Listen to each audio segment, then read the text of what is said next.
begin this morning. We're on day 8 of the hearing in WQCC 2574 relating to surface water quality permitting state programs.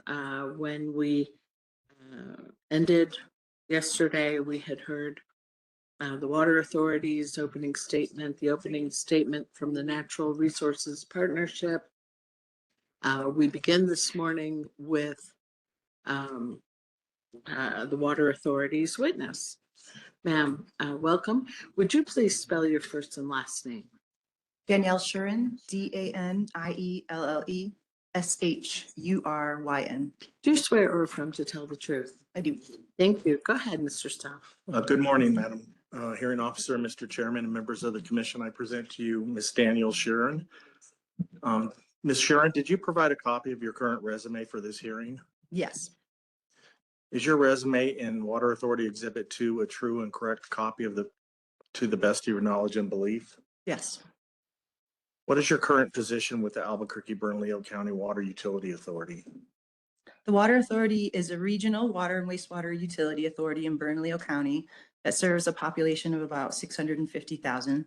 I'm the Compliance Division Manager, which oversees Water Authority programs that manage permitting, monitoring, and reporting requirements of the water and reclaimed wastewater production to meet environmental and public health compliance requirements with local, state, and federal regulations. Ms. Shurin, would you be sure to read more slowly? Yes, ma'am. Thank you. Thank you. This includes drinking water system, non-potable water system, reuse water system, aquifer storage and recovery, both injection and extraction, and wastewater effluent discharge to the river, and biosolids management at the soil amendment facility. The Water Authority does not manage stormwater in our service area, but we collaborate with other agencies on stormwater issues. How many years have you worked for the Water Authority? 7. Can you summarize your education and experience, please?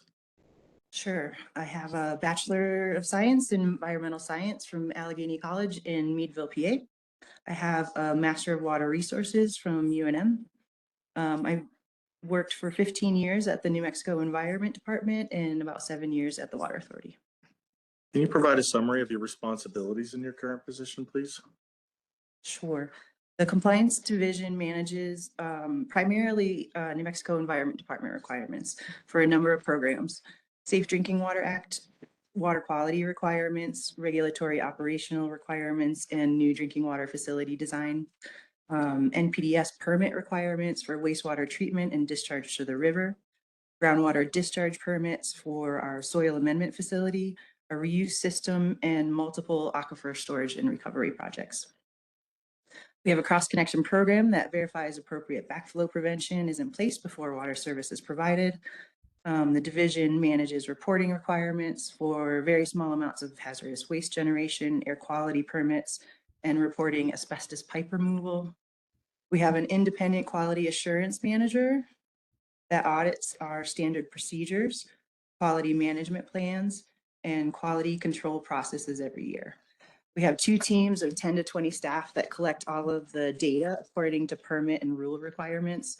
We have a water quality laboratory with about 20 staff that is third-party certified and certified in New Mexico to do some drinking water testing. We have data analysts and multiple databases with a robust IT cybersecurity policies. We have pretreatment engineers and compliance scientists that complete reports, improve processes, and research new rules and requirements that need to be anticipated in the future. Can you summarize your overall experience working with NPDES regulations and permits? Yes, the NPDES program in the Compliance Division is broken down into a couple of teams, where the following managing aspects of the NPDES permitting program. We have an industrial permitting and enforcement team with an industrial pretreatment engineer and 4 engineer associates that manage local limits, our sewer use and wastewater control ordinance updates and determinations, our permitted industrial permits, new industry assessments, and troubleshoot any issues that we have with discharges to the sewer. We have a monitoring and inspection team This team collects data from the sewer to monitor all of our user types, inspects restaurants with grease traps, dentists with amalgam separators to keep mercury out of the sewer, waste haulers, and inspect new and permitted industries. This team also investigates the source of sanitary sewer overflow events, often caused by grease, and any chemical upsets that could impact our wastewater treatment plant. We have a data management and reporting team that manages and reports all of the data collected for all of our wastewater related permits, including wastewater quality, biosolids, compost generation at the soil amendment facility, and our Southside reused water reclamation plant reuse system. I also provide support in planning and engineering to the planning and engineering divisions at the Water Authority. These programs manage capital improvement projects, construction general permits, and dredge and fill permit requirements, and design new facilities. Prior to working for the Water Authority, who did you work for? I worked for the New Mexico Environment Department for 15 years. Can you discuss your roles and responsibilities while you were working for NMED? Sure. To quickly summarize what's in Exhibit 2 for my resume, I started in 2004 at the New Mexico Surface Water Quality Bureau on the monitoring and assessment team doing stream surveys. In about 2008, I moved to the Drinking Water Bureau. I started as a compliance officer, inspecting and reviewing water quality data for public water systems. Then moved to be the sampling and data manager for all of the public water systems in the state. And then finally there, I was the sustainable water infrastructure manager, where we provided technical, managerial, and financial assistance to public water systems to meet compliance requirements, and also to help get systems approved for loans and execute funding for new infrastructure to meet compliance requirements. Can you provide an overview of the Water Authority's Southside Water Reclamation Plant and the collection system? The Southside Water Reclamation Plant was first constructed in the 1960s and has had numerous upgrades since then. It has a design capacity to discharge 76 million gallons per day, with a current average discharge at about 47 million gallons per day, generally up to about 55. The Water Authority is, again, a regional water utility authority serving around 650,000, including sewer service and supplemental water supply to other public water systems, such as Kirtland Air Force Base, Sandia Labs, and UNM. Currently, our NPDES pretreatment program manages and implements the local sewer use and wastewater control ordinance to monitor, inspect, and enforce local water quality limits for our customers, including 64 permitted industries, 2,300 facilities that produce fats, oil, and grease that require interceptors before discharging into the sewer system, nearly 200 dental offices with amalgam separators. And then we oversee about 40 active trucks that are septage waste haulers. Does the Water Authority reclaim and reuse non-potable treated effluent for turf irrigation and at the Southside Water Reclamation Plant? Yes. Is non-potable water an important water resource for the Water Authority? Yes, we are working to expand our non-potable purple pipe reuse system to reduce the gallons per capita per day of potable water use and primarily use it for irrigation. We have submitted a permit application to the New Mexico Environment Department Groundwater Quality Bureau to expand our permitted non-potable reuse water production to up to 17.5 million gallons per day during the next 5-year permit period, and added new uses to investigate during that time period too, such as dust control and fire suppression. We have currently expanded the Purple Pipe network up north to the Wind Rock Center and down south to Mesa del Sol. We have an engineering study in place to identify any limitations to expanding this system and are setting up capital improvement projects to address them. The Water Authority has a second separate non-potable purple pipe system that primarily diverts water from the Rio Grande for irrigation purposes to the northeast area of town. It is supplemented with non-potable high arsenic wells during times like now when the river is dry. Does the Water Authority have plans to utilize even more non-potable water from the Southside Water Reclamation Plant? Yes, the Water Authority has a number of reuse projects in progress to invest in this expansion. We have a TRS reuse reservoir and pump station. It's about a $13 million project to get water down to Mesa del Sol. We have a reuse system chlorination expansion project that's in design. We have a Bosque wastewater plant that is reaching 60% design and will treat wastewater on the west side of the river so that reuse water can be available for the service area west of the Rio Grande in the future. This project is expected to cost $350 to $400 million to build this treatment plant. Recent potential changes in the Water Authority's NPDES permit limits for total dissolved solids has caused the start of a new advanced treatment plant investigations. The feasibility study is looking at the cost of treating total dissolved solids and PFAS during the next permit period and assessing what additional costs would be needed to be able to move to potable reuse as a more beneficial use of this treated water in the future. Shifting the use of treated water to reuse will likely also push NMAC to finish developing potable and non-potable reuse regulations. This will allow utilities to look ahead and have more accurate comparison of treatment and compliance costs for planning purposes. Has the Water Authority considered water resources alternatives in which they would completely reuse all of the available wastewater effluent and no longer discharge to the Rio Grande? Yes, these feasibility studies are currently taking place with a combination of potable and non-potable reuse facilities. Under what conditions would the Water Authority implement a zero discharge alternative? Well, the Water Authority does have obligations under the Office of the State Engineer to return water to the river relative to how much groundwater is pumped. So zero discharge to the river is not likely, but shifting more to 10 to 20% of what is currently discharged is primarily under assessment for the future. Discharging less water to the river becomes more viable for the Water Authority as the cost to treat water for discharge to the river is more expensive than non-potable reuse and approaches similar treatment costs as potable reuse. In general, long-term planning at the Water Authority is revisiting the most beneficial uses of water in the community based on the treatment costs. Can you summarize the Water Authority's existing NPDES permit issued by EPA? Yeah, the Southside Reuse Water Reclamation Plant is permitted to discharge up to 76 million gallons per day into the Middle Rio Grande Reach.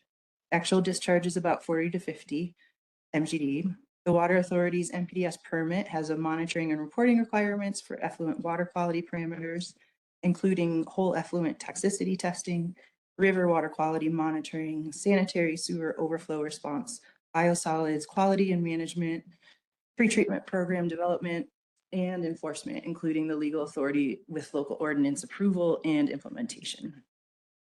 To calculate the water quality permit limits, EPA currently uses the lowest standard for each analyte, comparing both state water quality standards and Pueblo of Isleta water quality standards for all uses, and chooses the lowest to determine which analyte in the treatment plant's effluent have a reasonable potential to impair the river's quality.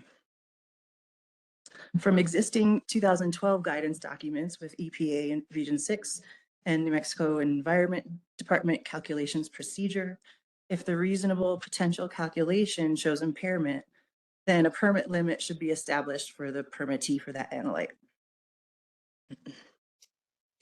Historically, the permit conditions have not been implemented in Albuquerque's discharge permit exactly as the guidance describes. As mentioned, our treatment plant was originally built in the 1960s, and to just follow the regulatory timeline briefly, New Mexico Water Quality Act came into play in 1967, Federal Clean Water Act in 72 and 77, New Mexico Water Quality Standards developed in 73, and Pueblo Isleta water quality standards were approved initially by the EPA in 1992 and then again in 2005. Through these changes and regulations over time, The EPA has allowed the Water Authority extended time to expand treatment and upgrade the plant to meet discharge requirements. This allowance of time for treatment upgrades has been represented in different ways. Compliance schedules are a formal way to communicate annual milestones and clear expectations to take steps to meeting water quality standards. Other ways that the Water Authority experienced this are having milestones to collect additional data to better define reasonable potential for impairment, using interim water quality standards, and also postponing of permit conditions in undefined ways. Currently, we have 5 analytes of concern: total dissolved solids, fluorides, sulfates, mercury, and molybdenum, where current EPA permit limits are not as low as the Pueblo of Isleta water quality standards, which has historically been addressed with unclear expectation in permit renewals. This can be reviewed online in our 2019 and 2026 NPDES permit fact sheets on EPA's website, where reasonable potential calculations are listed. Currently, we're waiting for our next draft permit from EPA to see how these will be addressed. Did you review the proposed regulations entitled NMPDES under section 20.6.5 NMAC and the surface water discharges under amendments to section 20.6.2 NMAC? Yes. Did you prepare written and direct rebuttal testimony for these regulations? Yes. Is your direct and rebuttal testimony provided in Water Authority Exhibits 1 and 3 a true and correct copy to your knowledge and belief? Yes. Do you have any corrections or revisions to your direct or rebuttal testimony? I don't have any specific revisions, but I hope to provide a bit more context to my comments in clarifying examples of how the issues that we brought up impact the Water Authority in important ways. Do you adopt your direct and rebuttal testimony as written? Yes. Madam Hearing Officer, I have more questions for Danielle, but I would ask that the Water Authority Exhibits 1, 2, and 3 would be admitted. Thank you. I'll pause in the event there are objections. They're admitted. Danielle, is the Water Authority opposed to this rulemaking? No. The development of these regulations are very important for the protection of the waters of the state of New Mexico and the closing of the gap that we've heard in the hearing. The Water Authority has a very robust source water protection program and cares greatly about the protection of state waters to protect the community's surface and groundwater supply from contamination. Given the large financial burden being placed on the Water Authority and public utilities, the Water Authority supports implementing the Waters of the State program under 20.6.2 NMAC first and implementing a phased approach on the NMPDES program. The phased approach for the NMPDES program will allow time for a legislature to provide funding for both programs, clarify the regulations for the NMPDES program, develop and finalize the guidance documents necessary for public comment and approval by the WQCC, and time to develop more technical, managerial, and financial capacity within the staff to support taking over the federal program. Can you state one of the reasons why the Water Authority is participating in making recommendations on the proposed regulations? Recently, in discussions on our permit, NMED recommended that we present our current concerns with NPDES permitting process and our experience with our most recent permit issued to the Water Authority by the EPA. The final permit issued in December of 2025 had numeric standards for total dissolved solids that EPA stated were added based on public comments and comments from the Environment Department in the 401 certification. This change was a surprise to the Water Authority because the numeric limit was not listed in the draft permit conditions provided to the Water Authority and the public, but the requirement was only placed in the final permit. The reasonable potential calculations performed by EPA show that we will need to remove total dissolved solids down to 339 milligrams per liter prior to discharge, which is lower than the natural levels of some of our existing drinking water wells. If implemented, this change has very significant treatment implications for our industrial customers that will need to install treatment prior to discharge to the sewer, as well as additional treatment costs for the Water Authority and our ratepayers in general. Currently, all of the stakeholders for our permit are in the process of starting over with another draft permit after the EPA withdrew the last one. and is taking time to talk about it next month and how much the river conditions have changed since the reach started going dry in the summer in recent years. And how such significant treatment changes can potentially be implemented over multiple permit periods without accumulating enforcement fees. Can you summarize your technical concerns that were provided in your direct and rebuttal testimony on section 20.6.2 NMAC? The Water Authority has similar concerns for unclear and undefined details of regulation on waters of the U.S. and waters of the state. This is primarily because although the Water Authority does not currently have any individual NPDES permits in the waters of the state, it is not clear whether there will be any new channels identified as such in the service area. If the permitting program for waters of the state will be implemented 30 days after the rule is approved, the technical guidance that will impact permit condition determinations should be shared for comment in a timely manner. Can you provide an overview of our comments with respect to the definition of tribal water quality standards in 20.6.5.7S NMAC? Sure, we brought up a couple of definitions, and bringing up the following definitions in NMAC 20.6.5 was the easiest way for us to speak to items that were missing or unaddressed. Definitions don't have to be the only way. More information can be provided on those. The Water Authority fully supports the tribe's rights to set water quality standards. The written testimony on this topic was intended to request if the CFR requirements for tribal water quality standards will apply to NMPDES program in waters of the U.S., not waters of the state. Specifically, how will the state implement tribal water quality standards for waters of the U.S. permits with the revised language that was included for 20.6.5? The revised definition of tribal water quality standards implies that federal regulations won't be followed, and we request that NMED clearly defines what it means to follow tribal law as it relates to implementing water quality standards, as this is a new framework for these permits. The EPA has set clear definitions of how tribes can apply to establish water quality standards and programs, and how they will be implemented once approved in the Code of Federal Regulations. The treatment as a state regulations allow tribes to challenge NMED's permit conditions and review permits for 401 certification. Treatment as a state also requires triennial review, just like state programs, which gives the opportunity for public comment and participation in the process.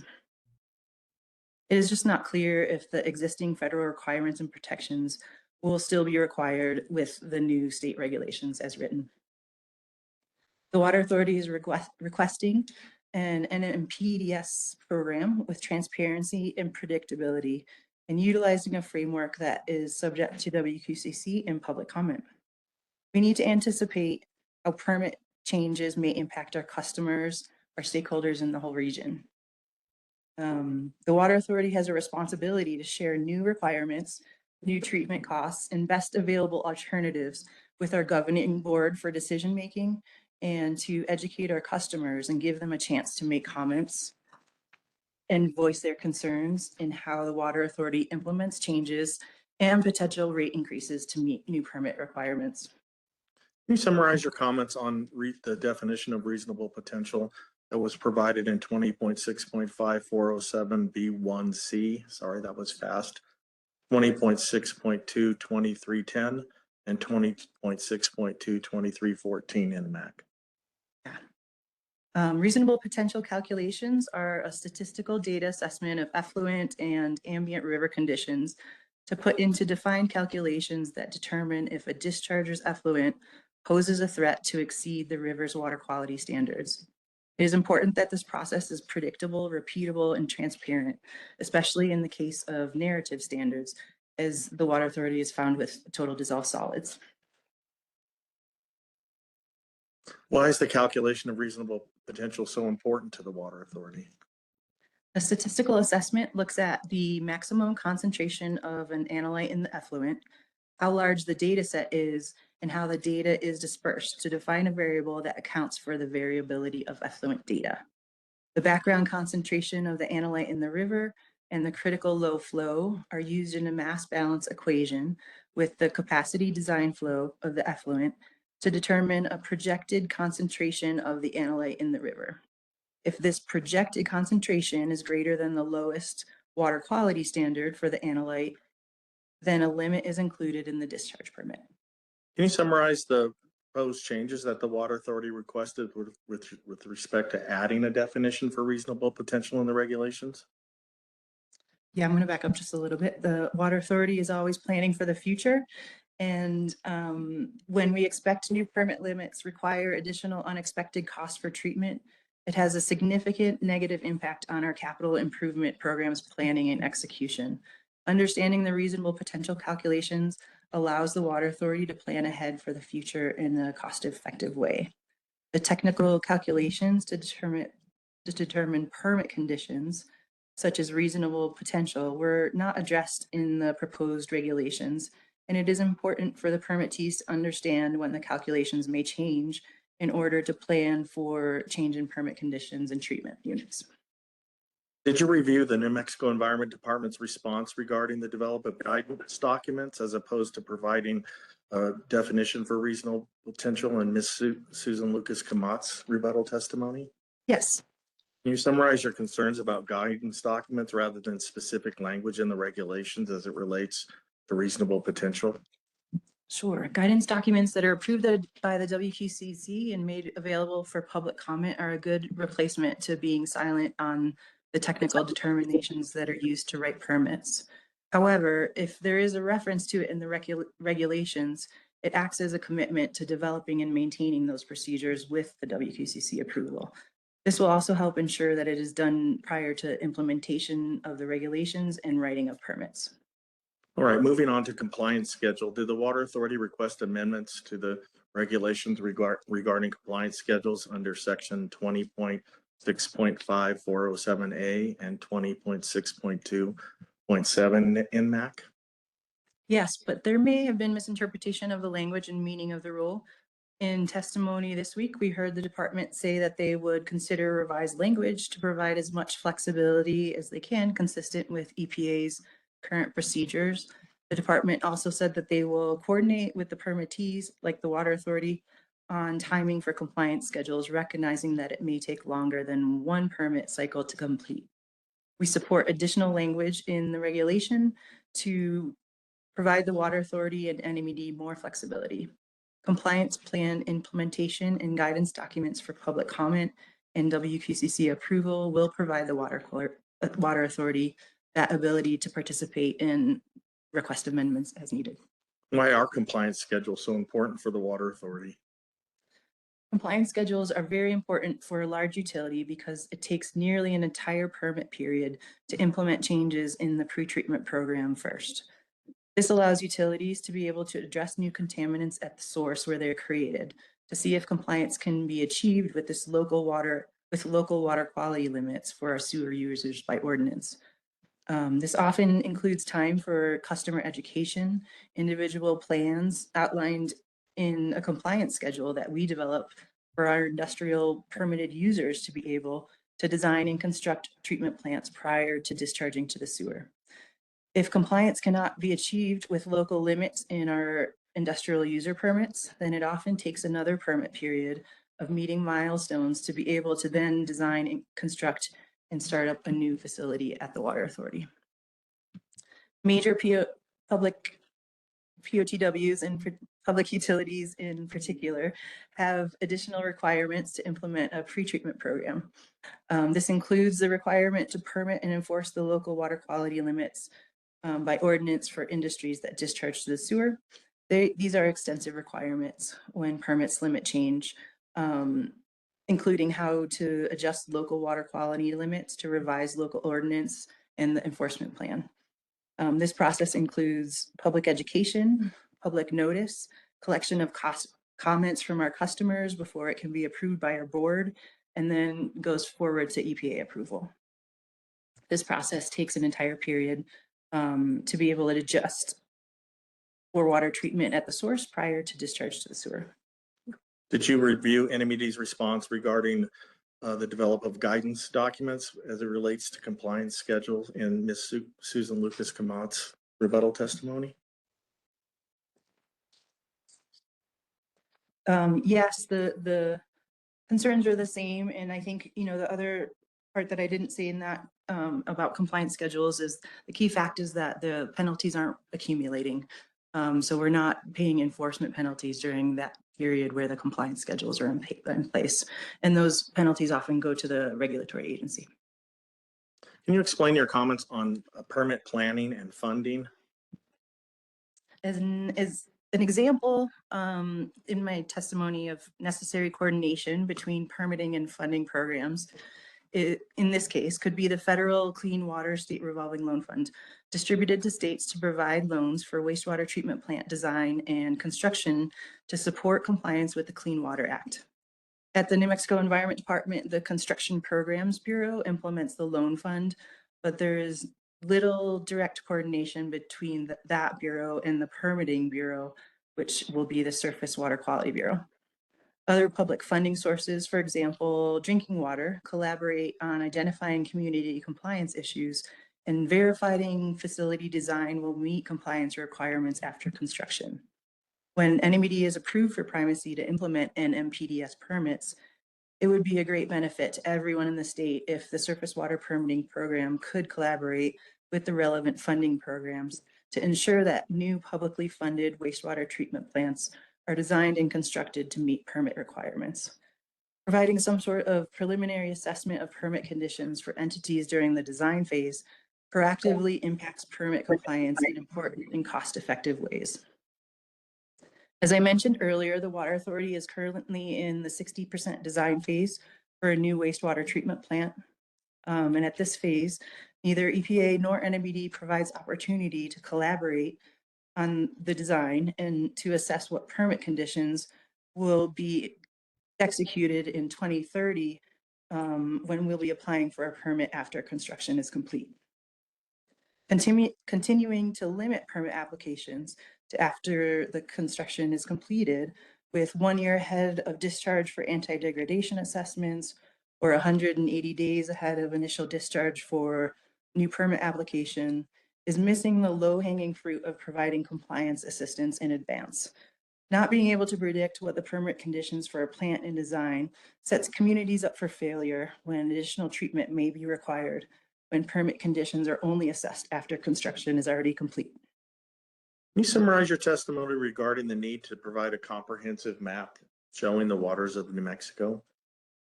The map has been proposed by NMAC and potentially is in progress of being developed as a tool to communicate the jurisdictions and determinations of categorizing the waters and channels throughout the state.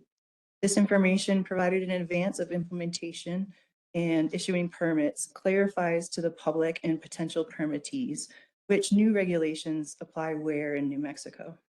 The Water Authority would like to use this tool to provide necessary information for planning purposes and determining where permit applications may be required.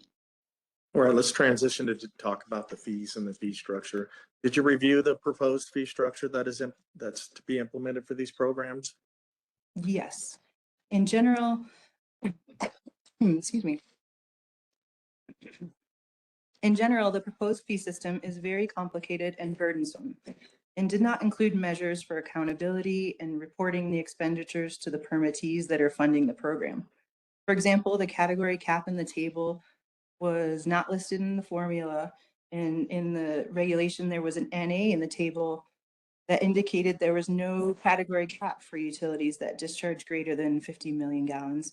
But it seems that my initial estimates of the Water Authority's fees were incorrect based on testimony provided in the hearing.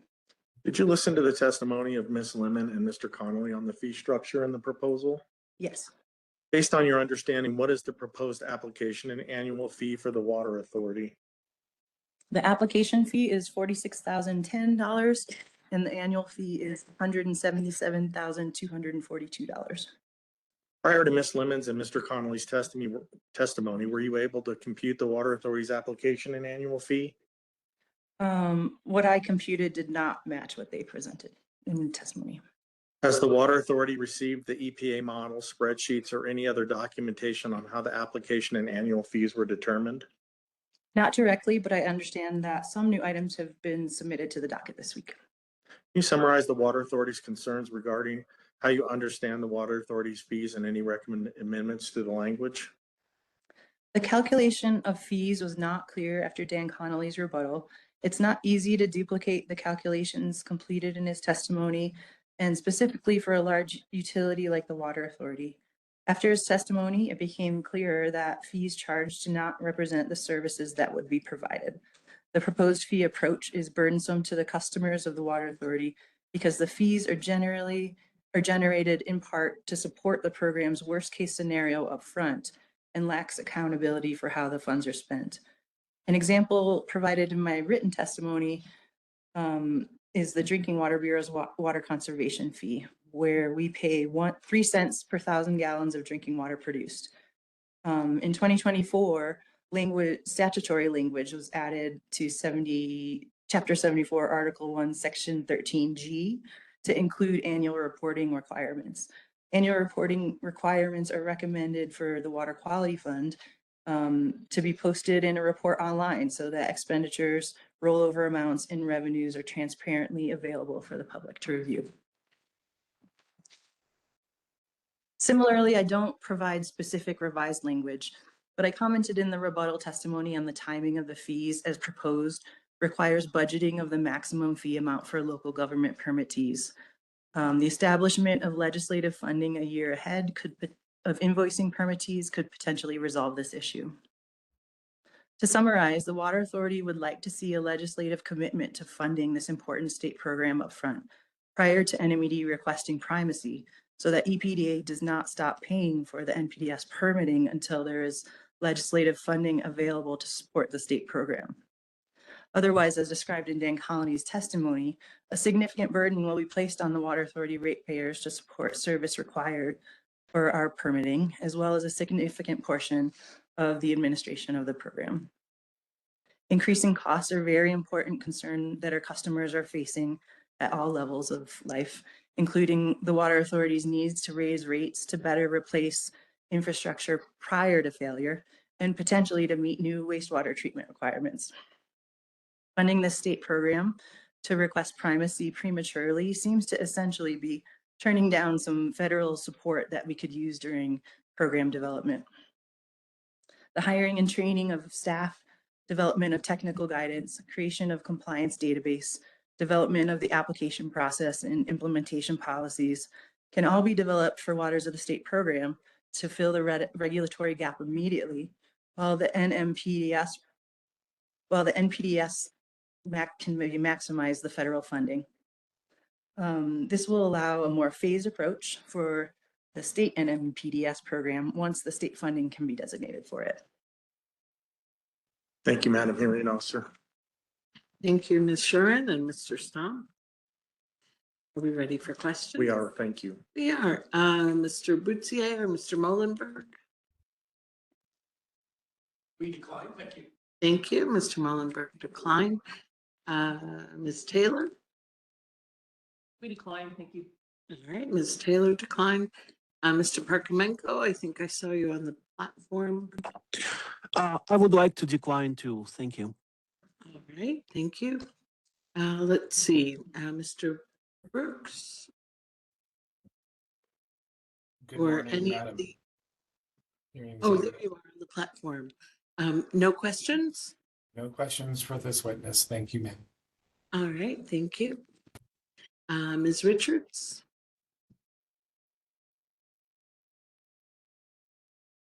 I'm sure she's on the platform. Ms. Dolan? No. I don't know if we have Mr. Maxwell or Mr. Weatherby. Mr. Crimsey? Questions, thank you. No questions. Ms. Miller? I see Ms. Miller on the platform. No questions, thank you. Thank you. Mr. Mickelchon? No questions. No questions. Ms. Fox? No questions, thank you. No questions. Ms. Udall? No questions, thank you. Thank you. And Ms. Scott? No questions. Oh, a few questions. All right, thank you.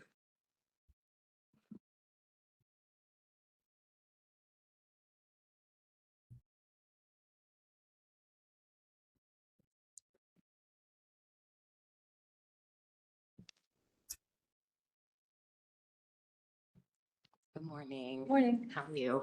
Good, thanks. Okay, you proposed language to add to the definition for compliance schedule. Our compliance schedule is currently used in the NIPD's program. Yes. And are you intending this added language to apply only to permittees with pretreatment programs? Not necessarily. There could be other conditions where that might require an extended compliance schedule.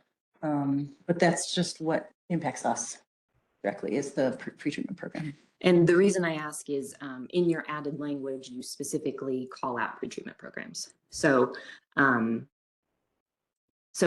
next question is going to be, and sort of, you kind of answered this, is would you agree that compliance schedules are used by permittees that do not have pretreatment programs? Yes, absolutely. Okay. Does the Clean Water Act allow for compliance schedules to extend outside the permit cycle? They don't typically extend, but they will be repeated in the next compliance or next permit cycle with different milestones. Okay. Shifting to the next, another proposed definition. You proposed a definition for reasonable potential. Does the Clean Water Act or federal regulations define reasonable potential? Not very clearly. As I mentioned, the driving guidance right now is a 2012 guidance between Region 6 and NMAC.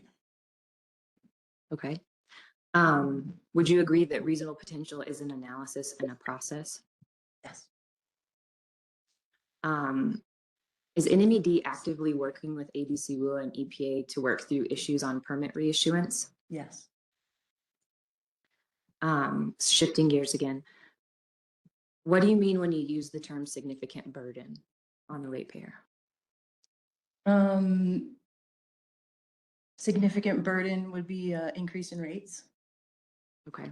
Have you calculated the increased cost per household if ABCWA were to pay the annual and application fees without a reduction from the legislative appropriation? No, I don't think we were able to calculate the fees accurately enough to start doing that. Would you be surprised if it was less than $1 per household per year? No, we have a lot of people. Would you be surprised if it was less than 10 cents per household per month?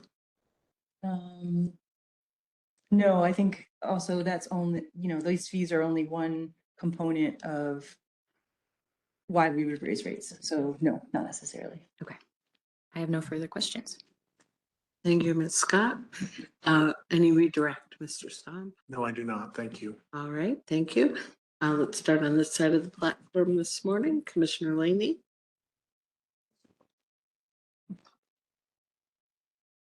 Good morning. Thank you for your testimony this morning. I just have a couple questions and mostly for the benefit of my own understanding. Oh gosh, I apologize. I just forgot how you refer to yourself, the Water Authority? Yes. Okay. Sorry. The Water Authority includes more than just one permittee. It takes into account multiple different types of entities that hold permits. Is that correct? That's right. So And- our industrial permittees range from, like I mentioned, Kirtland Air Force Base, UNM, our hospitals, Intel, anyone that could discharge something to the sewer. Can you just briefly describe how that all kind of comes together into like one water that the Water Authority maintains? In terms of how we produce drinking water, and then I'm just curious if a permittee, say, has an issue, how does that work as in the whole system? a compliance issue. Yes. So it's very similar to the NPDES process, actually. So we monitor and inspect our industrial permittees every year, and then assess their compliance. And if they are say they're exceeding for any particular analyte in their discharge to the sewer, we give them violations, just like we get violations. And then, you know, if there's a certain amount of time passes by where they haven't addressed it operationally, then we approach them with some engineering needs potentially to build a new treatment unit, which oftentimes they have to design and construct, which would take a compliance schedule essentially to give them the time to build and construct it without penalty. So it's sort of a double regulatory system that you guys have built. They're responsible for the permits that they may hold under EPA, as well as What they what put to the sewer. water authority thinks is necessary to maintain the overall water. Okay, thank you. That's helpful for my understanding. I'm going to switch gears. I want to ask a couple questions around the definitions for reasonable potential. Those currently do not exist in the proposal. Were they included at all under Exhibit 79A and B? No, I believe a guidance document was proposed in the NMAC's rebuttal testimony to address it. Okay. Is reasonable potential something that would be expected in an application? I mean, to me, it seems like that's something that an application is going to include. It's not part of the application because it's something that the EPA or the state completes. Okay. So it's more about sharing their process of what the calculations we submit all of our data that we have on our effluent in the plant and any data that we have on the river, and then they perform the calculations. So it's just a matter of being transparent in what those calculations will be so that essentially we can do it ourselves to repeat it and understand how it works. So outside of this definition and that section, are they used in the language of the rule anywhere else? I think there's a CFR citation that indirectly addressed it. Okay. I think that's all my questions. Appreciate it. Right, thank you. Commissioner Barunda? Hi, good morning. Yes, I do have some questions. Ms. Sharon, and same as my counterpart here, these questions are more from my understanding. Sure. So you mentioned that you serve 650,000 customers, and again, that's taken into account everybody, right? UNM, everybody. So I'm just curious, what does Albuquerque's water authority budget look like total? And again, it doesn't have to be exact. Just like, for instance, I'm with Las Cruces Utilities. I run a budget about 20 million. What would Albuquerque authority be? Don't have that number off the top of my head. Okay, that's fine. Sorry. That's okay. So you mentioned that you have an IPP department, and I say that because I also have an IPP department. Yes. So how are they actually funded? What pays their salaries? What pays for them to operate? Rates. Rates. Yes, that is what I was looking for. Because where I come from, we have what we call shared services, and that's what rate IPP is Yes. we all pay out of the rates, we pay them. Yeah, That's right. That's right. Okay, thank you. So, and let me ask you this. Sure. All the other departments that you mentioned, I take it they're paid the same way, right? Everything's paid from the rates, meaning from the bills that we get from customers. When we serve, we get that money from them bills. That's what pays for these services. That's right. Yes. All right. So let me ask you, this question comes up a lot, even to me, and I've heard around the state. Do you have low income or fixed income programs? You do. So let me ask you this. If now we have, you would have to pay extra for, the permits and the annual fees. And if you had to raise rates for that, what kind of impacts do you think you would see on the low income and fixed income? It could be significant potentially. I think That's why we would have to really assess what the increases are. And, I think we could also, right now, we don't charge permit application fees to our industrial customers, or, we don't necessarily have increased fees for our particular customers in our pretreatment program. So that could be another way that we manage it to have less of an impact on low income. Yes. And the reason why I also bring that up is because, as you know, anytime we have to raise rates, that becomes an issue with these kind of programs. Mhm. And usually it's a hard sell to commissions and so forth. Okay, thank you for that. And my last question is, you brought up that some of the funding you get from the state revolving fund. Mhm. Okay, but are you aware that that's actually debt to the utility? Yes. Yeah, it's not free money. It actually has low interest rates. So I think that's important to distinguish that, state revolving, any funding we get from state or even federal, it's not free money. It's actually debt that we take on. So, Absolutely. okay, thank you. I was just curious if that's how it worked for you too. Thank you. That's all my questions. Thank you, Commissioner Burnda. Commissioner Thompson. Thank you and good morning. Good morning. It's nice to see you after many years. So the Water Authority has a non-potable reuse program. Is Yes, that correct? And that's primarily land application. that's right. Do you have a state groundwater discharge permit for that program? We do. Can you compare the level of effort or compliance with the groundwater discharge permit to the level of effort for compliance with the surface water discharge permit? Our level of effort, the water. Yes, your level of effort. I would say at least an order of magnitude greater. There's a lot more requirements in our NPDS permit than there is in our reuse groundwater discharge permit. We have teams built to address the NPDS discharge permit where we don't have those sorts of resources for our groundwater discharge permits.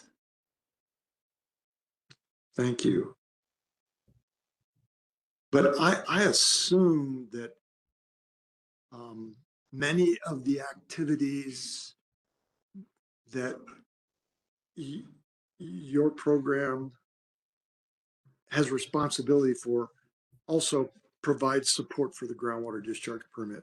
So for example, pretreatment, that's required for the NPDES permit, but the groundwater program benefits by the improved or the reduced level of contamination that's in the influent.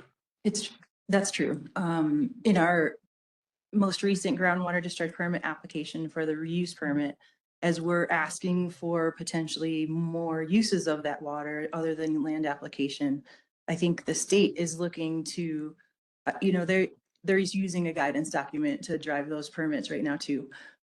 So they're looking to add more requirements for us to do inspections of our reuse customers to make sure that they're watering properly. So yes, I think that pre-treatment program will solve to inspection purposes. It benefits both programs. Yeah. Yeah. I think that sounds reasonable. I guess my last question is, do you have any idea what the annual fees are for the groundwater discharge permit program? There are no annual fees. We only pay application fees. Okay. Thank you very much. No further questions. Thank you, Commissioner Chapman. Thank you. I have no questions. Mr. Chair. Thank you. Okay. So If I look at your testimony correctly, I'll see if I'm missing something here. And I think you said there's also, the authority is not proposing its own amendments. Is that correct? Correct. I think we recommended some definition language, but could be open to guidance documents instead of that if it's more appropriate. I think the definitions, the point of recommending language and definitions is it would be nice to have a commitment to a guidance document on a specific topic of importance. Of course, that's up to the commission. Thank you. So you specifically said that the authority supports a phasing in of the NMPDS program. I guess I kind of like to figure out what you're intending by that. Is that the commission delay adopting the NMPDS rules, or we adopt the rules with a delayed effective date, or we adopt the rules with a delayed effective date for the fees? But is there some meaning behind the phrase phased in NMPDS program? Yeah, I think any of those solutions could be possible. I think the idea is that, while we heard testimony on economies of scale in the development of the program, right? So I think while the state Waters of the State program is being developed, it'll be a similar database, similar practices. Let's maximize the federal support that we can have during the development of the program instead of switching the fees over to the communities and the utilities right away. So either that could be a delayed effective date, or I think it depends on how much revision in the regulatory language the commission feels needs to happen now in order to meet the needs of the stakeholders, whether that delaying the actual approval would be required or not. And I don't want to put words in your mouth, so let me ask you, is the delay essentially a delay till after the next legislative session when we find out what the commitment of the legislature is for the program? That could be reasonable. I think it could also be a delay in the application to EPA, right? I think if that means effective date or not, it's not exactly clear the timeline laid out in the regs as they're written. So I think just a clear timeline. Okay. So switch to tribal water quality standards. Certainly. Is what you're advocating that be limited to tribal water quality standards enacted by a tribe that has achieved treatment as a state standard? Treatment as a state? I don't think that we're recommending anything necessarily in terms of how tribal water quality standards are implemented. We're just asking, if it's not going to follow the CFR process anymore, be clear about that and tell us what process will it follow, just so that we can, again, be prepared for any changes. We fully support sovereign rights and tribal water quality standards or programs if tribes want that. I think that's not really up to us to say. We just want the state to be accountable in how they're implementing that, and transparent in that process. Thank you. Yeah, Commissioner Bayless? Thank you. I believe you testified about water use reduction and wastewater use reduction in terms of volume. Yes. Could you tell me what those programs entail specifically? Sure. So currently, as I mentioned, we discharge about 47 million gallons a day. Our reuse system right now is limited to 7 million gallons a day. So that's land applied through irrigation in our purple pipe system. We're asking to expand that to 17.5 million gallons a day. We currently are only doing aquifer storage and recovery with treated drinking water, but we're looking to do that with treated wastewater in the future as well. And, farther out in the future timeline, potentially potable reuse as well. So those could be all approaches that we'll take to use our treated wastewater instead of discharging it to the river, using it to support our water supply. And what about reduction practices? What kinds of encouragements or programs do you have to cut people's use of water down and to cut the wastewater volume coming into your plant? Sure, we have a really robust water conservation program. that works very hard to monitor leaks and any water loss throughout our drinking water system. So, they have some ambitious goals to keep reducing that as we move forward, but it gets harder and harder. So, right now, the seasonal differences that we see between our peak demands in winter and summer give us the implication that there's a lot of water being used for lawns and irrigation. So that's really what we're trying to target in terms of reduction of our potable use to address that. And you, of course, track the gallons per capita per day for both wastewater and water. We track it for drinking water, but not wastewater in the same way. Typically, wastewater is a function of how much drinking water someone uses. So it's either coming out through their sewer or it's going onto their yard, essentially. So what goes in must come out of each of our 200,000 connections, right? So we look at it that way.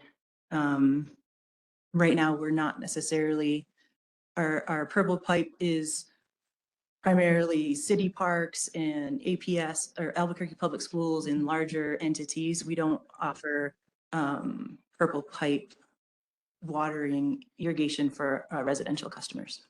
So you said your average flow was 47 MGD? For our That wastewater. summer, how much does that vary between summer and winter? Not very much, honestly. We see a swing in our drinking water demand can be from, like, in the winter, we'll see 60 million gallons a day to 70. Now in the summertime, our peak is just hitting over 100 million gallons a day. Ouch. And yeah, and our wastewater really sits between 45 and 50 MGD through all the seasons. Okay. Yep. Thank you. I don't have any more questions. Welcome. Thank you. Commissioner Hall? Thank you for your testimony. I have no questions. Thank you. Commissioner Fry? No questions, thank you. Commissioner Sloan? I think I have just one. Did I understand you to say that you do not charge your permitted dischargers a fee? We don't charge a separate application fee or a separate annual fee for their permits. They do have, industrial customers do have different rates than residential, commercial, in the rate structure. They are different. And so what does that rate structure look like? And how's it determined? I don't have that with me to present, but it is available in our rate ordinance, which is posted online. And we have a third party that helps us with determining what the rates should be adjusted to. So if I looked at your ordinance, and I knew my system, could I figure out exactly what the cost was, or would I need to talk to your consultant? I think you would need to know what meter size you need, and then you would be able to have an idea of where you fit on the rate table. And do you have any ideas on how to improve the structure that's in the current regulation, considering? Improve the structure. I really, in testimony that I've heard throughout the hearing, I really like the idea of a CFR table. I think that it would clarify what citations from the federal regulations are being implemented and what aren't. I think some clarity in that would be great in terms of the 20.6.5 NMPDS. I guess I was talking more about fees. Is there a better way to structure the fees, show the fees in rule, make them more clear, transparent, understandable? I don't know that they need to be as complicated as they are. I understand from statute that we have to have a fee schedule and a clear representation. I don't see the benefit of them being so complicated. I don't know, not doing the model like that, I don't know that I can suggest one that's better, but I think something more simple and straightforward would be better. Okay, thank you. Commissioner Hill? No? Anything else from the dais here? No? Well, thank you very much, Thank you. Ms. Sharon and Mr. Stahl. Thank you. We should take a morning break that allows then NRP to set up here. So let's come back at 10:25.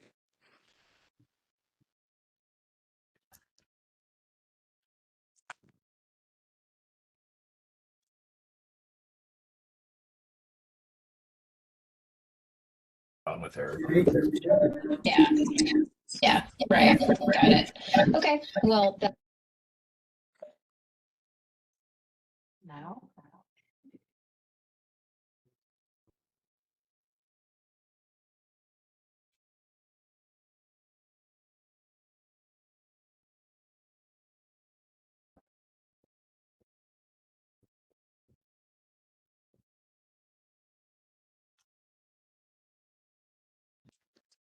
We're back after a short break and we turn now to the Natural Resources Partnership for their first panel. Mr. Whitsier. Thank you, Madam Hearing Officer. Is there somebody online that's not muted? Well, the court reporter can hear everybody. I think we lost the echo, so I think we're okay now. Thank you, Madam Hearing Officer, Mr. Chair, members of the commission. Yesterday, we heard from the first of 5 witnesses for the Natural Resources Partnership, as well as the opening statement from Mr. Mullenberg. Today, the Natural Resources Partnership will present 2 panels. The first panel will consist of Mr. Boot Pierce, who I'm going to start with, and then we'll bring up Mr. Randall Hicks. And then when that is finished, we'll have a second 2-person panel of Mr. Brian Lindenlaub and Mr. Tom Shelley. Thank you. Would you spell your first and last name, please? Yes, Larry, Larry, Pierce, or Boot, Boot, Pierce, Pierce. Do you swear or affirm to tell the truth? I do. Thank you. Go ahead.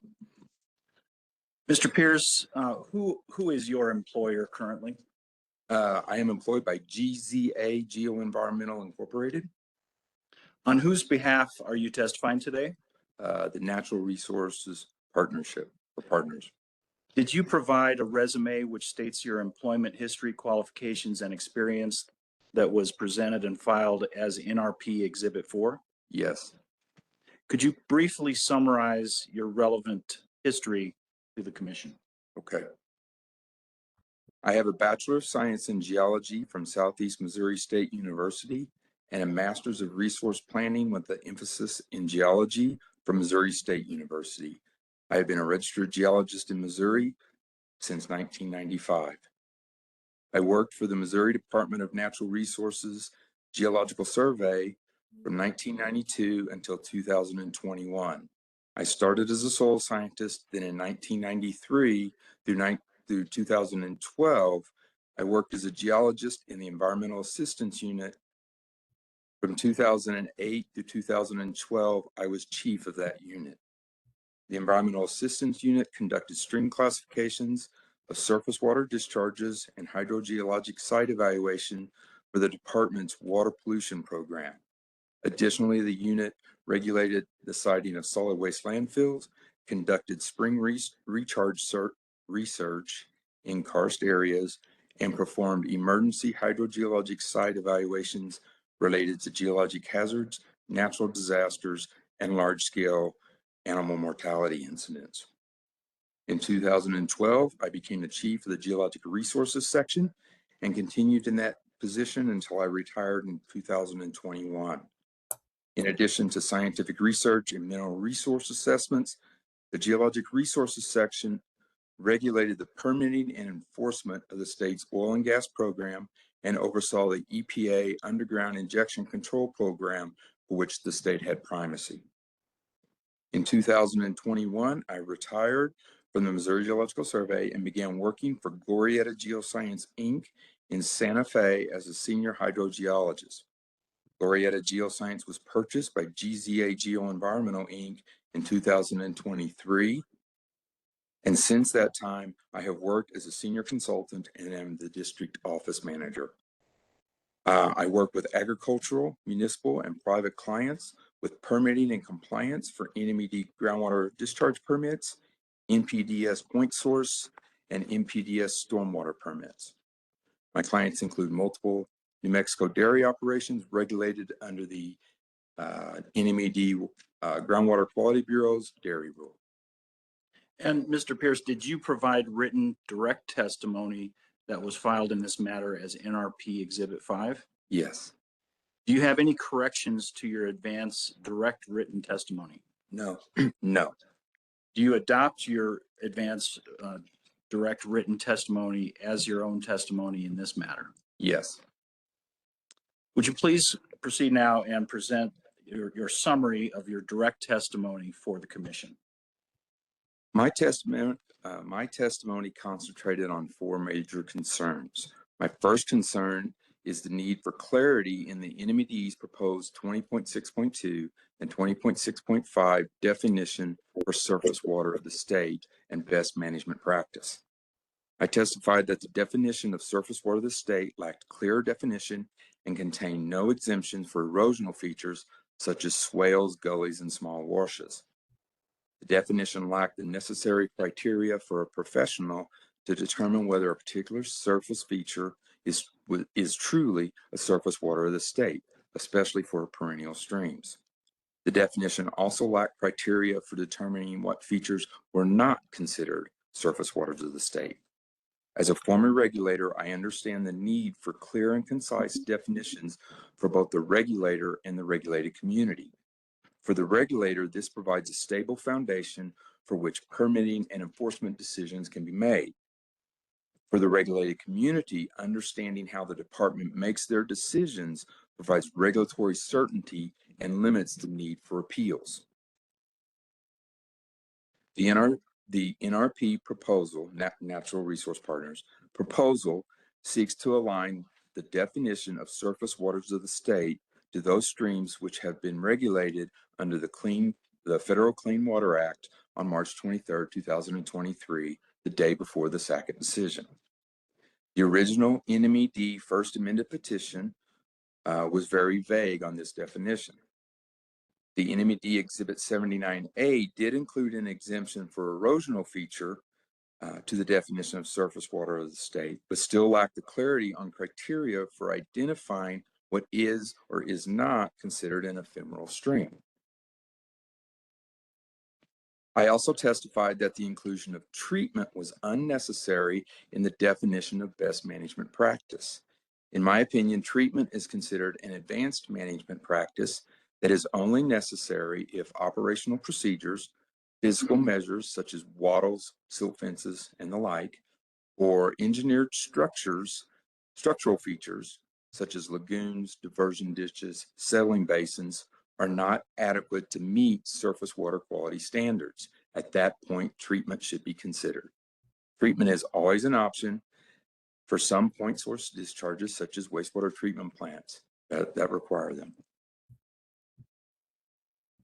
My second concern was the need for clarity in determining when a permit under other federal or state permitting programs, such as the NMAC Groundwater Quality Bureau, provided effective and enforceable regulations. This concern centered on avoiding duplicative permitting requirements by the department. Discharge permits under the NMAC Water Quality Bureau's dairy rule in NMAC 20.6.6 contains facility construction requirements that collect and divert surface water into appropriately designed stormwater retention basins. That stormwater is then later used by the permittee or the dairy operator for irrigation of croplands. The stormwater and the constituents within it, primarily nitrogen, are considered to be an asset to the dairy operator because it saves cost on both water rights and commercial fertilizer.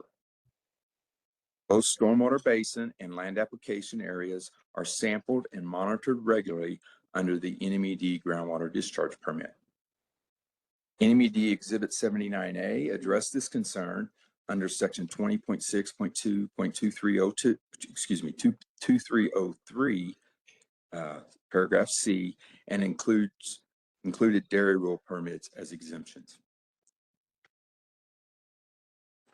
My third concern was the need for a clear pathway to provide temporary authorization for permittees with current federal or state permits during the department's transition period and development of NMAC general permits, excuse me.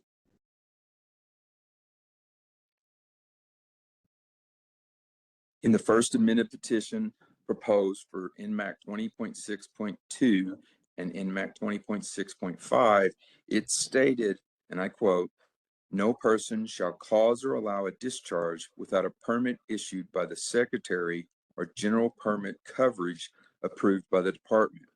It also provided no temporary authorization for permittees with an existing federal NPDES permit. I testified that based on the First Amendment petition's wording, a permittee covered under the NPDES general permit authorization would be considered in violation of the NMAC rule until they could develop their general permits, they being the Environment Department. I also testified that additional language was necessary to allow for temporary authorizations for permittees with the current federal permit. NMED Exhibit 79A and B addressed this concern under section 20.6.2.2306 and granted temporary authorization for permittees with a federal permit. My fourth concern was the need for clear written technical criteria in the proposed rule. These criteria should detail how receiving streams would be determined as a surface water of the state by the NMED. These criteria are needed to provide a basis whereby a professional on behalf of the permittee can conduct technical evaluations and make those determinations.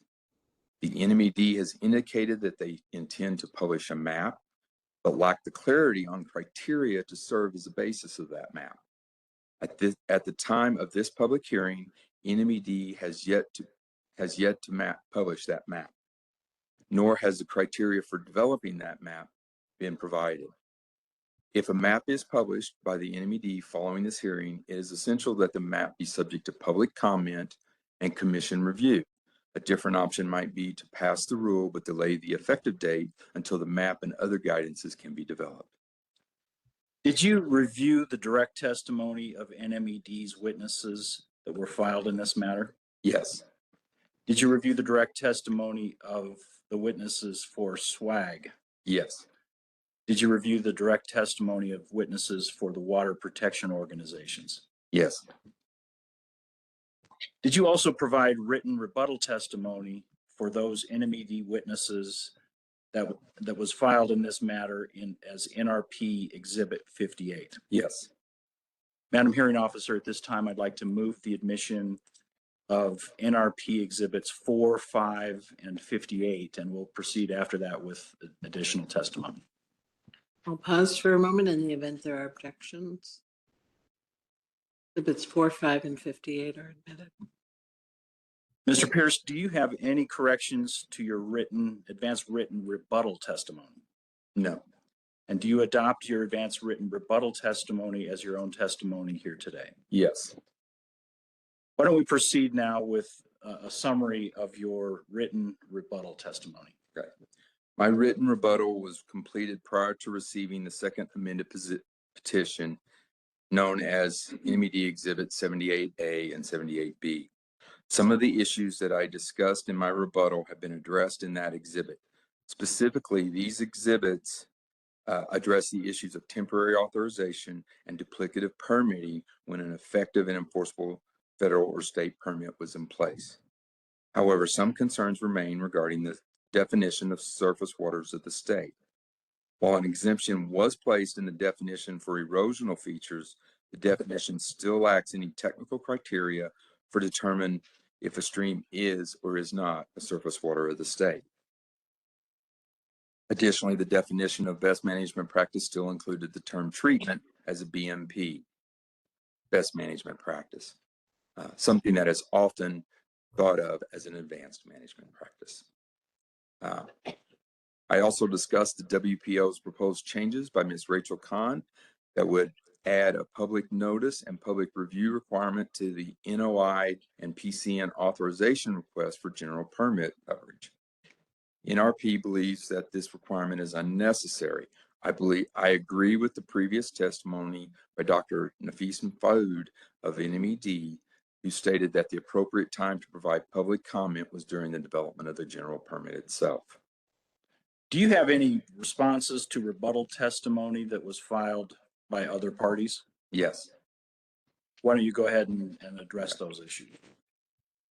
I agree with Dr. Sultanfuss, I believe was the Water Protection Organization, that a statewide map of jurisdictional waters would be difficult to produce and should not be used as the sole reason for determining if a stream is jurisdictional or a permit is required.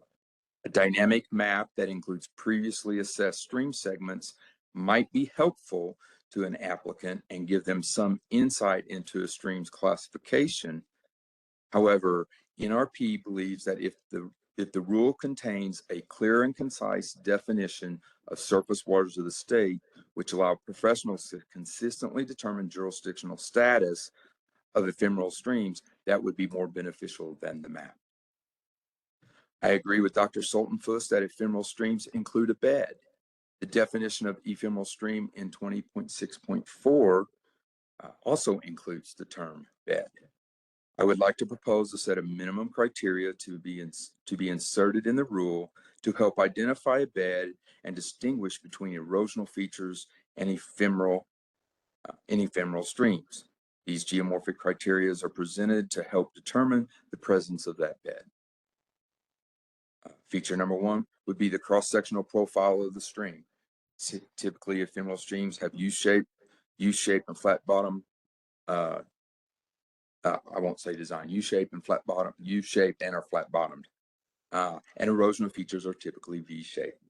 Sediment sorting, as discussed previously by Dr. Sultanfuss' testimony for the water protection. If I could interrupt you right there. So what you just read was the second of the criteria that you're proposing. I'm sorry. Number two is sediment sorting, as discussed previously in Dr. Sultanfuss's testimony for the Water Protection Organizations. Number three would be sediment stratification and sediment bed braiding. And number four, linear continuity of stream features.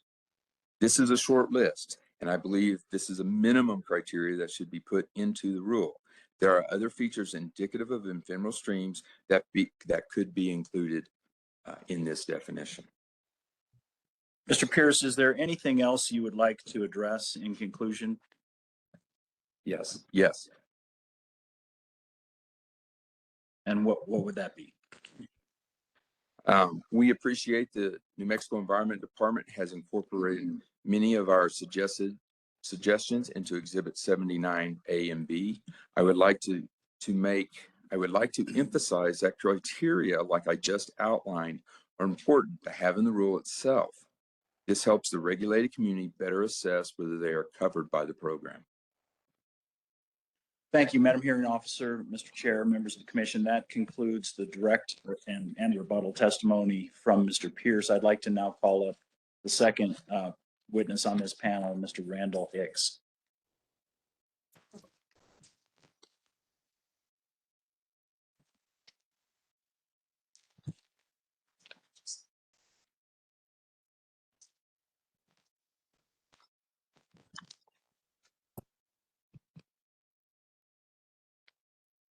Hello.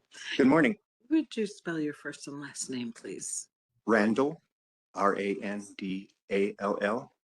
Hicks, Hicks. You swear or affirm to tell the truth? I do. Thank you. Go ahead, Mr. Boutier. Thank you, Madam Hearing Officer. Mr. Hicks, would you please describe your current employment status? Thank you. Would you please describe your current employment status? I am president of RT Hicks Consultants Limited, an environmental consulting firm that deals with permitting, and other issues associated with the oil and gas industry, real estate industry, and others. And would you briefly summarize your educational background? I have a bachelor's science degree in geology from Beloit College, 1975, and I have a master's of science in geology from UNM in 1981. Is your professional resume NRP Exhibit 8? It is. Could you please briefly describe your professional work experience? Surely. I began my professional career as a geologist in 1975, working up in Red River, New Mexico. So the first time I got paid as a geologist was right here. I then took a job as a uranium geologist in Grants, New Mexico. Worked there until 1979, looking for uranium. After 1980, I began another job with the New Mexico Environment Department, the Groundwater Bureau. And this is, in fact, one of the reasons I was hired by the partnership. And that was because in NMED, I was a co-author of the Part 5, what were then called Part 5 regulations for underground injection control wells. And I went through the process with a team at the Groundwater Bureau, the regulated community and public interest groups regarding the state of New Mexico gaining primacy from EPA for the underground injection control regulations. So it's similar to what we're doing here. In addition, since 1983, basically, when I joined Geoscience Consultants as a co-owner, I have been tromping around the oil patch of New Mexico, both in the San Juan Basin and the Permian Basin. And my field experience over those many decades, looking at surface water features on the ground and dealing with permits and other responses to regulatory agencies, which included issues associated with surface water bodies, is another reason why I was retained here. And so that, I think, summarizes adequately what my experience has been and what I'm bringing to this table for your all consideration. And Mr. Hicks, could you please describe very briefly the topics that you'll be addressing in your testimony today? Yes, I have 5 topics, and the first one, which I think was important, is problems with what I believe are the implementation of the program due to the lack of specific definitions and other criteria that were elucidated by Mr. Pierce. Second issue that I want to talk about is what I perceive as a reliance upon guidance by the agency to help with the implementation of the rules as opposed to incorporation of clear definitions. The third thing that I have a concern about in general, and I'll bring this forward, I'll bring all of these forward in a little bit more detail, is a reliance on databases and maps to identify surface water bodies. I also have in my fourth element is almost a question that the commission may want to consider. And that is with respect to ephemeral streams and some intermittent streams, as will become more clear as I go on. I'm concerned about how a regulated individual or company would be able to avoid certain things, and what kind of avoidance, which is part of the rule, or part of the permit process, I should say, avoidance would be necessary for relatively small pipeline crossings through ephemeral and some intermittent streams. The fifth element that I'm going to testify briefly on is just regarding the existing rules and regulations, as well as the standard industry procedures used in the oil field that create a high degree of environmental protection and is, I think, making the exemption to the surface water rules for certain oil and gas facilities valid and appropriate. Mr. Hicks, did you offer advance written direct testimony that's NRP Exhibit 9? I did. And did you also offer advance written rebuttal testimony that's NRP Exhibit 59? I did. This time, Madam Hearing Officer, I'd like to move the admission of NRP Exhibits 8, 9, and 59. Pause for a moment in the event there are objections. Exhibits 8, 9, and 59 are admitted. Do you have any corrections or amendments to offer for either your advance written direct testimony or your advance written rebuttal testimony? The only emphasis that I would like to make is the issue of guidance really came more to the fore after listening to testimony during this hearing. And so I am not convinced that the guidance was fully emphasized in my direct or rebuttal testimony, because I didn't hear it until we were here. But and that's all I have to say about that. But just back to my question, do you have any corrections or amendments to make to your advance written direct or your advance written rebuttal testimony? I do not. Do you adopt your advance written testimony, both direct and rebuttal, as part of your testimony here in today's proceeding? Yes. And that's as reflected in NRP Exhibits 6 and 7, correct? Correct. 8 and 9? I'm sorry. 9 and Yeah, you're right. 9 and 58. No, 9 I and apologize, 59. Madam Hearing Officer, for the confusion.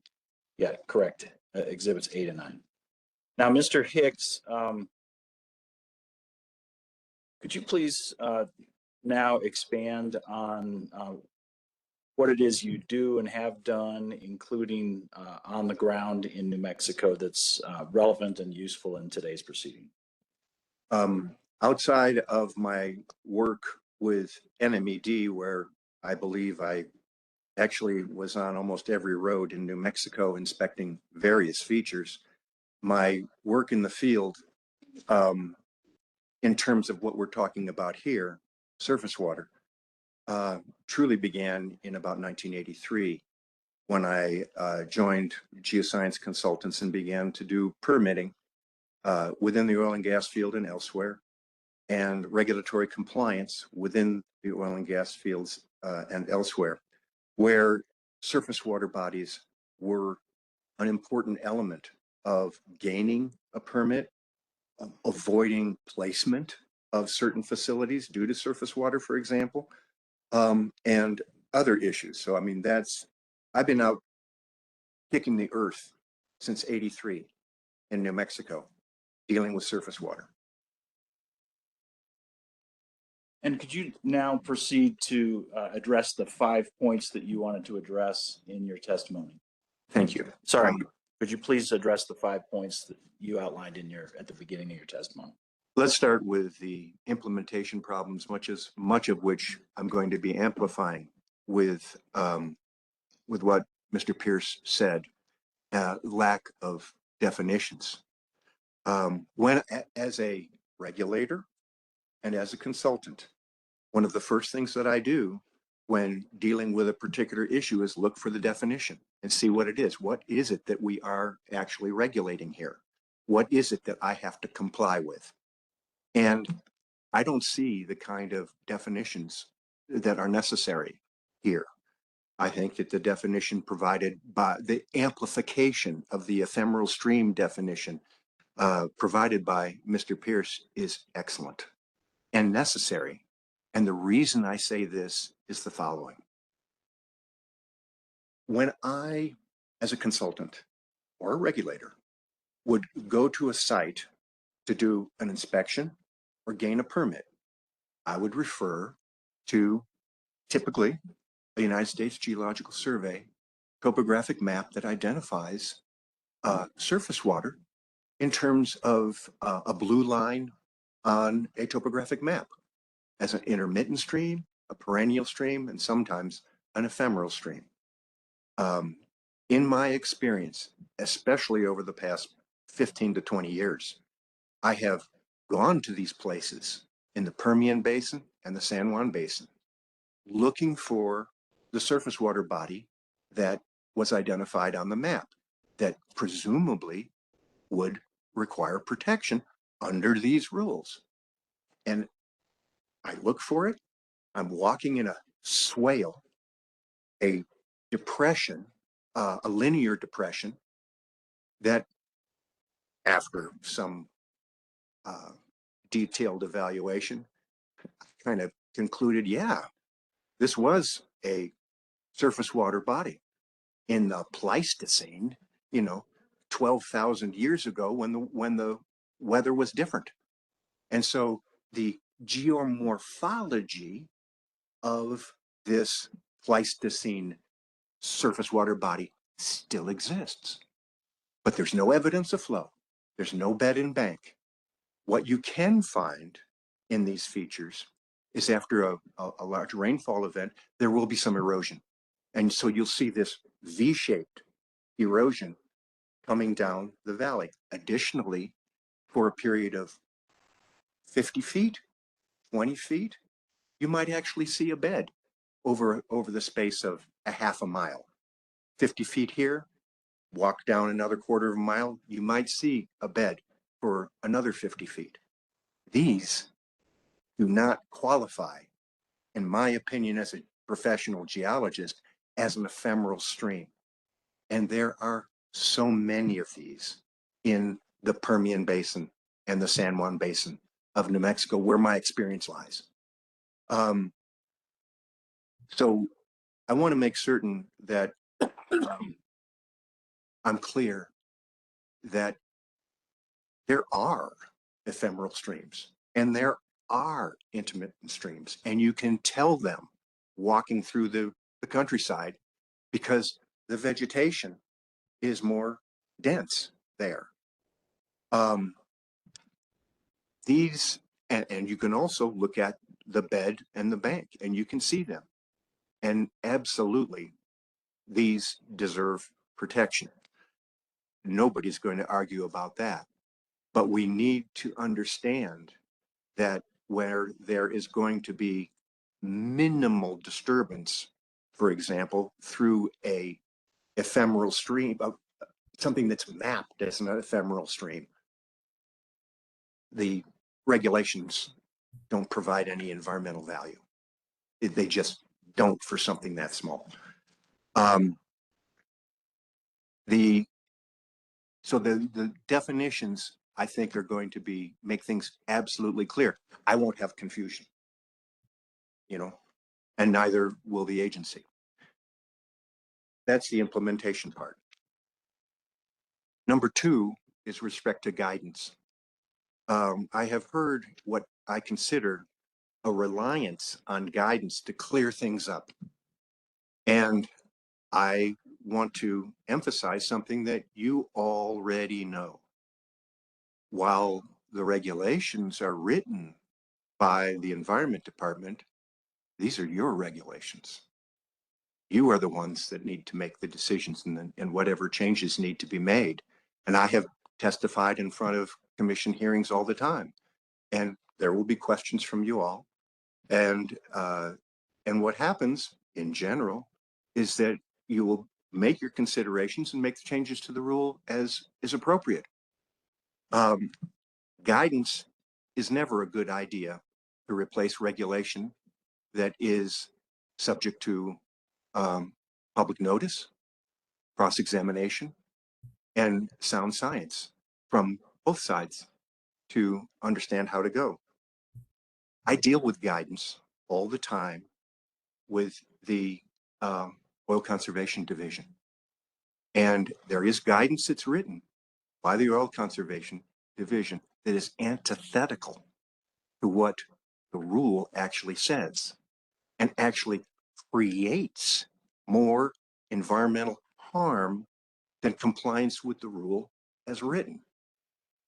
And it boggles my mind. And I don't want this group to make that same mistake. My third point is any reliance on databases, GIS, geographic information systems, in terms of their drawing upon databases from government institutions. I mentioned how a USGS topographic map with a blue line on it doesn't mean it's a stream at all. It can be a swale and many other things. The same is true with these databases. And if, and I hope they don't, but if the agency is going to create a map based upon where surface water should be regulated and where it shouldn't be careful of those databases and zip up your boots and lace them and tight and go out there and take a look at it. That's what needs to be done, in my opinion. I've been around pipelines construction that go through various landforms in New Mexico. And one of the landforms, while I can't point to it exactly, would certainly be a pipeline that goes through an ephemeral stream, probably under a general permit. And so there's a question that I would have and ask you to consider it, is the avoidance question. There is a need, or a need to understand what that is going to mean in terms of when we start to put pipelines through the areas to deliver, in terms of my client base, something I can talk about, to deliver the oil for sale, so that not only can we supply the needs of the nation, but it does a real good job for our state coffers, and it's not unimportant. So I would like to have a clear understanding of what that is, and it would be best in the rule, rather than if there are real questions about it, other than mine. If there are real questions about it, I'd like it to be in the rule rather than guidance. And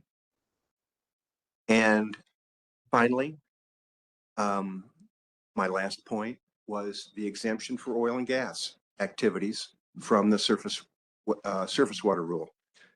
I've been on a lot of oil and gas sites, ranging from refineries to compressor stations to individual wells that are being drilled. The amount of care that is taken, especially now, in the production and exploration of oil and gas, is remarkable. The amount of regulation that they have is also complete. And I just want to testify that it's my experience in the field, looking at the oil and gas facilities, that the exemption that is in the rule is fully justified. Mr. Hicks, are you familiar with the definition of surface waters of the state that appears in 20.6.4? There's 12, yes. 12 different water body forms, ranging from wetlands to prairie potholes. Yes. And do you have any testimony that you'd like to offer to the commission relating to the listing in that definition? What Mr. Pierce recommended is that a set of definitions be developed and he provided one for an ephemeral watercourse. And we think that same level of detail, I think that same level of detail is going to be necessary for all of those definitions, all of the landforms that are surface waters of the state of New Mexico. Can you provide specific examples of the list of items in that definition that you feel need to be further fleshed out through criteria in the rule? I definitely think that ephemeral streams, as I testified earlier, in looking at this, wetlands appear to be, in state rules in general, appear to be relatively well defined. The key that I find to wetlands is the presence of plants, a plant community that is specifically adapted to saturated conditions. Because going back to what I indicated earlier about these databases, wetlands are identified on databases all the time. And I've gone out to inspect or even looked on Google Earth of a wetland, and it turns out to be a drilling pit, you know, or a reservoir. It is not a wetland, but you can go. I have gone to a place that I would anticipate being a wetland and found one. So it's mapped correctly. I'd go 3/4 of a mile in a different direction, and that is not mapped correctly on the geospatial databases that are used. Because there are no plant communities that represent a wetland. These are my experiences in the dichotomy of what exists with respect to the databases and what's on the ground. Many of these other features here, such as I had to look up prairie pothole. And as much as I have walked through all of the countryside around here in the state of New Mexico, in both the San Juan, and I've never come across that feature. Playa Lakes all the time. And I have not looked at the definition of a playa lake in concert with my testimony here. Because at least for me, and this may be my failing as a witness, for me, the definition of a playa lake is relatively clear. They are mapped generally very appropriately. So I would, but frankly, I have one more comment to make that's important for you to know. I've never done a surface water permit. Me personally, my experience is being out on the ground and seeing these landforms. My experience is writing regulations, public input, and being before the commission in terms of helping you all make the rule. So to answer Mr. Bouttier's question, it needs to be asked to Mr. Pierce and other witnesses, because I think that would be most appropriate. Thank you. Does that conclude your testimony today? My testimony is concluded. Thank you, Madam Hearing Officer, Mr. Chair, members of the commission. These witnesses are available for prosecution. Thank you, gentlemen. Let's start with Mr. Stomp. Mr. Stomp, do you have questions of this panel? No questions. Thank you. Thank you. Ms. Taylor? Yes, ma'am.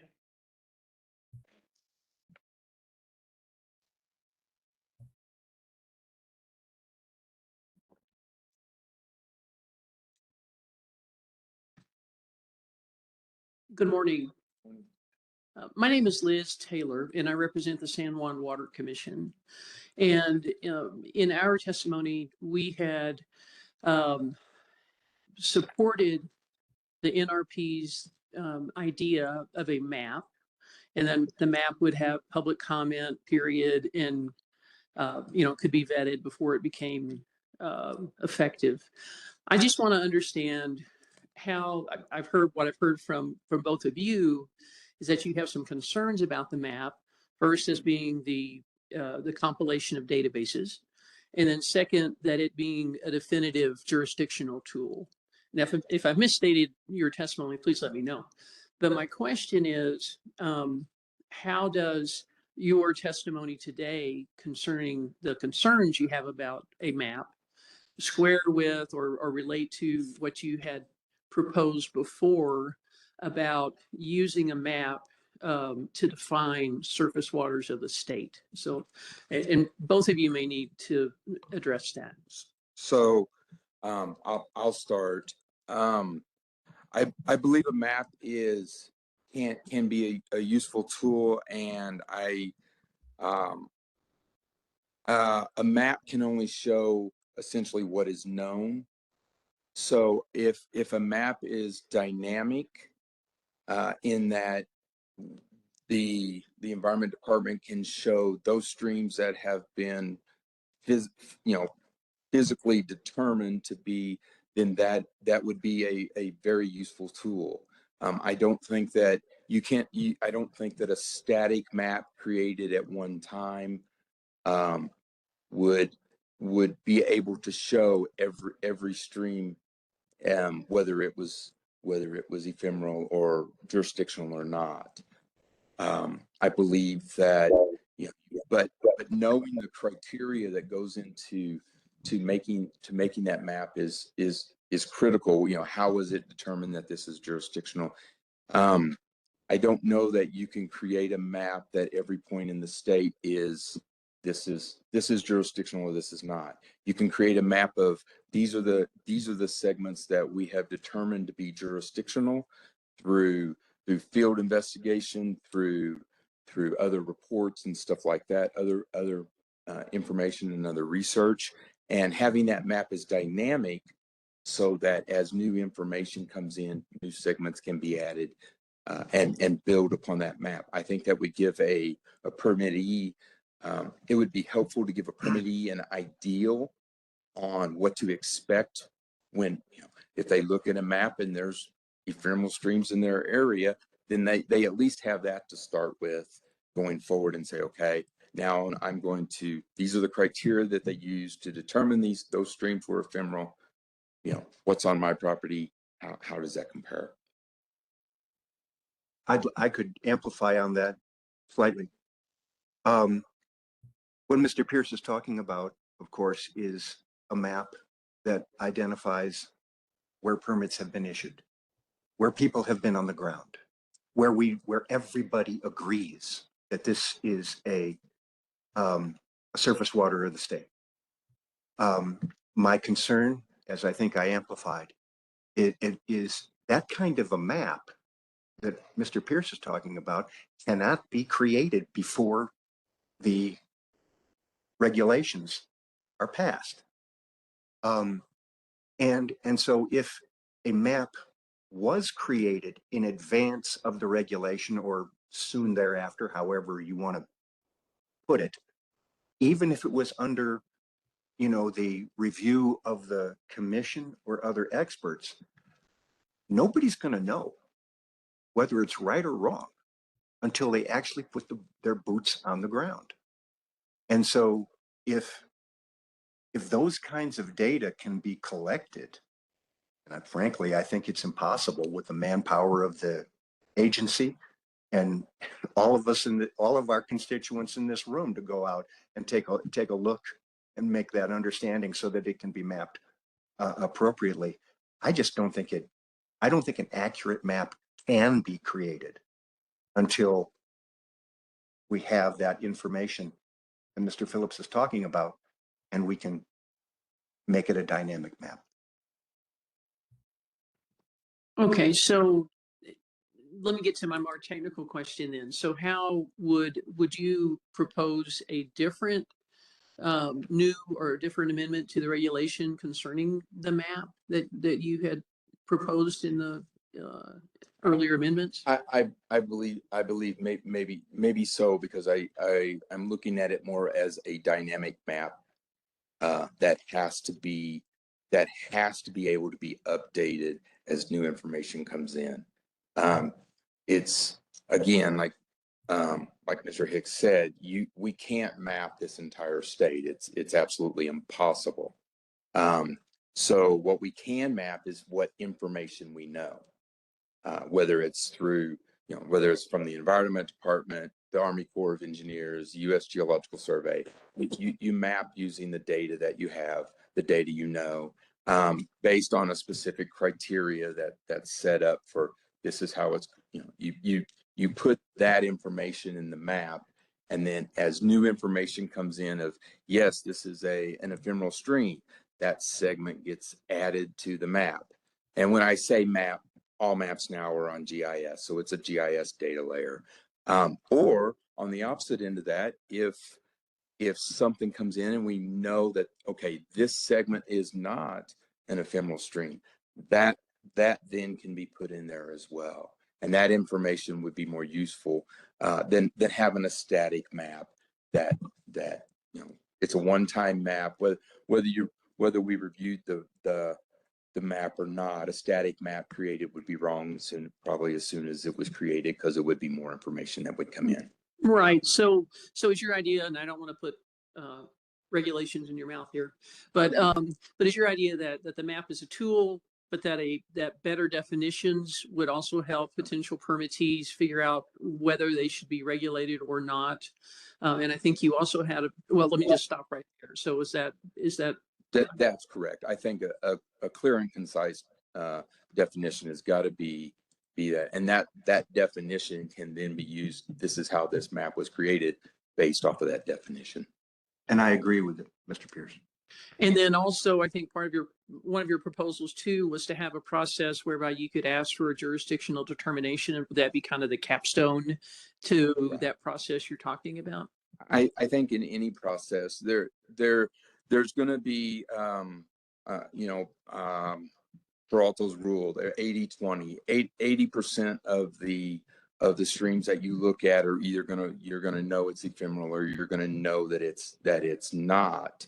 However, having the opportunity to go to the Environment Department and getting that jurisdictional has got to be critical before you go through the NOI process, before you have to pay the fee to start the application fee to start the NOI process. And they have addressed that in the Exhibit 79. Did you want to add anything, Mr. Hicks? I agree. All right. Thank you very much. Thank you. Mr. Parkamenko on the platform, do you have questions of this panel?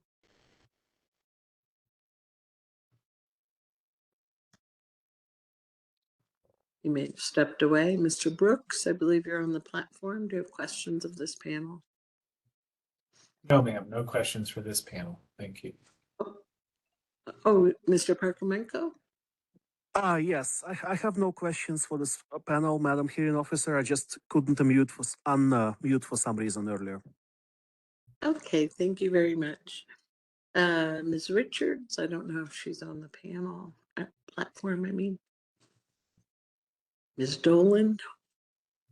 I have no questions. Thank you. Thank you. I don't think we have Mr. Maxwell or Mr. Weatherby. Mr. Kermsey? Thank you. Mr. Kermsey said no questions. Ms. Miller?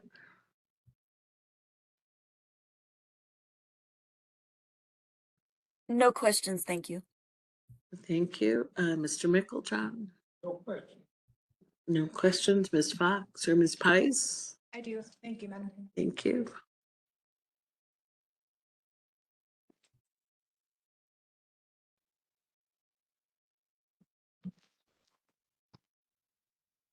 Good morning, Mr. Pierce, Mr. Hicks. Thanks for your testimony today. I'm Sally Paez, and I'm a staff attorney with New Mexico Wild, and I've got questions on behalf of the water protection organizations, some of which I think were addressed in your summary of testimonies today, so thank you for that. I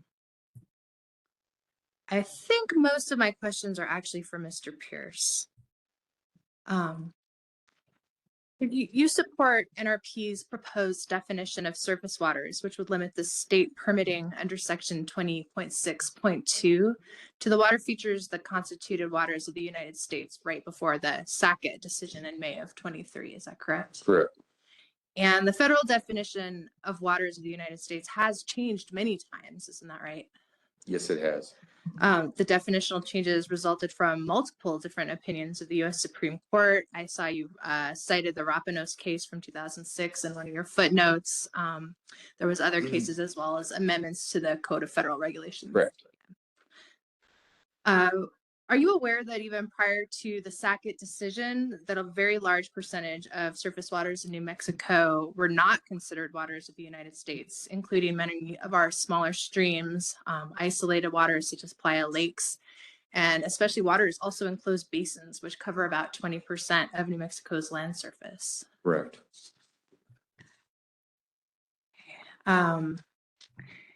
And you testified today and in your written testimony that the rule needs greater clarity around whether a particular surface water would be regulated. Isn't that right?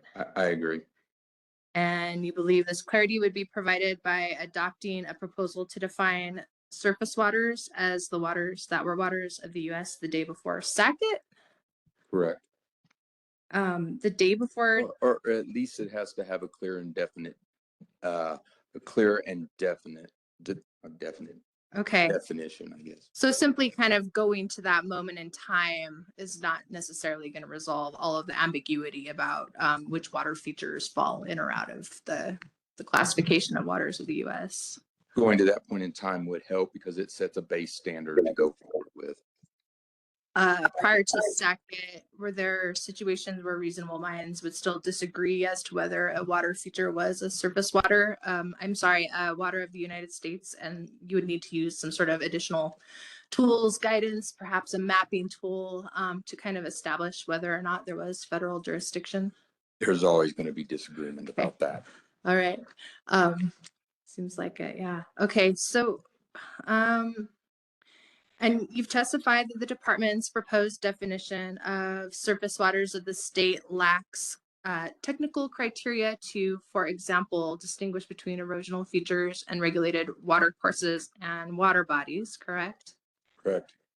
And you are aware of the department's proposal in Exhibit 79A to revise the surface water definition to expressly exclude, quote, erosional features that do not contain wetlands or other recognizable physical, hydrological, or biological characteristics of a surface water.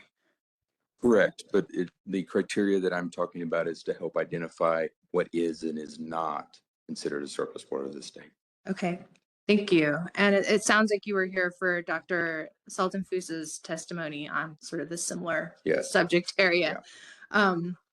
And it sounds like you agree with Dr. Saltonfus that there are distinguishing geomorphological features and criteria that can be used to make this determination. In fact, you're proposing that there's some that could be used to make that determination. Okay, great. Moving on to a different topic, ditch created wetlands exemption. I know you didn't testify about this today in person, but I believe in your written testimony, you supported NRP's proposed addition to section 20.6.2.10 of a list of additional exclusions from the scope of waters that would be protected by the rule. Could you point that into my testimony, please? Yeah, I don't know if you've got your demonstrative here. It was it's the slide with a ton of words. I think it's about like slide number 4 of your demonstrative. And then in your testimony, you spoke about it, I believe. Sure, I'm sending you to the right place. Exhibit 5, so your direct testimony, page 5. And these are the list of exemptions that you stated are from Colorado. Colorado Rule 87. Yes. Mr. Pierce, if you could just let her finish her question before you answer. Sorry. So do you support these proposed additions of these additional exclusions from the scope of waters? I believe that helps to identify what is not considered a surface water of the state. And as part of that, you support the proposal in subparagraph CE to exclude wetlands that are adjacent to ditches? Irrigation ditches. Yes. It's ditch created wetlands that are supported by the Man-made wetlands. Are you aware that Senate Bill 21 expressly adopted an enumerated list of exemptions for surface water permits? And those are now part of New Mexico's Water Quality Act, and those are being incorporated into NMED's proposed regulation, and that those exemptions from our statute don't include a ditch created wetlands exemption. I was not aware of the exemptions in Senate Bill 21. You stated that the additional exclusions are taken from the Colorado Regulation 87, correct? Correct. Which you reviewed, I did. but you didn't participate in that rulemaking process in Colorado? I did not. Okay. So I suppose you also didn't participate in any of the kind of negotiations and compromise between the parties that kind of led to that ditch created? I did not, no. Please be careful not to speak on the end of his answer or the end of her question. Thank you, Madam I'm Hearing sorry. Officer. Let's see. The exclusion, do you know if the exclusion for wetland created ditches, it's not included in the federal regulations as an exemption, is it? I do not know that answer. I do know that. I believe that it is not. Finally, and you may not know this, but Colorado has significantly more wetland acreage than New Mexico does. Isn't that right? I agree. Okay. I have some questions about the mapping and let's see. In your direct and rebuttal previously submitted, you supported NRP's proposal to add language to section 20.6.2.1201. It's new language proposed as paragraphs E through H. And those as drafted, and there was also a section in the review by the commission section of the regulation. All of those additions would require NMED to create and publish a map for making these jurisdictional determinations of whether a water course or body of water is a surface water of the state. So I think that was your previous submittal. Is that correct? I believe we've based on discussions, we've kind of amended that to understand that a map has to be a dynamic map that is not static and cannot be used as the sole source of a stream or jurisdictional determination. Okay, thank you. And I think we are in agreement to that. As far as you know, is either EPA or the Army Corps of Engineers under a requirement to map all waters of the U.S. for purposes of permitting jurisdiction? Not that I know of. I do not know. Do either EPA or the Army Corps of Engineers have a rule that such maps need to be subject to formal public comment periods or administrative appeals or legal challenges? I do not know that answer. Are you aware of any states that are under that kind of requirement? I'm not aware of any states either.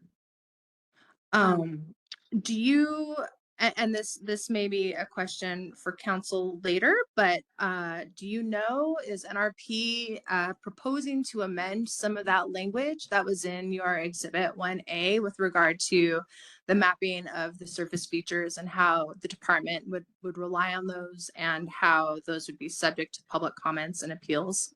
Madam Hearing Officer, I would object that. That is a question, I think, for council. And I will also offer some redirect examination that I think may add the clarity that Ms. Pius would like. Okay, I'll move on.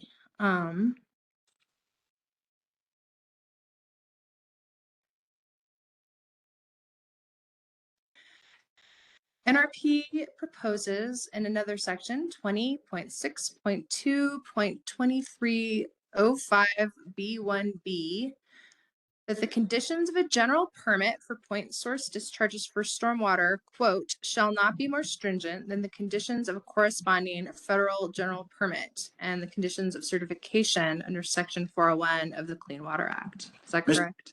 I'm sorry. Go ahead and finish. I'm finished. Mr. Pierce, before we answer, could you please move your microphone a little bit farther up the table so that there's not noise made whenever you're running up against it? I apologize. Okay, thanks. Could you please repeat? Certainly, it's the no more stringent than language, and it comes in two places. So the first section is all of these questions are about 20.6.2. It's 2305 B1B for a general permit for point source discharges for stormwater, that the conditions from NMED shall not be more stringent than the conditions of a corresponding federal general permit and conditions of certification under Section 401. Is that correct? Sound familiar? Correct. I believe the position behind that is if we've listened to in the testimony that we've heard so far, the Environment Department has stated that the former federal regulation would be the floor from which they could build off of, and that being in implementation after the rule has been created. I think it is NRP's position that no more stringent be the ceiling by which we are working off of. In addition to proposing that for those stormwater point source general permits, NRP is also proposing that general permits for discharges of dredged and fill material cannot be more stringent than a corresponding federal. I believe they are proposing that, but I did not testify on dredge and fill. I think it was briefly cited in your direct testimony on page 11, but we can move on. In your understanding, that proposal would apply to general permits issued by the federal government and certified by the state, and those would be permits that are currently existing, right? So the conditions would be based on the standards at the time of issuance. So standards in effect today, presumably. Standards today. Your NRP's proposal then does not take account of the fact that federal and state water quality standards and other requirements change over time, does it?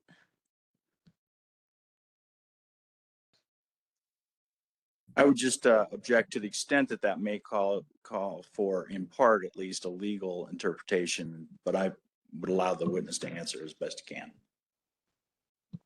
Obviously, water quality standards change over time as new constituents or parameters are added to and removed from the list. Okay. And I don't know if you're aware that this commission has also scheduled an upcoming hearing for a triennial review, which they do every few years to update water quality standards. There's already a hearing scheduled later this year. So there is a chance that we'll have new water quality standards fairly soon after the completion of this current rulemaking process. And if that all happens, this proposal to have conditions no more stringent than would not take account of those new standards for general permits. Okay, I'll take your word for that. Okay, thank you very much, Mr. Pierce. That's all the questions that I have. Thank you very much for your testimony. Thank you. Thank you. Ms. Udall, do you have questions? Thank you, Madam Hearing Officer. Just a few. Good morning. Thank you both for your testimony. My name is Taryn Udall, and I'm an attorney with Western Resource Advocates. I represent the sportsmen and wildlife advocacy groups in this proceeding. Mr. Pierce, I have just a few questions for you, and they relate to your direct testimony on the 11 exclusions that NRP recommends adopting. Ms. Paez just covered a few of them already in her questions, so I won't retread the same ground. But you testified that these exclusions should be added because Colorado's new dredge and fill regulation adopted them. Is that correct? I believe that they can be used as a reference for what should be added so that we have a better understanding of what is not a surface water of the state. And you discussed with Ms. Paez that you weren't involved in the development of Colorado's rules, but did you review the statute directing the development of Colorado's regulation? I did look at the statute and I looked at the rule. However, it was a little while ago. Do you recall then that the Colorado statute expressly lists these same 11 exclusions? Could you repeat the question? Sure. Are you aware, do you recall whether the Colorado statute expressly lists the 11 exclusions that NRP recommends the commission adopt? I do not. I do not recall. Have you reviewed SB 21 directing the commission to adopt the surface water permitting program? I have read it, but I have just a general basic knowledge of it. Do you recall if SB 21 lists these 11 exclusions? No. In the context of surface water permitting programs, are you familiar with the difference between exclusions and exemptions? I'm not familiar with if there is a legal definition. I mean, I have in my mind what an exclusion and what an exemption means. But if there is a legal as for regulation or rule, I do not know. Would you agree that, just in general terms, that exclusions address categories of waters while exemptions address activities? I'll take your word that that's what that means. Yes.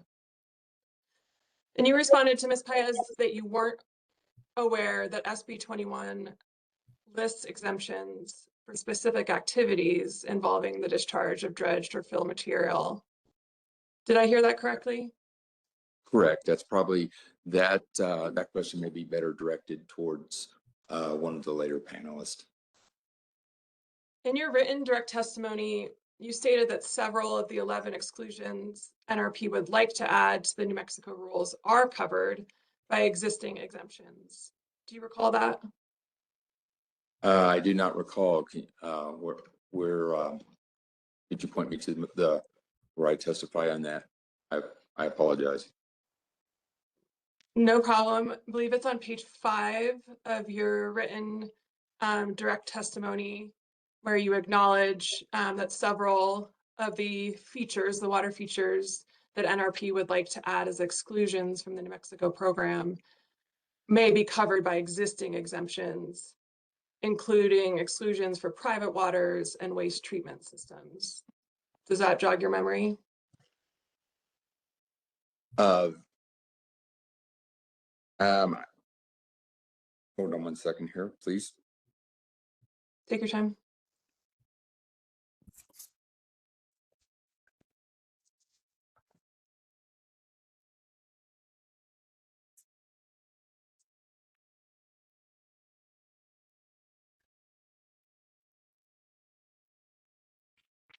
So basically, yes, I mean, certain things may be exempt, but again, that adds clarity to what is exempt. One of the specific exclusions NRP proposes, and that you discussed some with Ms. Paez, is to add an exclusion for wetlands adjacent to ditches. Is that correct? That was correct, yeah. We talked a little bit about the exemptions listed in statute in SB 21 and repeated in the draft rules in 2303B. And those relate to exemptions for agricultural activities, specifically an exemption in subparagraph 3 for construction or maintenance of farm or stock ponds, acequias, or irrigation ditches, or the maintenance of ditches. In your understanding, would that exemption cover many activities occurring near ditches? I don't know how that rule would be, that portion of the rule would be interpreted, and if that would exempt would exempt those wetlands. Thank don't you. know. That's all I have. And thank you, Ms. Udall. Ms. Scott?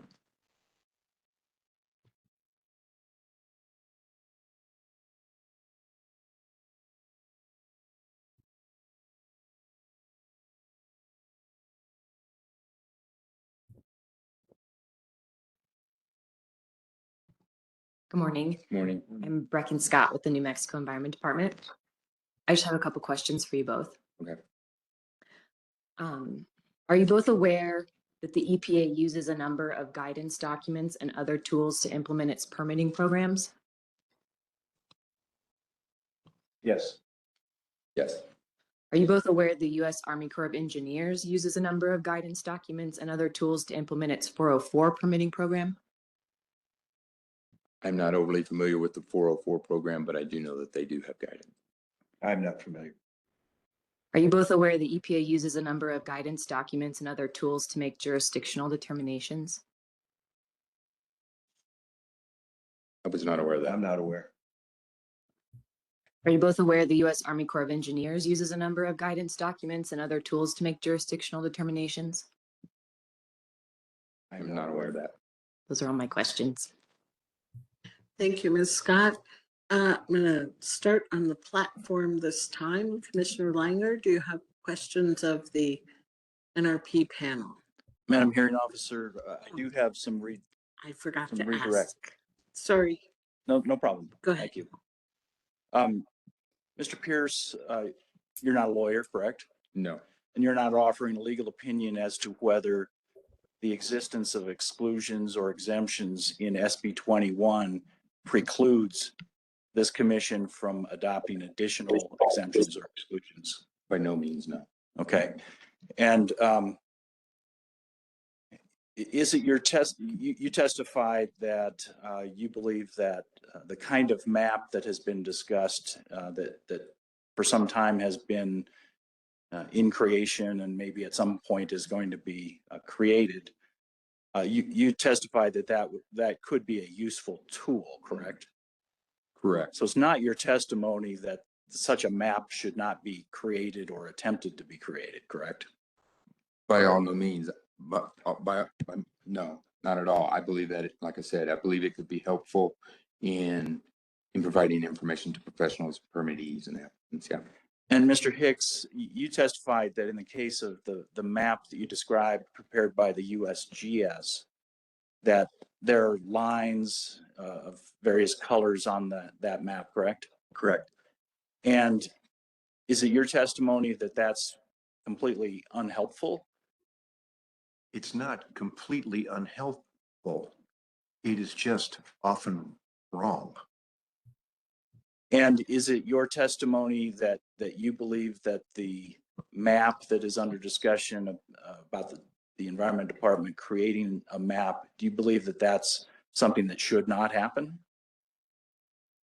In terms of the dynamic map that Mr. Pierce is talking about, I think that would be extraordinarily useful. And the reason is because each point on the map would then represent a surface water that has been examined by an applicant and the agency, permit issued, and we're going to know. Let's say hypothetically that map is not created at all based upon, in part, boots on the ground, as you testified. Let's just say that it's created from data and information and permits and whatever other sources. Would it be your testimony that would be unhelpful, or would your testimony be that would be a starting point that needs confirmation by boots on the ground? Let me just say that I have seen maps generated in ways like that, some of which are totally unhelpful, and some of which can really be used as a starting point. And so it may be whatever map may be determined by the commission to be created. It's the usefulness of that map needs to be determined by communications and understanding between the regulated community and the agency, and possibly even heard by the commission in terms of determining whether said map is useful or not. Thank you. And Mr. Pierce, you were asked some questions on cross-examination relating to the proposal of the Natural Resources Partnership to use the no more stringent than as a ceiling rather than a floor, correct? Correct. And are you aware that the Clean Water Act does allow states to make rules that are more stringent than rules at the federal level under the Clean Water Act? Correct. So it's not your testimony that cannot happen, that the state cannot make more stringent rules, correct? Correct. What is your concern? What is your understanding of the concern and the reason for, in this proceeding, to ask this commission to use the no more stringent than as a floor? What do you see as the potential problem created by not having that be the floor? I believe that if using if no more stringent is the floor, then implementation could increase that ceiling, and that would be through implementation, whether it's through guidance, whatever could be done after the commission has had a chance to weigh in on that. And in that example that you just gave, at least hypothetically, through the implementation process and the development of guidance, more stringent than the federal Clean Water Act requirements could be essentially adopted without oversight, potentially at least, without oversight by this commission, correct? Yes. Now, there were also questions, I think, to both of you about the development of guidance and whether there are guidance used under the federal 402 and 404 programs. Do you recall that? I recall that. Is it your testimony that there's no place for guidance, or is it your testimony that there needs to be clarity in the rule such that guidance can be built around that clarity? I believe there needs to be guidance in the rule or needs to be clarity in the rule that guidance can be vetted. But I'd like to amplify that. Turning on my mic. The issue of what we've been talking about here is the definitions of waters of the state. I don't want to see any guidance on what a water of the state is.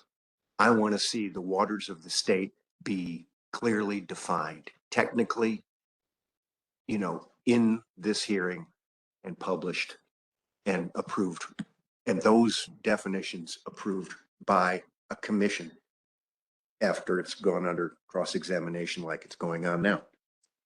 Fair enough, but am I correct that you don't have a philosophical problem with guidance that might be useful guidance being created on other issues? Absolutely not. That's all the questions I have on redirect. Thank you. Thank you, Mr. Boutier.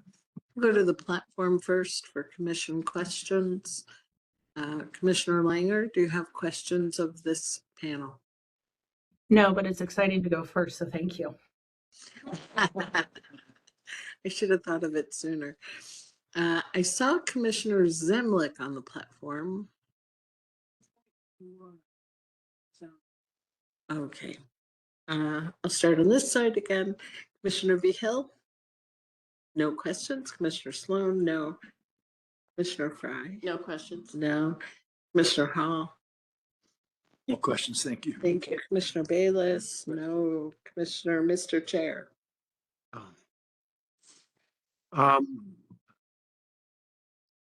Just want to make sure that Mr. Hicks feels at home when he gets a few questions here.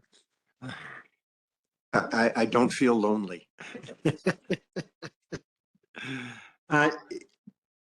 So your testimony is that the exemption as it's written in 2303 A2, the stormwater runoff trickling across oil and gas facilities, you're okay with that language?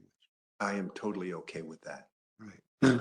And your experience, as you've described it over the years, has been, I would assume, with people developing new oil and gas drilling facilities at locations. I've done quite a bit of that, indeed. Right. And so the words used in here are that the flow are from conveyances or systems of conveyances, pipes, including pipes, conduits, ditches, and channels used for collecting and conveying precipitation runoff. That is it your testimony that those types of systems exist now at oil and gas drilling sites? Absolutely. Of the 60,000 or so unplugged wells in New Mexico, can you guess what the percentages are stripper wells?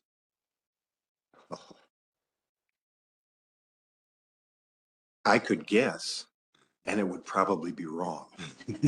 But it's a lot. It's a lot. Thank you.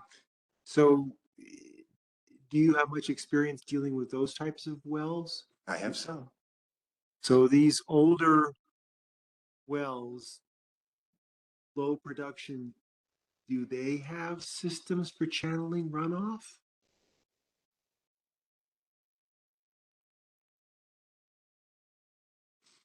Some, but few. Okay. All right. Thank you. Okay, Commissioner Chapman. Thank you. No questions. Thank you. Commissioner Thompson. Thank you. Thank you both. And I appreciate it. Mr. Hicks, you expressed concern about the impact of these regulations on the many crossings, pipeline crossings, I think you were referring to, of ephemeral channels. Is that correct? I'm sorry, of ephemeral streams. Yes. And it's, my experience is in oil and gas, and those are the pipelines, but there's renewable people, renewable energy is going to go have this same thing. This is a common problem. And so I was speaking from my experience, and I don't want to make the issue be too narrow.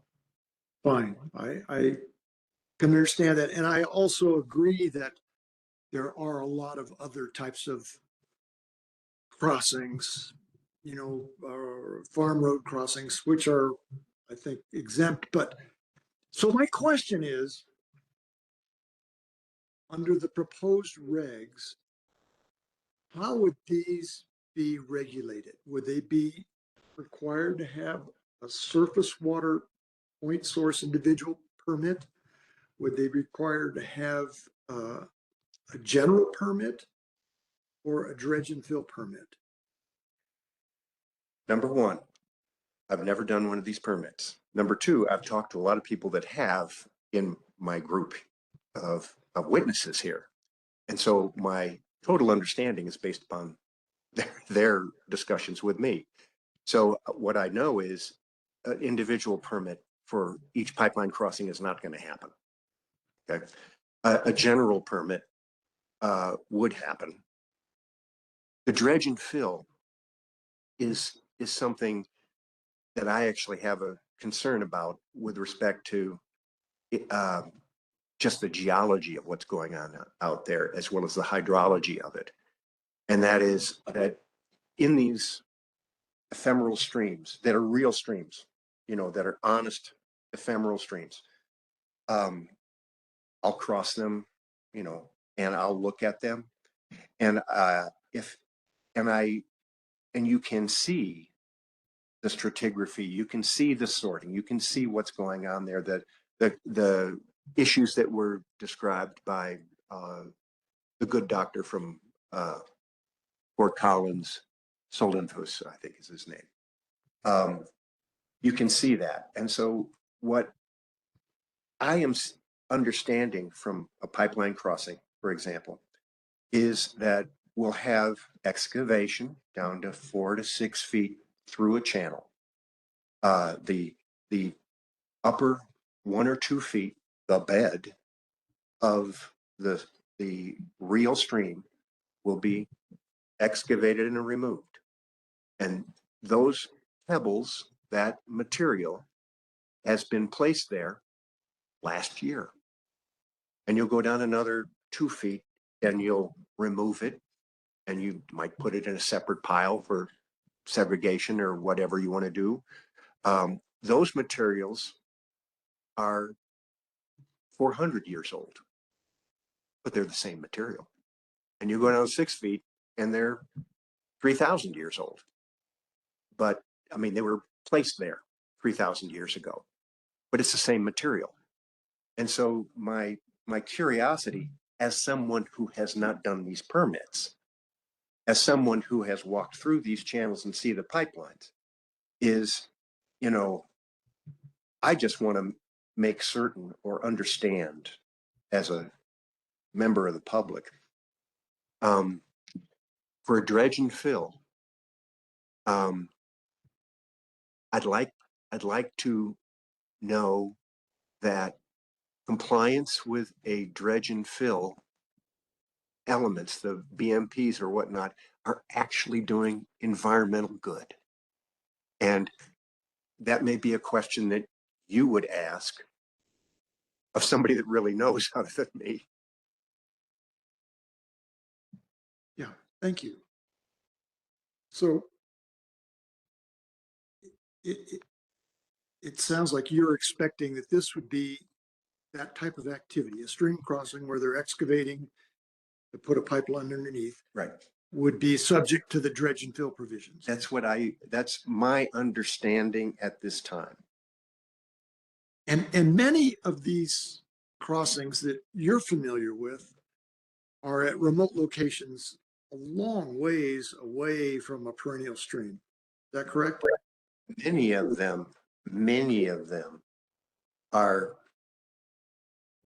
blue lines on a map, ephemeral stream, intermittent stream, that are only 2 miles long and go from a headland until it infiltrates and it's gone. They're not, they don't even see a perennial stream in the distance.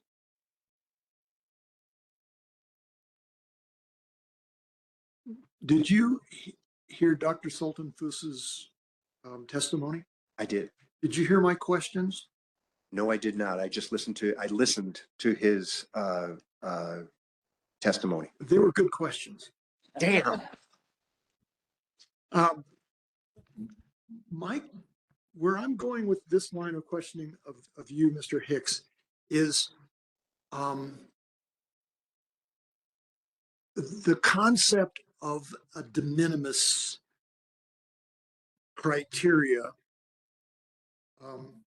where it was very clear that there was no potential impact to a perennial water or to an intermittent stream. And I wonder if you would be, let me step back. I'm not proposing that they not be regulated, but I would be interested in considering de minimis criteria in which the owner of the property or the person that was proposing the activity would be required to submit a notice of intent. But if that notice of intent could demonstrate a reasonable likelihood that there would be no environmental consequence, there would be no further requirements. No permit would be required. I can answer that question. I'm familiar with notices of intent from the groundwater discharge plan process. And the thing that I would want, to answer your question, I want clarity to that when I walk in with a notice of intent and I have my boots on the ground, my investigation, photographs, images, a study that says this is an ephemeral stream and this is the nature of it, and it's not connected to anything or whatever I have to say in the notice of intent, and there's a decision made at that time during the notice of intent process that a permit would or would not be issued because it's de minimis, for example. But I have heard in talking to my colleagues that once you walk into the notice of intent process under these rules, you're in the permit process. You're already dealing with a permit. And so I don't know whether that's true or not, because I haven't done these. But if there's not clarity on the part of the commission that the notice of intent is just what it says, it's an intent and an ability to have a formal process of going back and forth to determine whether a permit is or is not necessary. If that's not clear to the regulated agency or the regulated constituents, the commission or the agency, we need to make that clear. Okay, thank you very much. Thank you both. Commissioner Brunda and Commissioner Laney, if you have questions, I think maybe we'll pick it up after lunch, actually after public comment. So thank you. Let's come back at 1 for public comment. Thank you, Pam. We are back after a lunch break. We're on day 8 of the hearing in WQCC 25-74. This is relating to surface water quality permitting programs. We have reached our 8th and potentially final public comment session. I will call on those of you in the room and then go to the platform. Just a few things. I will ask you to spell your first and last name because we are having a transcript made. We'll ask you pursuant to commission rules to swear or affirm to tell the truth. I'll ask you to keep your comments to 3 minutes and speak sufficiently slowly so that the court reporter can capture your words. And in the event you have more to say than it's in 3 minutes, please submit it in writing to Pamela Jones, the commission administrator. She's here behind me. And all written comment will be scanned and uploaded for the commission's deliberation, the same as the transcripts. So let's see, I saw Mr. Klingel come into the room first. Mr. Klingel, if you would.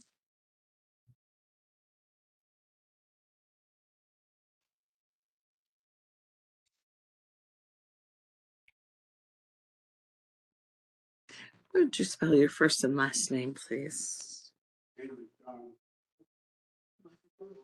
Microphone, sorry.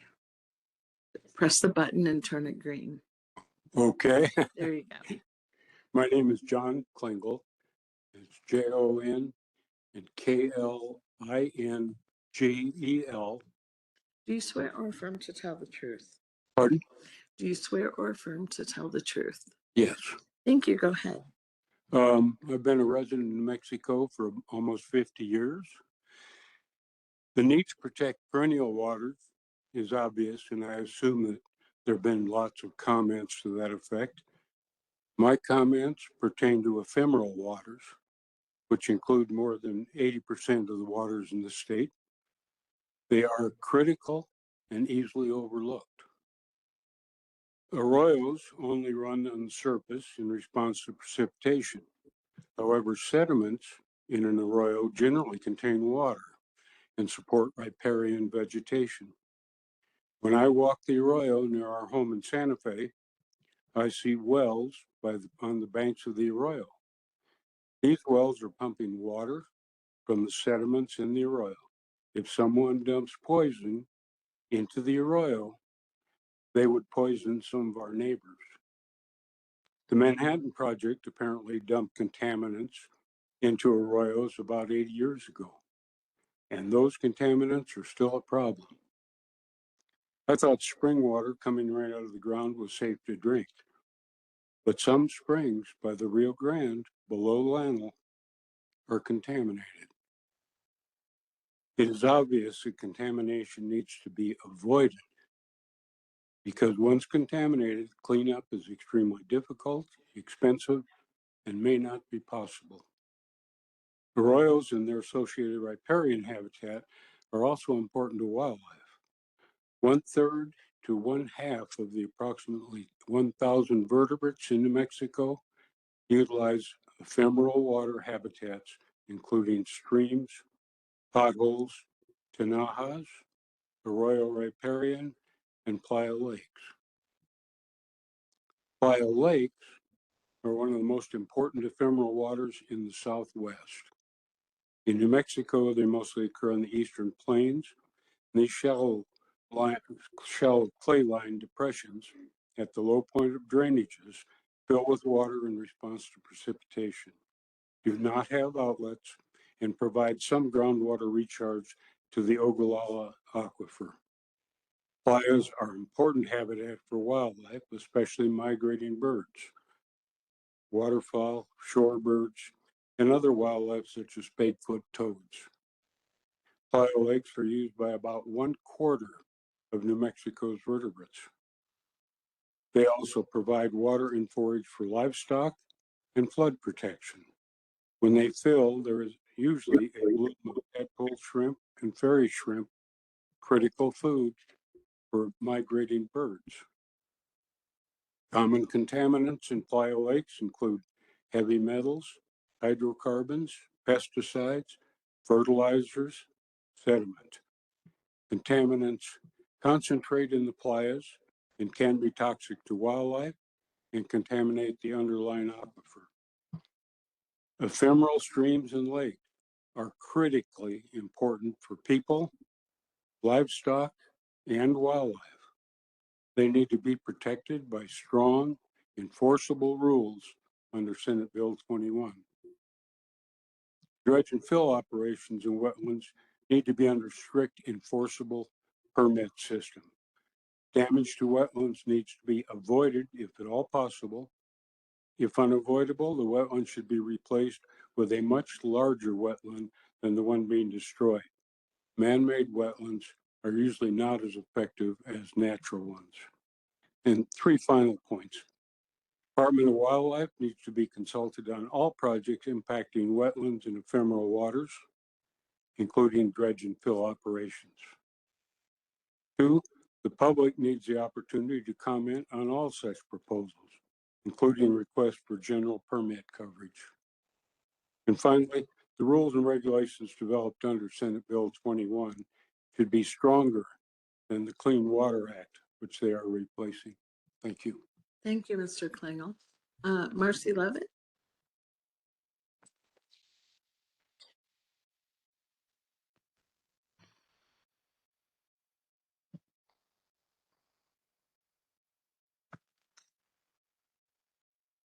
If you would please spell your first and last name. Marcy Levitt, MarcyLeavitt. You swear or affirm to tell the truth? I do. Thank you. Go ahead. Chairman Brankard and members of the commission, my name is Marcy Levitt, and I have submitted written public comments that I will summarize here. My detailed background is included in my written comments. I am now retired, but I believe my work experience is unique and useful to this proceeding. I was chief of NMED's Groundwater Quality Bureau, overseeing discharge permits for all types of discharges, and the Surface Water Quality Bureau chief, and also regulatory branch chief for the U.S. Army Corps of Engineers Albuquerque District, where I oversaw the Clean Water Act Section 404 dredge and fill program. As a person who cares deeply about New Mexico's water quality, I strongly support adoption of a state surface water quality protection program. First, New Mexico absolutely needs a comprehensive surface water quality protection program now more than ever. Since 2015, federal water quality protections that New Mexico relied on have been handled like a political seesaw, which has made it imperative that New Mexico take full responsibility for its own water quality. We have had strong protections for groundwater quality since 1977, nearly 50 years, and now it's time to do the same for surface water. Second, the disparity between how New Mexico protects groundwater quality versus surface water quality needs to be addressed. We need a comprehensive state water quality protection program for all discharges from all sources of pollutants for all waters.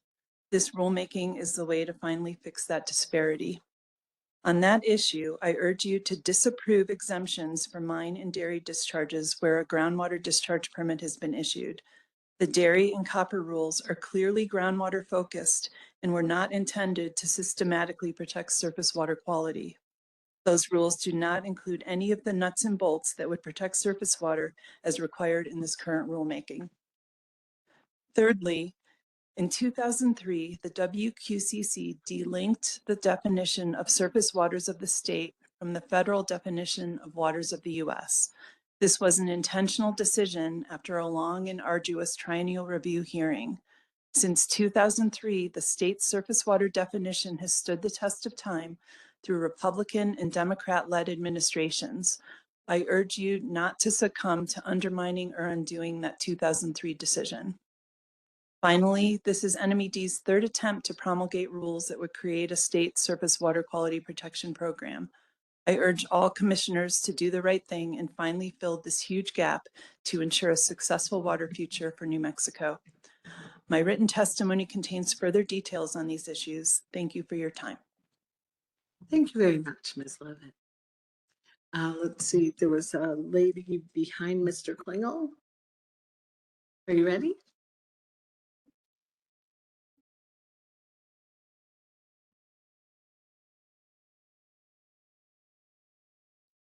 If you would please spell your first and last name. Sure. Carol, excuse me, Carole, Wendler, Wendler. Do you swear or affirm to tell the truth? Yes, I do. Go ahead. Sorry, I have apparently have a frog.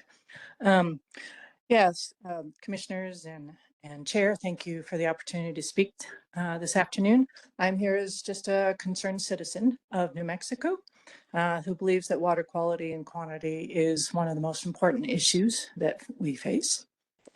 And I try on a daily basis to live my life in a manner of low impact. And last year, I added more solar panels to my roof. I bought an electric car. I refurbished my solar hot water heater, and I replaced my shower heads. For years, I've been collecting gray water to use around my house. In a household of 2, we use less than 600 gallons a month. I'm doing these things to reduce my impact, to do my part. I'm here today hoping that you'll do the same.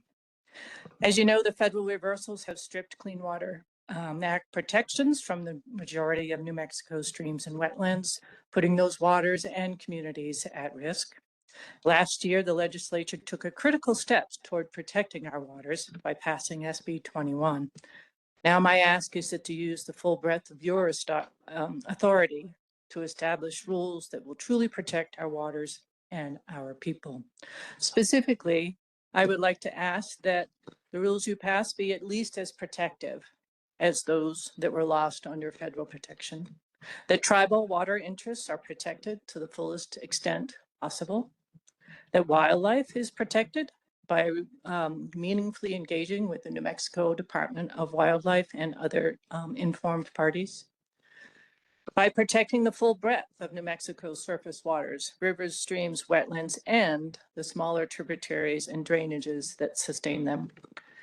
That robust public participation is allowed so that communities have a say in their water, and that the rules don't simply rubber stamp business and industrial opportunities. New Mexicans deserve clean, safe, and reliable water. There's not a person in this room that doesn't need clean water.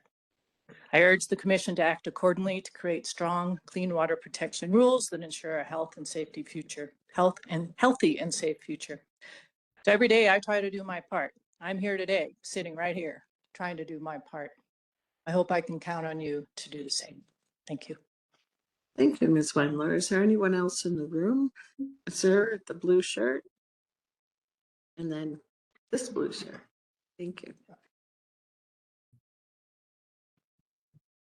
If you would please spell your first and last name.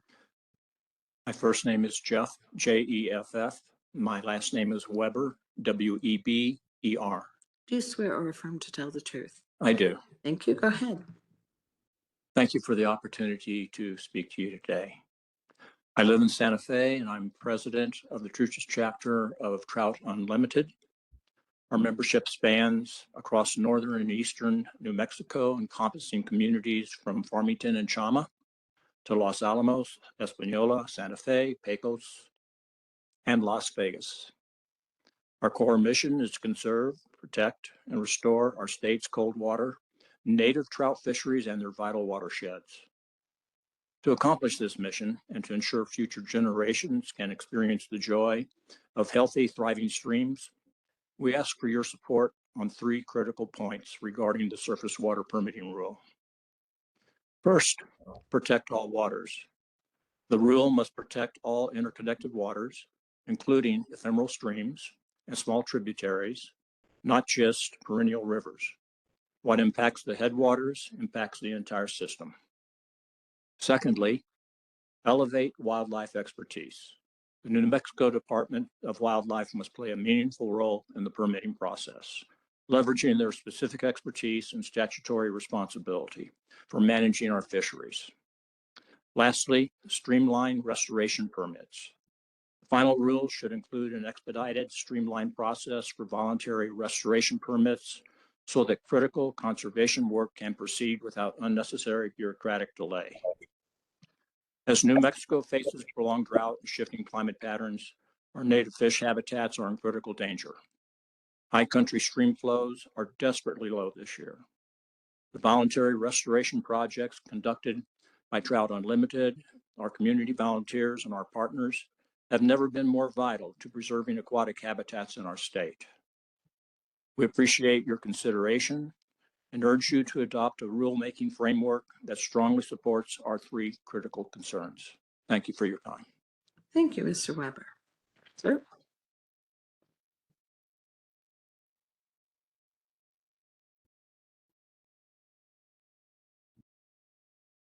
Let's see your first and last name, please.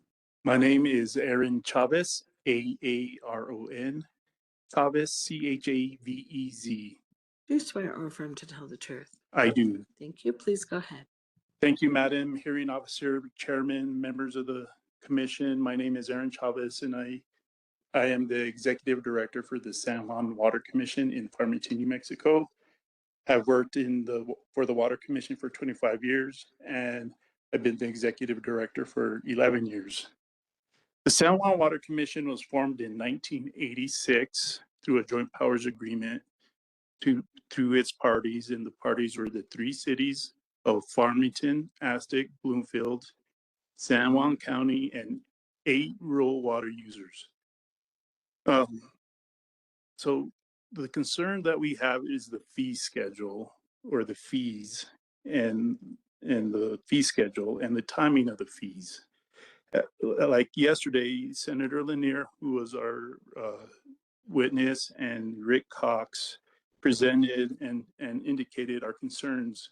But my concern is that we do support the NPDES program and permits, because over 70% of the water in New Mexico flows through San Juan County, and our only source of water in the area is the surface water. We do not rely on any aquifers.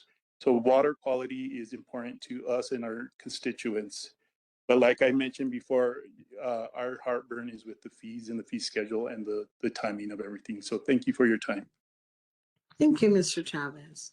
Others, I saw a hand along the aisle here. Come on up. If you would spell your first and last name. Brittany, last name Fallon, F as in Frank, Allon. Do you swear or affirm to tell the truth? Yes. Thank you. Go ahead. Because it seems like you all may end proceedings early and not get to public comment tomorrow, the hearing officer advised me to bring printed copies of 2 comments for tomorrow. One is a legislative letter on fees and funding, and one is a legislative letter on tribal water quality standards. And we thought that they would be helpful for the discussions that you've been having. And that's all. Thank you, Ms. Fallon. Others, ma'am, in the stripes there.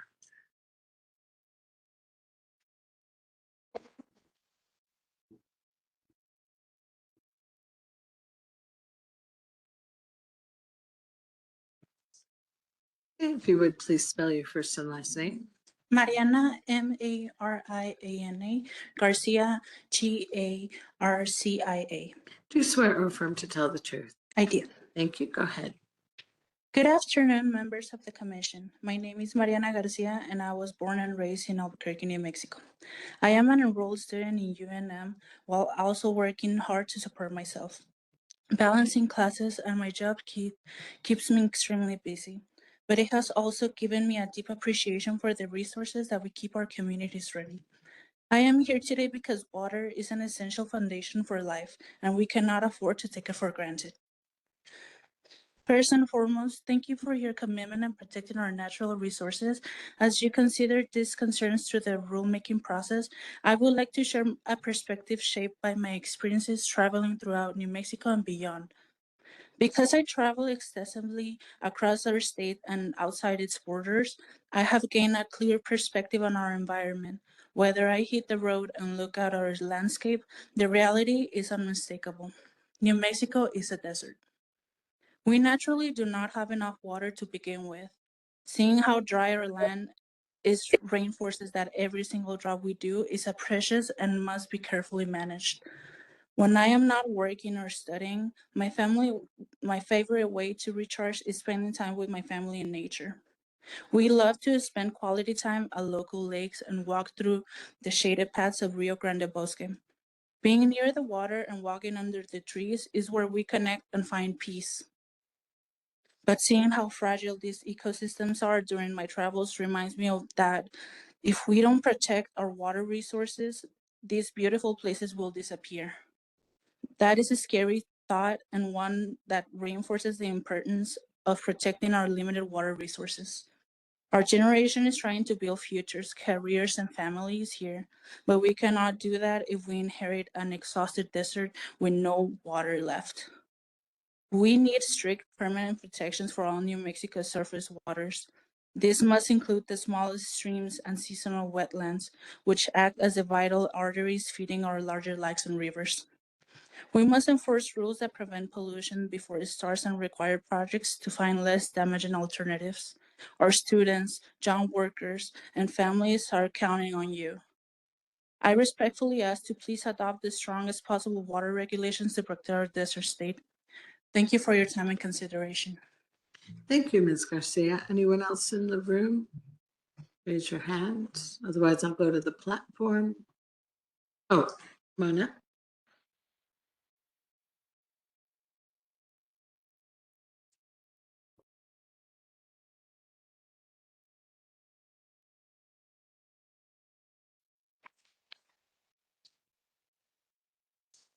If you would please spell your first and last name.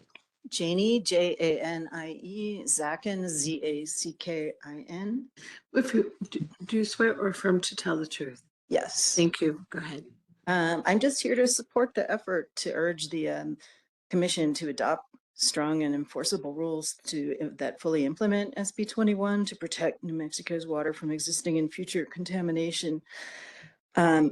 Given the current administration's lack of interest in environmental protections, I think it's urgent that New Mexico adopt rules to implement SB 21. For example, the DOE tried to cancel $83 million in clean energy grants to blue states, which was just overturned in court. So I just don't trust the federal government to have anything to do with regulating Mexico's waters.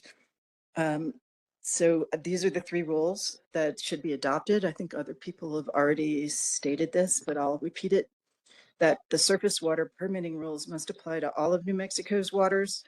including ephemeral streams. The Commission should reject attempts to narrow the scope of the program through changes to the definition of what consists of surface waters of the state. 2, we need rules that allow the public to engage in permitting decisions. Currently, there isn't a public comment opportunity on proposed discharges under general permits. So I urge the Commission to adopt a 15-day comment period on general permit coverage requests.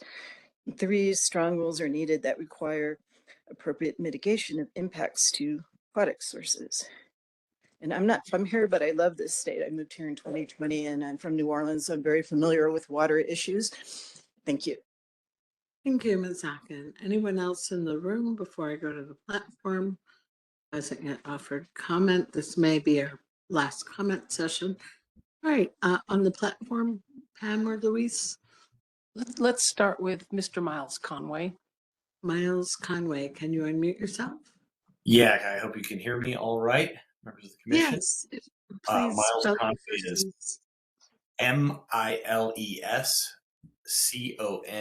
MILESCONWAY.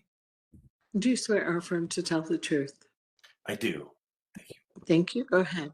I serve as the CEO for the New Mexico Home Builders Association. We represent the full spectrum of the home building industry and universe here in New Mexico, including a lot of cross-sector partners working on issues of housing affordability, quality, and safety. At the foundation of our mission nationally is that housing opportunities should exist for all. So the members of the New Mexico Home Builders Association certainly appreciate the significant work that went into creating the WQCC 2574 petition to adopt and amend and the new rule. This petition is of the utmost importance to our members of NMHBA because overly burdensome regulatory requirements are already estimated to be adding approximately 30% to construction costs compared to neighboring states. Now, having said that, our principles to safeguard water quality is totally intrinsic to the industry. Nobody wants to live we all want to live in a beautiful New Mexico, and we build homes to facilitate that beautiful life experience. But that being said, permitting delays do add up to 45 days to obtain a stormwater prevention permit SWEP. Projected in the NMPDS regulation, this 45-day delay can conservatively add more than $6,000 to the cost of a new home, raise rents, cause housing projects not to be built at all, and for every $1,000 increase in the sales price of a single family residence, 1,000 New Mexico families no longer qualify for the mortgage to be able to purchase that home or afford the rent. So, I don't think I have to tell the members of this committee that there is a statewide housing shortage of more than 32,000 homes, which compounds the ongoing affordability challenges. Median home prices have risen 40% since 19. Only 28% of New Mexicans can afford a median price home. And it's not only the single family housing market, 50% of renters are cost burden, meaning they spend more than 30% of their total income on housing. So we appreciate and thank you for reading our analysis of the stormwater quality issues, the jurisdictional issues that we've identified, and its confluence with the residential construction sector, and our argument for WQCC commissioners to exempt the sufficiently regulated home building industry from additional rules and permitting requirements, because at the same time, residential construction does not operate in a regulatory vacuum. Counties and municipalities already require drainage studies, retention and detention infrastructure, construction phase, and permanent stormwater controls as part of subdivision and development approvals. Local governments will not issue building permits areas until stormwater requirements are satisfied. In practice, this means home building projects are already designed, engineered, and conditioned to control sediment and manage stormwater before construction even starts. So in closing, thank you for your hard work. Our members encourage the commissioners to participate in the work towards housing affordability for New Mexico for all the reasons and analysis presented in the comments that on the portal. We look forward to receiving clarification from the commission that robust environmental protections are currently in place Construction activities in New Mexico are exempt from compliance requirements promulgated under this petition to adopt, amend, and the new. Thank you so much for your time. Thank you, Mr. Conway. Donna Detweiler. Donna Detweiler, can you unmute yourself? Good afternoon, Commissioners. My name is Donna, D-O-N-N-A, Detweiler, D-E-T-W-E-I-L-E-R. Do you swear or affirm to tell the truth? I do. Thank you. Please go ahead. So I thank you for hearing our concerns today. I am owner of 10 acres of land east of Albuquerque at 7,500 feet elevation. This land has an arroyo running through it and a well, so I am in full support of strict rules against dumping pollutants in intermittent waterways, because if my uphill neighbor dumps contaminants at his property line, they will end up on my land and in my water, and eventually they will travel with gully washers through other properties all the way to Tiaras Canyon. These rules are also likely to affect the farmers I buy fruit from at growers markets, with even larger effects, as without safeguards to limit what goes into their irrigation lines, their acequias, intermittent waterways, could carry toxins that would ruin their livelihoods and the health of their customers. I do, however, like having a streamlined permitting process for restoration projects. Thank you for your consideration. Thank you, Ms. Detweiler. Manuel Lujan.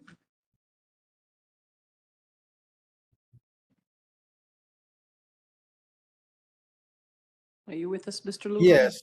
Hello, can you hear me?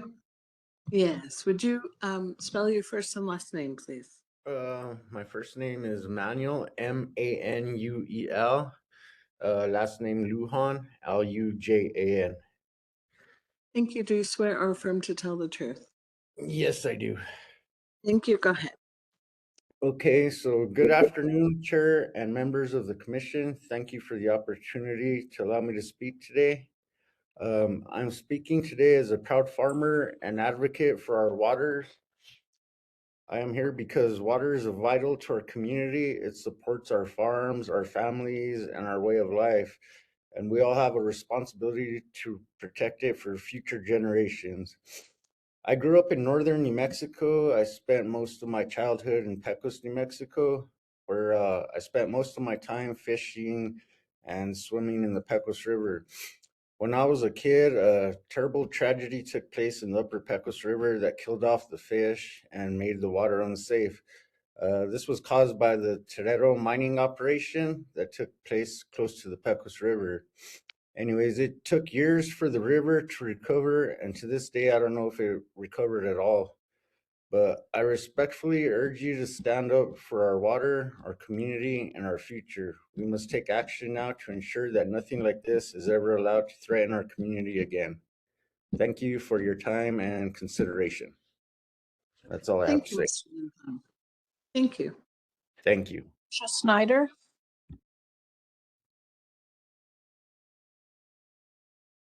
Good afternoon, Chair, members of the committee. My name is Tricia Snyder, Triciasnyder.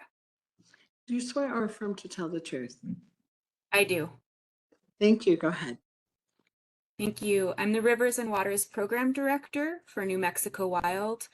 I want to first say thank you and how much I appreciate each of your time and effort in the consideration of a vast amount of technical information and testimony. I also want to thank the Environment Department for their work in setting up this program and the extensive work that they have done to engage various stakeholders and the sovereign nations of New Mexico. It's really appreciated. I'll do my best to keep my comments brief. On behalf of New Mexico Wild and our thousands of members across the state, I urge the Commission to ensure 2 points are appropriately included in the rules you adopt. We ask that you include all surface waters of the state, that they are covered under the rules. This means all of the lakes, rivers, streams, including those that don't flow year-round, mudflats, sandflats, wetlands, sloughs, prairie potholes, wet meadows, playa lakes, reservoirs, and natural ponds across the land of enchantment. Each of these features serve an important role as the foundation of our economy, cultures, and communities. It is imperative that as we stare down a water crisis that is only getting worse, we recognize the importance of protecting the quality of the water we have, even as the quantity declines. We also ask that you require strong compensatory mitigation for dredge and fill projects that will have unavoidable impacts to state waters. These projects should not come at the cost of our waterways and wetlands, and the Commission should require a high mitigation ratio that recognizes restored areas often don't have the same amount of ecological function as the wetland or waterway that was impacted. These areas play crucial roles in providing flood protection for communities, improving water quality, and supporting critical habitat. We urge you to ensure these functions are sufficiently protected in the program. New Mexico's waters are too precious to risk. The Commission has the opportunity to ensure that they will be around for future generations. We urge you to act now and adopt strong rules that reflect the framework set up in Senate Bill 21. Thank you for your time and the opportunity. Thank you, Ms. Snyder. Susan George, would you like to make comment? Okay. It's your turn. Thank you. Susan George, SUSANGEORGE.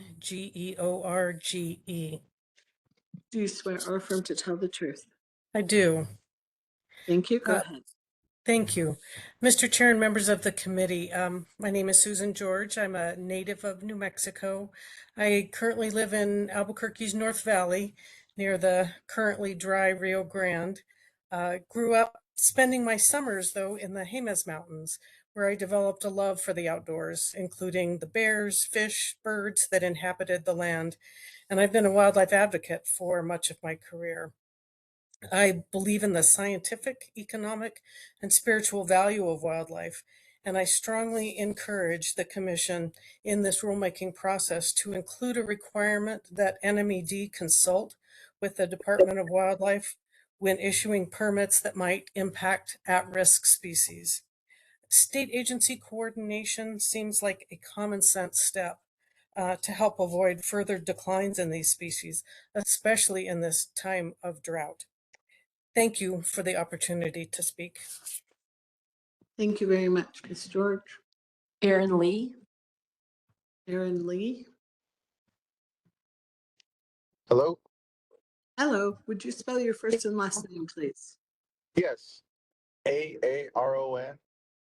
And my last name is Lee, Lee. Do you swear or affirm to tell the truth? Yes, I do. Thank you. Go ahead.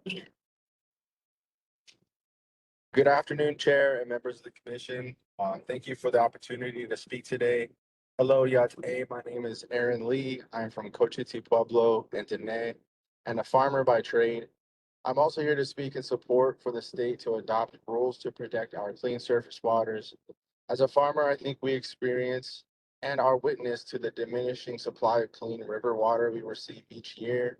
And with those little resources we have left, we need to do all that we can to protect and somehow recharge those watersheds.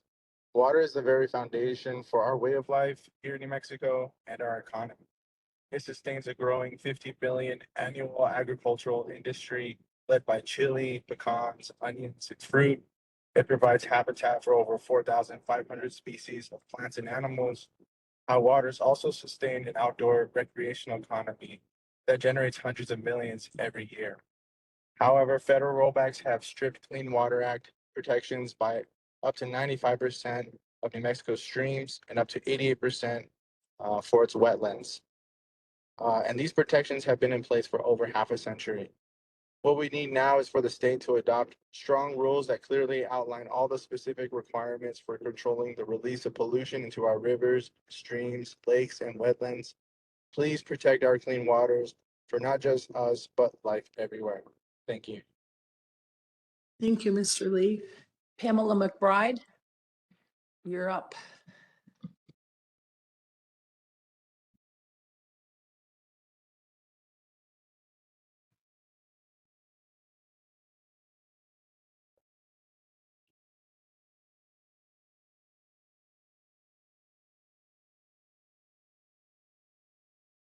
Can you get yourself unmuted, Ms. McBride?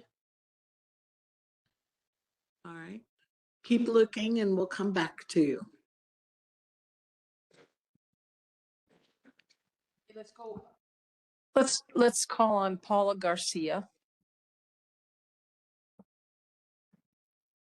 Is this the same Paula Garcia we heard from already?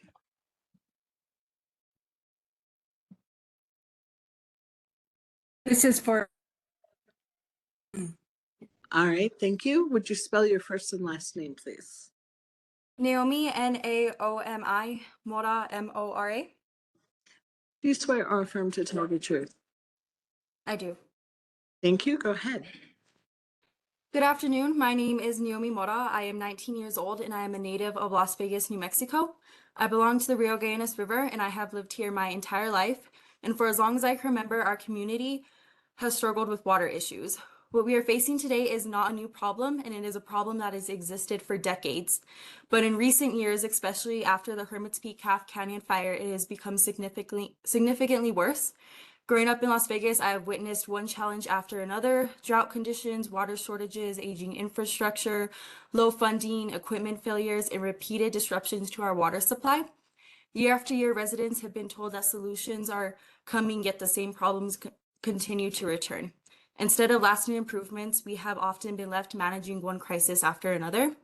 The Hermit's Peak Half Canyon fire exposed just how vulnerable our water system really is. The fire devastated the watersheds that our community depends on.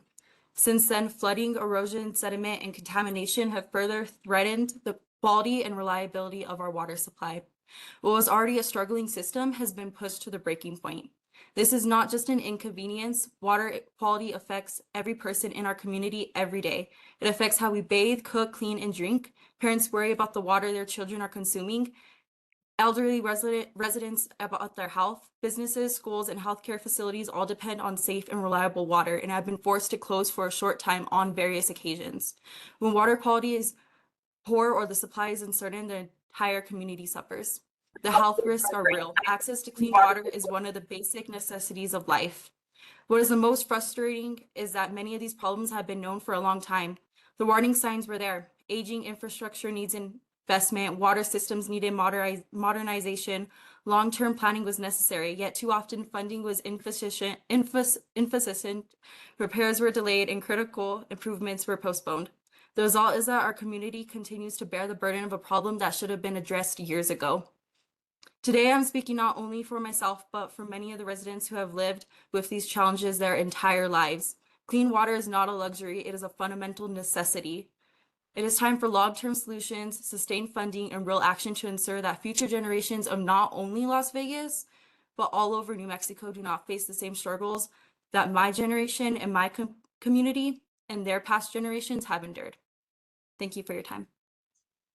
Thank you, Ms. Morrow. Sorelda Snyder Bryan. Can you unmute yourself? That's me. I'm unmuted. Thank you. I'll Would spell you my spell name your for you. names, please? Spell your names.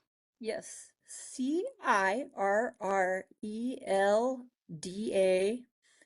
Snyder Bryan, SNIDER -RYAN.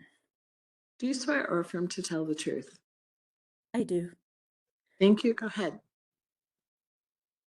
I really am appreciative to the New Mexico legislature for Senate Bill 21 and that it got passed, because that Supreme Court order, when it first came through, whenever it was, a couple of years ago or so, it's devastating. So my background is, I got my master's degree in elementary education in 1987, and I was a classroom teacher in Albuquerque public schools, and then became a museum educator for the New Mexico Museum of Natural History and Science.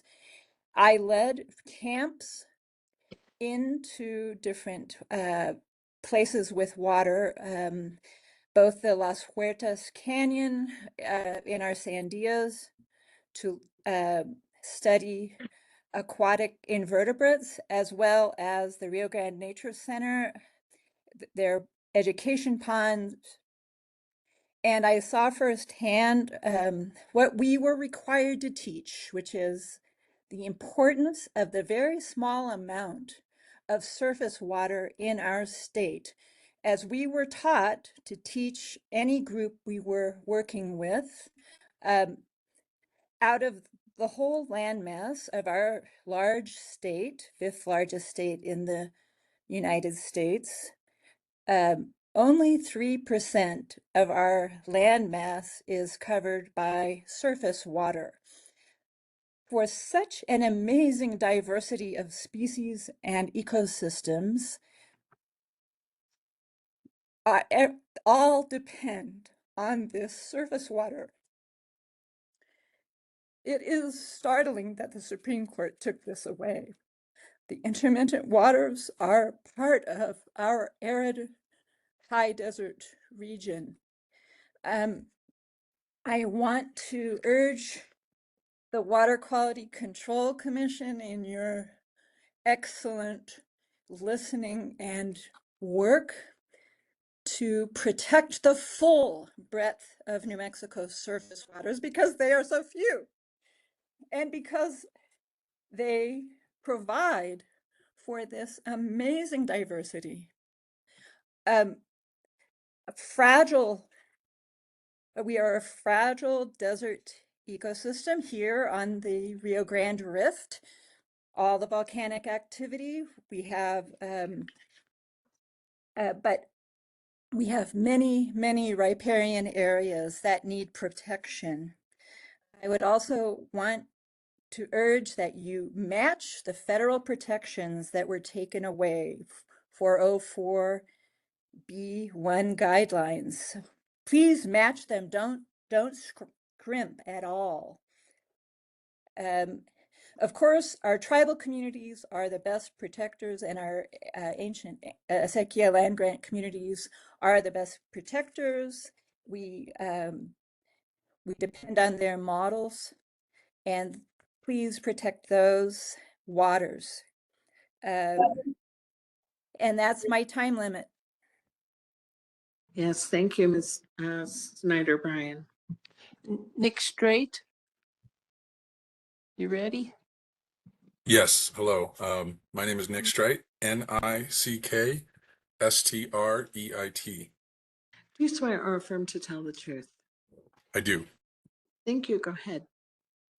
Thank you. Good afternoon, Chair and Commissioners. My name is Nick Streit. I'm the Executive Director of Friends of Rio Grande del Norte. I'm also the owner of Taos Fly Shop. I've been a fishing guide. I was born here in Taos, and I've been a fishing guide for about 30 years. And I'm speaking today in support of strong surface water protections for New Mexico. Clean water is the foundation of New Mexico's outdoor recreation economy, our fisheries, our farms and ranches, and the communities that depend on healthy rivers and streams. As someone who spends a great deal of time fishing and guiding and also working on river conservation and restoration, I see firsthand how important healthy watersheds are to the future of our state. I want to specifically address the idea that ephemeral streams are somehow less important because they may appear just to be sandy arroyos. That characterization ignores how watersheds actually function. Every trout stream, every recreational river, and every perennial stream that provides drinking water or agricultural water is supported by a network of ephemeral and intermittent drainages. These channels move water, sediment, nutrients, and organic material throughout a watershed. The health of our rivers is inseparable from the health of the ephemeral streams that feed them. I also urge the Commission to maintain a protective definition of the ordinary high water mark and reject overly restrictive approaches that would narrow the areas eligible for protection. New Mexico has many incised and degraded streams. Limiting protections to only the active channel would undermine our ability to protect adjacent floodplains and riparian areas that are essential for water quality, flood resilience, habitat, and watershed health. In addition, I encourage the Commission to adopt a streamlined permitting process for voluntary restoration projects. We need a system that protects water quality while also encouraging the restoration work that improves rivers, wetlands, and watersheds across New Mexico. Conservation projects should not face unnecessary barriers when their purpose is to improve ecological conditions. I also ask that the final rule ensure protections for wetlands associated with the acequias and irrigation systems. Wetlands are among the most important and valuable and vulnerable habitats in our state, especially this year. When routine agricultural activities are already exempt, we should still ensure that wetland resources are protected wherever they occur. Finally, for larger projects requiring individual permits, I encourage the Commission to provide a meaningful role for the New Mexico Department of Game and Fish in reviewing potential impacts to fish, wildlife, and habitat. Their expertise can help ensure that permitting decisions fully consider the long-term health of New Mexico's waters and ecosystems. New Mexico is creating these rules because federal protections for many streams and wetlands were lost during the SAC decision. That's been discussed, leaving much of the state's waters vulnerable to pollution. This rulemaking is an opportunity to fill that gap and ensure strong, lasting protections for our watersheds. Thank you very much for your time. Thank you, Mr. Straight. Pamela McBride, are you ready and able to unmute yourself?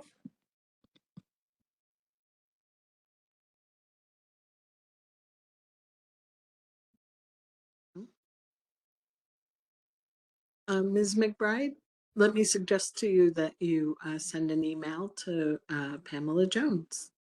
Thank you for trying. Okay, next I have on my list Zoe Barker. Hello, can you hear me? Yes. Awesome. My name is Zoe, Z-O-E, Barker, B-A-R-K-E-R. Do you swear or affirm to tell the truth? Yes, I do. Thank you. Go ahead. Good afternoon, Chair and members of the Commission. My name is Zoe Barker, and I am the Legislative Director for Conservation Voters New Mexico. Together with our tribal communities, environmental NGOs, and community health partners, CV&M represents New Mexicans from all across the land of enchantment. I want to draw your attention to comments signed by 2,086 individuals that was submitted as part of public record. These over 2,000 signatories represent farmers and ranchers, indigenous community members, acequia families, rafting and fly fishing guides, outdoor enthusiasts, and households that depend on clean water. Together with them and our partners, CV&M urges the Commission to 1. Protect the full breadth of New Mexico's surface waters. Rules must cover our free-flowing rivers, the small streams and drainages that feed them, and the wetlands that filter pollutants and recharge our aquifers. 2. Fully protect tribal waters. Rules must recognize and honor the rights and interests of tribes, pueblos, and other indigenous communities regarding the waters that sustain their cultures and livelihoods. And 3, ensure robust public participation. New Mexico's waters must remain in New Mexican hands. Rules must include meaningful, accessible opportunities for communities to participate in permitting decisions that affect their waters. And finally, I want to thank the Environment Department for all of their efforts to establish this program, and to the Commission for your careful consideration of the rules that will dictate whether our most precious resource is protected for future generations. Thank you so much. Thank you, Ms. Barker. Alexis Gomez. Hi, can you hear me? Yes, would you spell your names, please? Hello, good afternoon, members of the Commission. My name is Alexis Gomez. It's A-L-E-X-I-S, and then Gomez, G-O-M-E-Z. Do you swear or affirm to tell the truth? Yes. Thank you. Go ahead. I just want to thank you for the opportunity to speak with you today and share my perspective. I'm a proud server as an outdoor educator here in our community.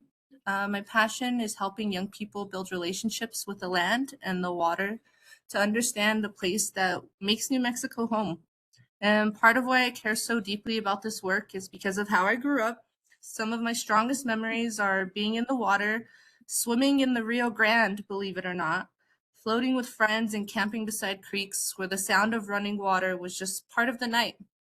Those experiences shaped me. They taught me what it feels like to belong to a place and how much life clean water brings to the community. Now, when I take students into the outdoors, I want them to feel that same sense of connection.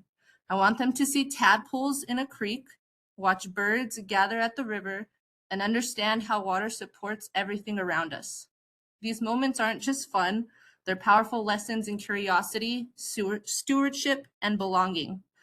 And one of the hardest parts of my job is when I have to tell students no. No, we can't get in the water today. No, it's not safe right now. No, we can't explore that spot because the water quality isn't good enough. You can see the disappointment on their faces. You can see how ready they are to learn and explore, and it hurts because I remember being their age and running straight into the water without hesitation, feeling free and feeling connected. And I'm pretty sure you guys probably felt that as well. Clean water protections are what makes those moments possible, or are what makes those moments possible. They're the difference between us having living outdoor classrooms and a missed opportunity. They're the difference between a child discovering their first crawdad and a child being told that they have to stay on the bank. And so today I'm asking you as leaders, as community members, and as people who care about the future of this place to help protect clean water. So please consider kids who are growing up here now and the ones who will come after them. Please help ensure they have the chance to build the same memories, the same connections, and the same sense of belonging that shaped so many of us. With that being said, I respectfully urge you to adopt the strongest standards possible to protect New Mexico water resources. Thank you so much for your time. Thank you, Ms. Gomez. Madam Hearing Officer, I believe we've got Pamela McBride ready to unmute. Terrific. Thank you for your patience. I feel very embarrassed. Pamela McBride, P-A-M-E-L-A-M-C, capital B-R-I-D-E. And do you swear or affirm to tell the truth? I do. Thank you. Go ahead. Thank you, commissioners, for hearing what I have to say. I think that most people have already said very strongly what I wanted to say. But I feel like all I need to really say is to point out the dry stream bed of the Rio Grande, to say that we certainly need strong, comprehensive, clear, and enforceable rules that fully implement SB 21. I have been a member of the Native Plant Society of New Mexico for over 20 years and have enjoyed looking and identifying and sharing that joy with others in appreciating the beauty of our native plants, who a lot of them are riparian obligates. And I recently was asked in a writing workshop to say why I write. And my answer was that I am afraid that it will all be lost. And future generations won't be able to share in that joy.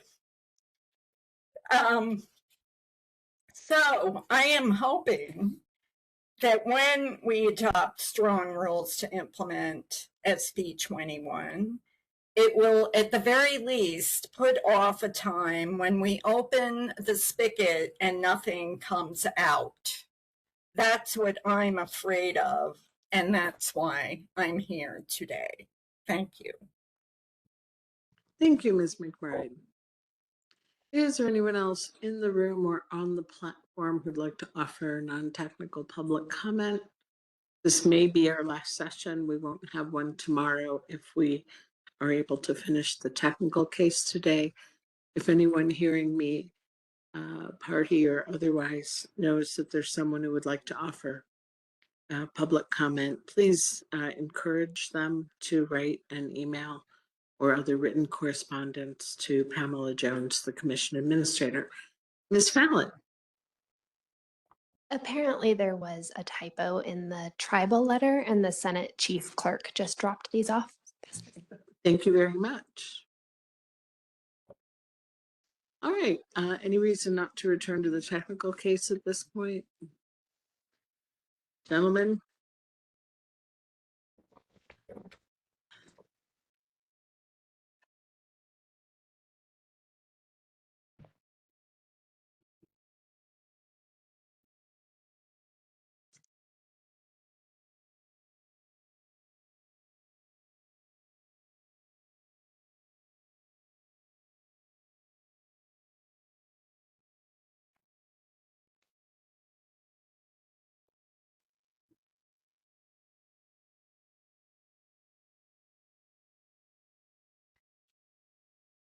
right, when we broke, it was Commissioner Burenda's turn to ask questions of the NRP panel. Commissioner Burenda.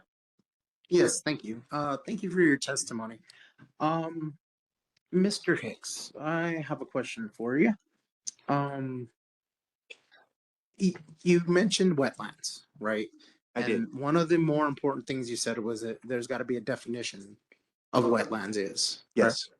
So, are you aware that the New Mexico Environment Department has a website? Yes. Okay.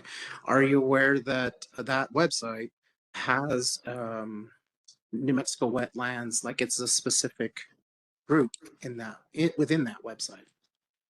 No. Okay. And the But I'll reason why, look. I'm sorry. But I will look. Okay. And the reason why is because there is, I found the definition, what the state defines as a wetland. Madam Hearing Secretary, can I read that, or am I not allowed to do that? You can if you'd Okay. like. Yes, I would like to, so that way you walk away today knowing the definition, and then I'm going to have a follow-up question after this, okay? So according to, again, the NMED website, state definition of wetlands. Wetlands are considered state waters, meaning all waters, including situated wholly or partly within or bordering upon the state, whether surface or subsurface, public or private, except private waters that do not combine with other surface or subsurface water. Now it does go on. In New Mexico state surface water quality standards, wetlands are defined as those areas that are inundated. Actually, I looked that up. It means floods, or saturated by surface or groundwater at a frequency and duration to support, and under normal circumstances do support a prevalence of vegetation, typically adapted for life in saturated soil conditions in New Mexico. Wetlands that are constructed outside of the surface water, outside of a surface water of the state for the purpose of providing wastewater treatment and do not impound a surface water of the state are not included in this definition.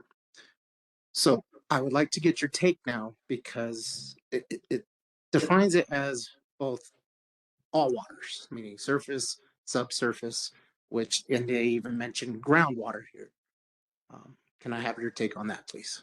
The definition that I am familiar with respect to wetlands was the last portion of what you indicated, an area that, and I'll paraphrase, an area that is inundated with the characteristics of saturated soil and a vegetative community that is adapted to survival or growth in that saturated soil. And I feel that I've been able to work with that definition, for the past for a long time. And while I'm not a wetlands expert, I have in many instances gone and used that definition to examine a particular area that was mapped as a wetland. And when it was appropriate, I would call a wetlands expert to the site that I did not think was a wetland, and they would perform a more detailed investigation of the flora, the plants, which as a geologist I can't do effectively and have any credibility. But they did, and they would be able to use that definition and that association of plants to determine whether a wetland was actual or just simply mapped due to remote sensing. Okay. Is it safe to say that there was more to that definition than originally thought? Yes, there was quite a bit more with respect to how it was the jurisdictional element of it, for example. But as a scientist, what I was most concerned about in terms of identifying whether a wetland existed or not, a clear definition in the rule. And I think my testimony said, the definition that I'm familiar with, the portion of which we're discussing, I thought it was pretty adequate. I thought it was good. Thank you. That is all my questions. Thank you. Mr. Laney? Yes, thank you for your testimony today. I do have a couple questions, and I just want to make sure that I've boiled down your testimonies mostly correctly. So I'm going to generalize a lot really quick. My sense is that the primary concern is that there needs to be regulatory certainty. Is that the general premise of the discussion? Yes, ma'am. Okay, I'm glad I boiled that down correctly. So I do have a few questions that I wanted to ask. With certainty in mind and the current rule that we're examining, do you believe that two qualified practitioners evaluating the same features could reasonably reach different conclusions under the language of the proposed rule? I believe that the definitions or those criteria are not within that proposed rule. So two practitioners looking at it would have to rely on their education, their training in that, because it's not necessarily defined in the rule. So they could reach different conclusions, and that's because there's not quite enough regulatory certainty. Is that what I'm understanding? That would be correct, yes. Okay, so would technical definitions, such as some of the ones that you've discussed in your technical testimony as well as your verbal testimony this morning, improve predictability without necessarily reducing environmental protection?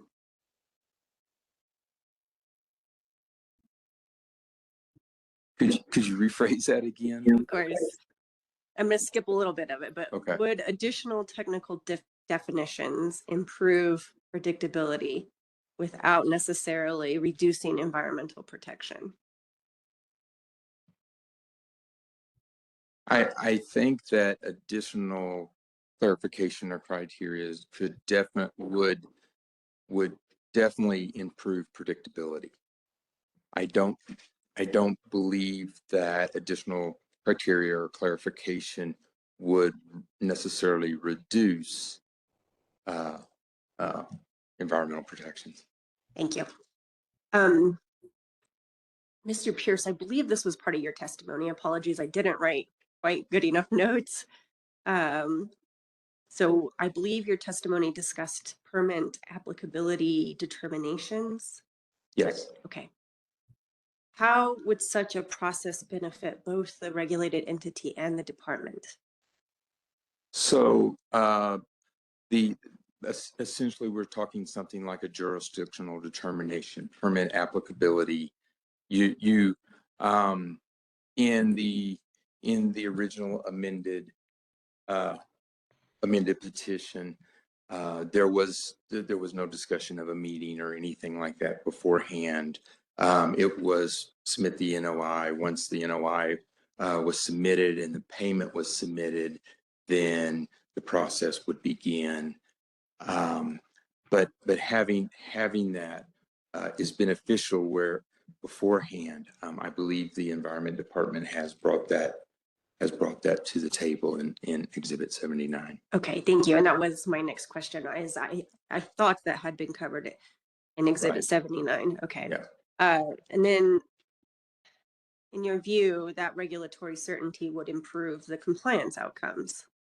Obviously, yes. If a permittee or an applicant knows what is expected, then they are much more likely to comply. Bear with me just a minute while I look over the rest of my notes.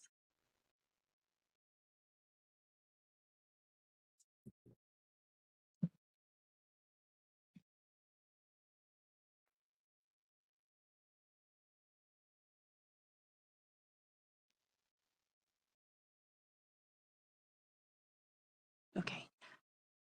I'm going to struggle just slightly here. I think I had intended this question for Mr. Hicks. And part of it was related to the exemption, the oil and gas exemption, which please remind me, does the one in the current proposed rule match what is federally used? I believe that's true. Okay, thank you. I thought so as well. I just wanted to confirm. So your recommendations are intended, are not, sorry, your recommendations. Let me start over, I apologize. Is your recommendation intended to change any of the protections that the rule established, or is it intended to preserve an existing and well understood framework? Let's ask that again. Make sure I get the answer that I know I want to give. Notes are not great here, so I may not be asking a great question. So I'll just go off of what I got here. And if it makes no sense, we'll move on. Is your recommendation intended to change any of the protections that the rule is establishing, or is it simply to preserve an existing, well understood regulatory framework? The second. Okay. Absolutely. Just to preserve what has been there. Okay.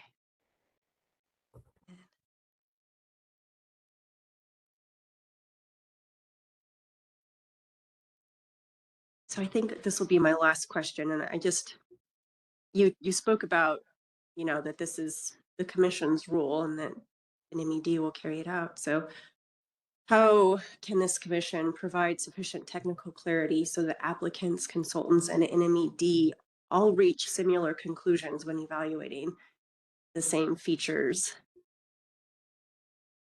I think that you're going to need to rely upon all the testimony and the presentations and the exhibits to examine them carefully, and where you have questions, you have experts on the commission that can assist in coming up with a consensus. And you also have the ability to call up any expert you want and get some input.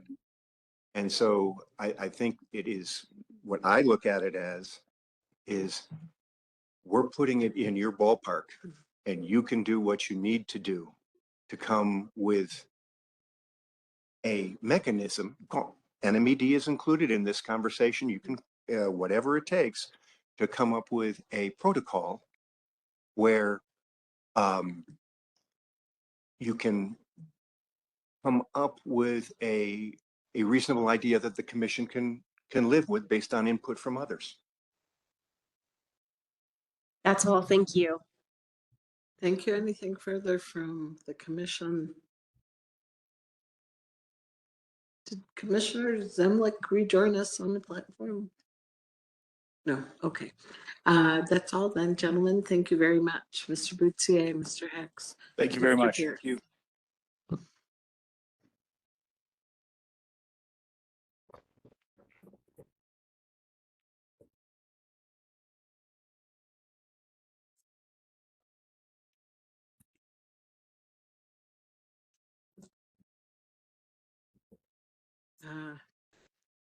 You know what? Commissioner Sloan is right again. We would be taking a break in 15 minutes. So why don't we do it now? All right, thanks. Let's come back at 2:30.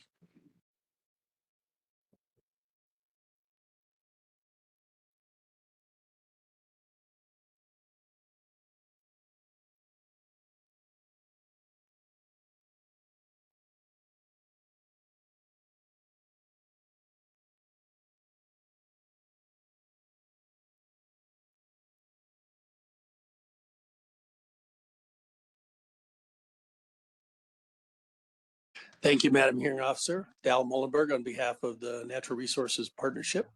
Good afternoon, Madam Hearing Officer, Mr. Chair, members of the Commission. We'll be presenting our final two witnesses this afternoon, Mr. Shelley and Mr. Lindenlaw. I'm going to be starting with Mr. Shelley first. Terrific. I know which one he is. Would you spell your first and last name? Yes, thank you, Madam Hearing Officer. Thomas Shelley, Thomas, and Shelley, Shelley. Do you swear or affirm to tell the truth? Yes. Thank you so much. Thank you, Mr. Shelley. Who is your current employer? My name is Tom Shelley, and I'm employed by Telesto Solutions. It's an engineering consulting firm in Silver City and Colorado. Did you provide written direct testimony filed in this matter as NRP Exhibit 11? Yes. And did you provide a summary of your work experience and qualifications and such in that written testimony? Yes, I did. Could you just discuss for the commission some of your experience and qualifications to testify in this proceeding? Yes, I will. Thank you, Madam Hearing Officer, members of the commission. I am currently also employed by Grant County, New Mexico. I'm a county commissioner on the Board of County Commissioners. I'm a 5th generation cattle rancher in Grant County, New Mexico. And I am also a member of the Board of Supervisors of the Grant County Soil and Water Conservation District.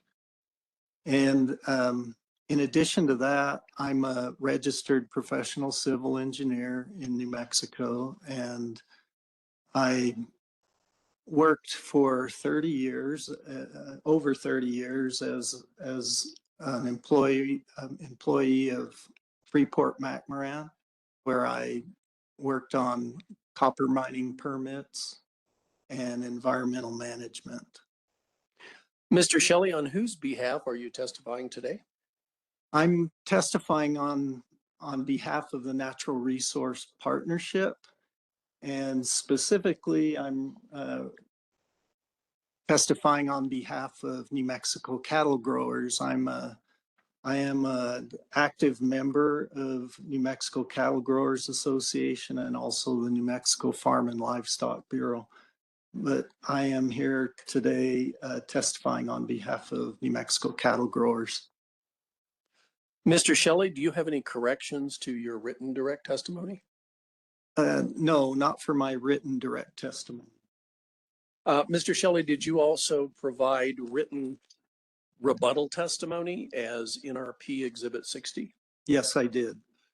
Do you have any corrections to your written rebuttal testimony?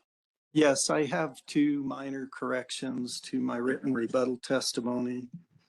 On page 3 of Exhibit 60, lines 19 through 21, I revised that sentence and removed the state of Oregon from the examples and modified the sentence to better reflect an example that I will explain and present on.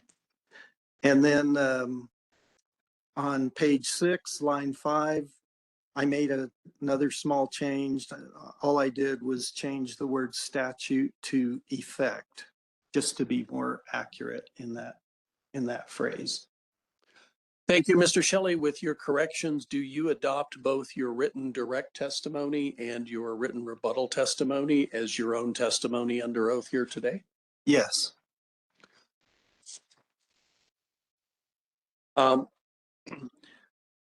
Mr. Shelley, would you proceed with your summary of your written direct and rebuttal testimony? I don't know if you're doing it all together or separately, but if you do, just point that out to the commission. Yes, I'll do them both and summarize. Thank you. So I collaborated with a number of members of the New Mexico Cattle Growers Association in preparing both my direct and rebuttal testimony, and New Mexico Cattle Growers is part of a very critical agricultural industry in New Mexico, and agriculture appreciates the exemptions included for farming and ranching in the enabling legislation, Senate Bill 21, and that those exemptions are prominently adopted into the draft regulations. We also support the modifications proposed by the Natural Resource Partnership because they provide important technical guidance and interpretation and definition, and they provide practical permitting process definition that builds on decades of experience to enable our constituents to continue to operate and obtain permits that are necessary to conduct our business. There's a long history of interpretation of those, both the exemptions and the practical approach under the federal rules that have helped small ranchers and farmers engage in traditional agricultural permit practices and practices of our business. And the reason we support these modifications that have been proposed is to avoid being embroiled in expensive and potentially ruinous permit requirements.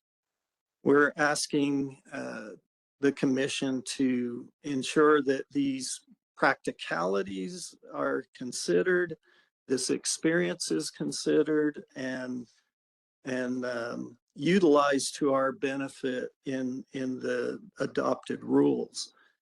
And in summary, our concern, and I'll point out some examples of this where it's happened in other states, where we're concerned, we'd like New Mexico to avoid a permit program that becomes a weapon that opponents of agriculture attack traditional agriculture with.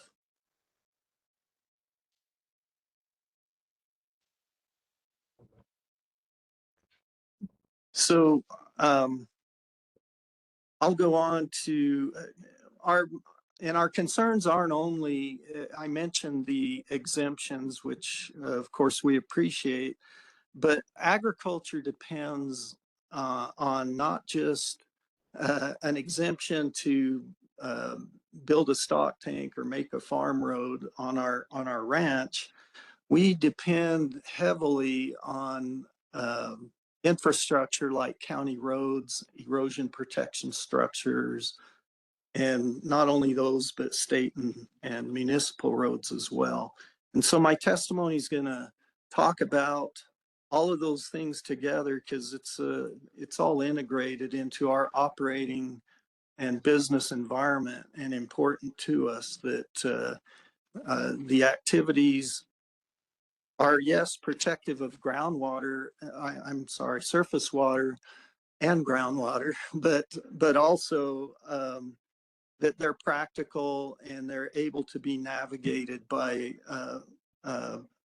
when we do need permits.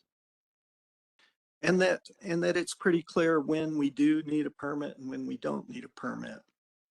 So I'm now going to talk about some of the concerns I have with the testimony by the New Mexico Environment Department and also Trout Unlimited at all witnesses and Amigos Bravos witnesses. So first, looking at a couple of statements in the New Mexico Environment Department's testimony by Mr. Jonas Armstrong and Ms. Shelley Lemon and Ms. Lucas Kamat. And my summary understanding of their testimony is that the draft regulations merely restore protections to ephemeral, intermittent, and intermittent and perennial surface waters that were no longer protected as waters of the United States after the Sackett decision. My concern and our cattle growers' concern is that the department's proposed definition of surface waters may go far beyond what were considered to be waters of the United States prior to Sackett, and potentially to extend to any and all ephemeral drainages, regardless of size or location. It could be, we didn't see any limiting factors or criteria that would prevent regulation of, say, a small side channel ditch along a farm road. So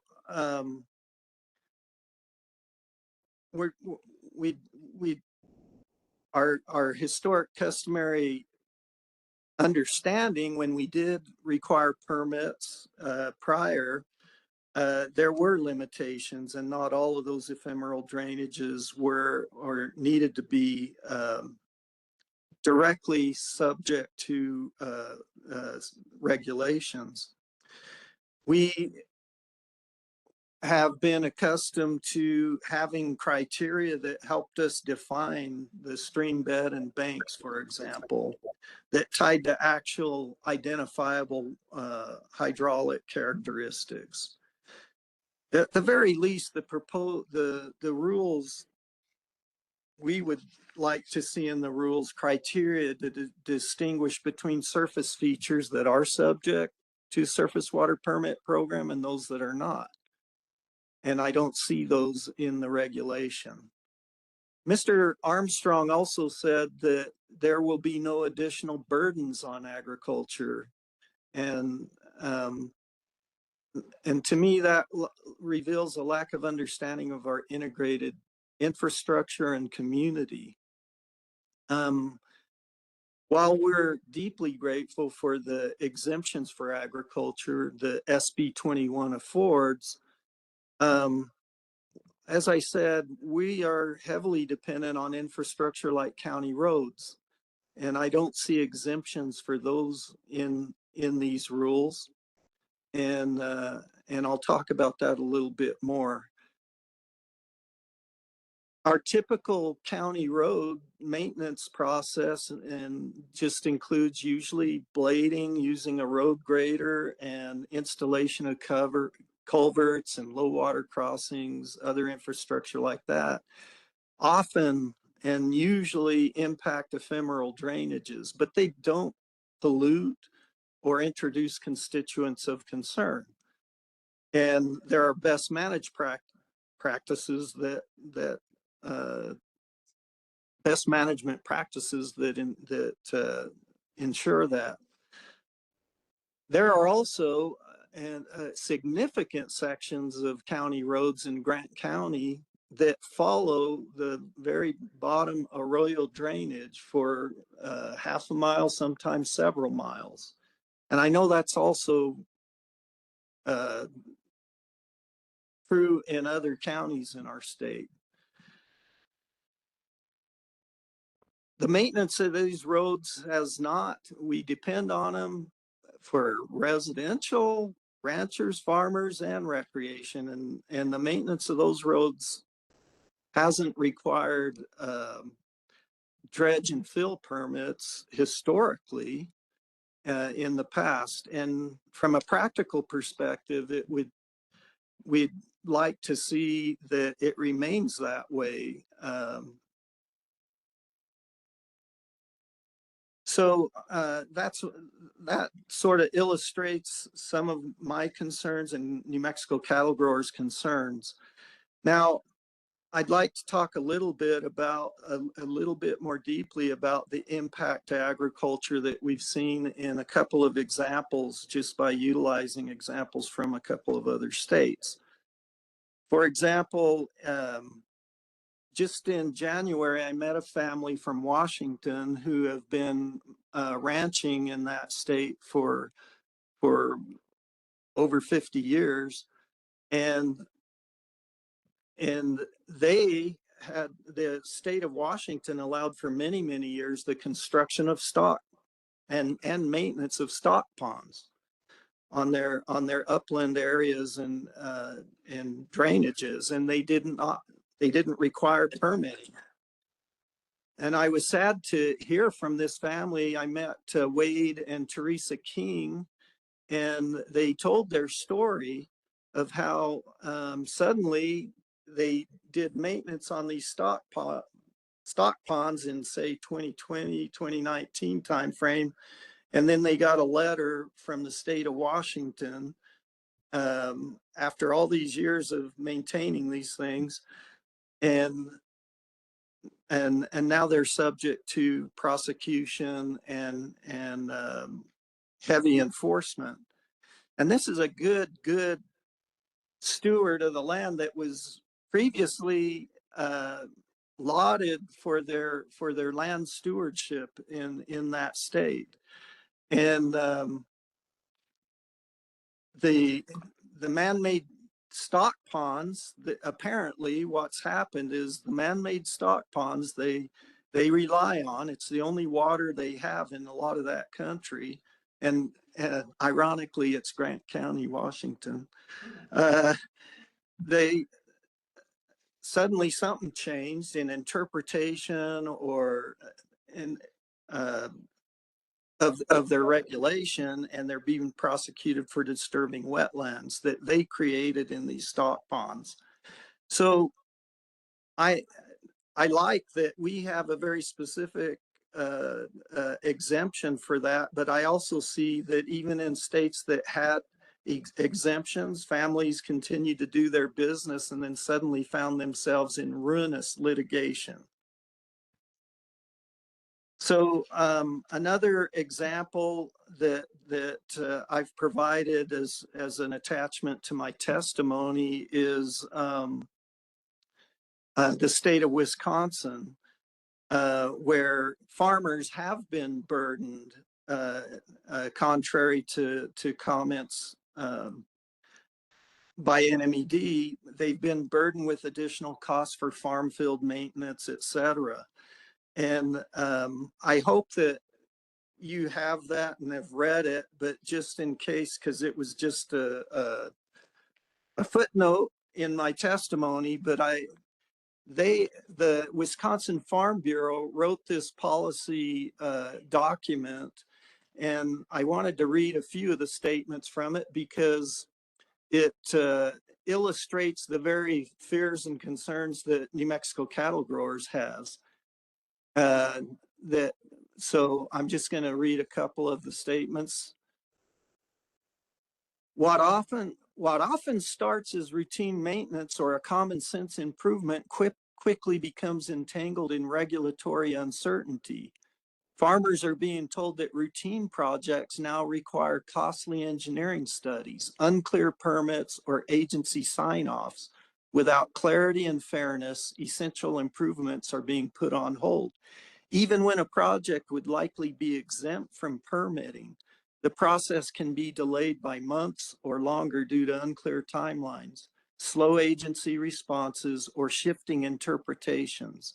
In many cases, landowners are told they must hire consultants to determine if a permit is needed at all, adding an expensive and unnecessary hurdle that erodes efficiency, and which, as you can imagine, leads to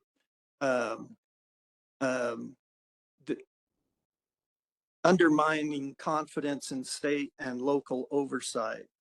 So anyway, I just thought those words really express better than I probably could on my own what the concerns the New Mexico cattle growers has with a set of regulations that aren't clearly putting up at least some side rails on the bed of the pickup to contain, okay, what are we really going to be dealing with in our business going forward? And how can we put up side rails that will prevent overreach and changing interpretation of things?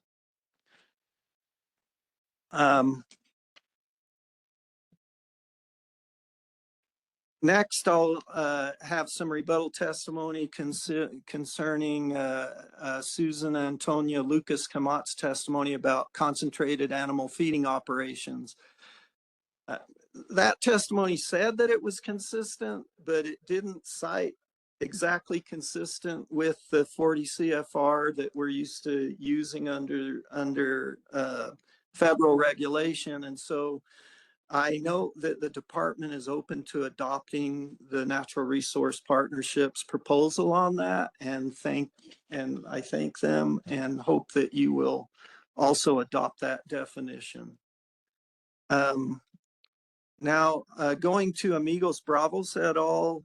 Testimony by David Siebert and Dr. Jeremy Sweltenfuss.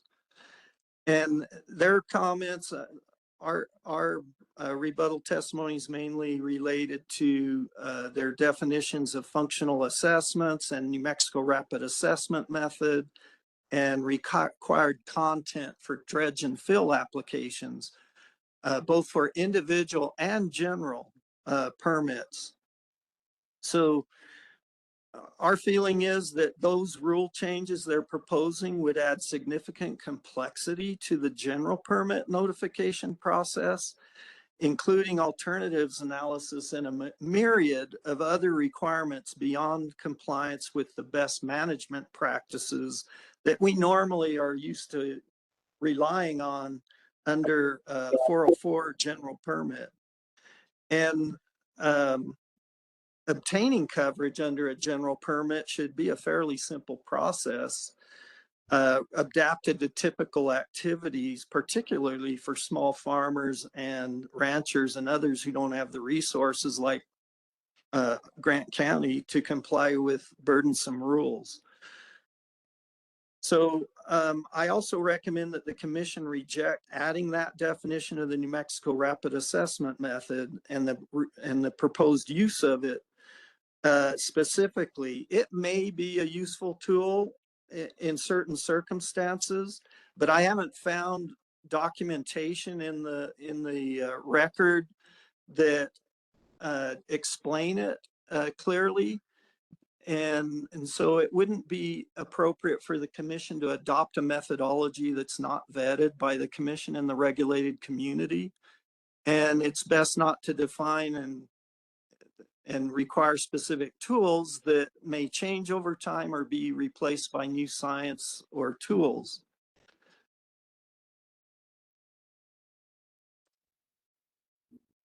Okay, a little bit more on the application of these terms of surface waters are moving away from specific. What I interpret their testimony is not only to use certain standards for surface waters, but then also to adopt these broad and subjective concepts such as aquatic resources, functions, services, values, riparian areas, and watershed scale ecological process. Now, I know those terms are used in the mitigation process under federal regulation. So I know they are familiar terms in that respect, but I feel like they're being expanded to situations where they may not be necessary, and adding a lot of cost to work that our counties and ranchers and agricultural are going to be involved in. In an arid state dominated by ephemeral systems, these concepts are potentially limitless and highly dependent on agency interpretations. The practical effect is that ephemeral drainages, ditches, arroyos, low water crossings could all become presumptively regulated under a new permit program without any clear limiting standard. So we're concerned about these as traditional rural farmers and ranchers and being subjected to costly permitting requirements. And again, there's also analyses comparing alternatives when we're basically trying to just restore an erosion control along an arroyo that got flooded out recently. As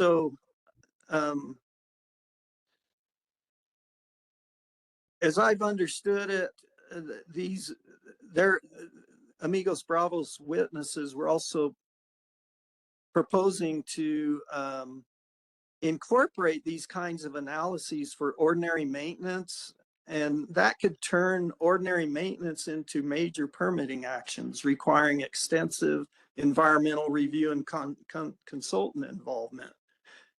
So, and it affects our county infrastructure, and we absolutely depend on that. And it was also, I believe, incorporated into emergency work that needs to be done to restore those facilities. So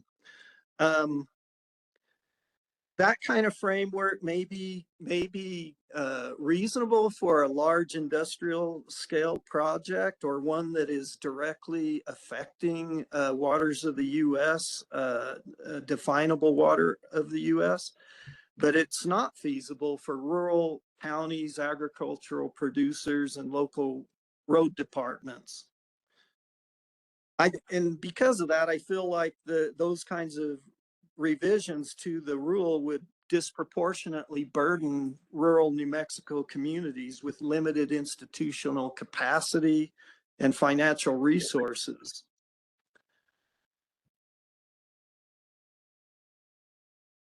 Okay, and one other thing that we've noticed and are very concerned about is that, for example, back to the rapid assessment tool, if you use that, something that's quick and dirty, and you conclude, we've seen this method used to impact decisions, for example, on grazing in the Gila wilderness, and if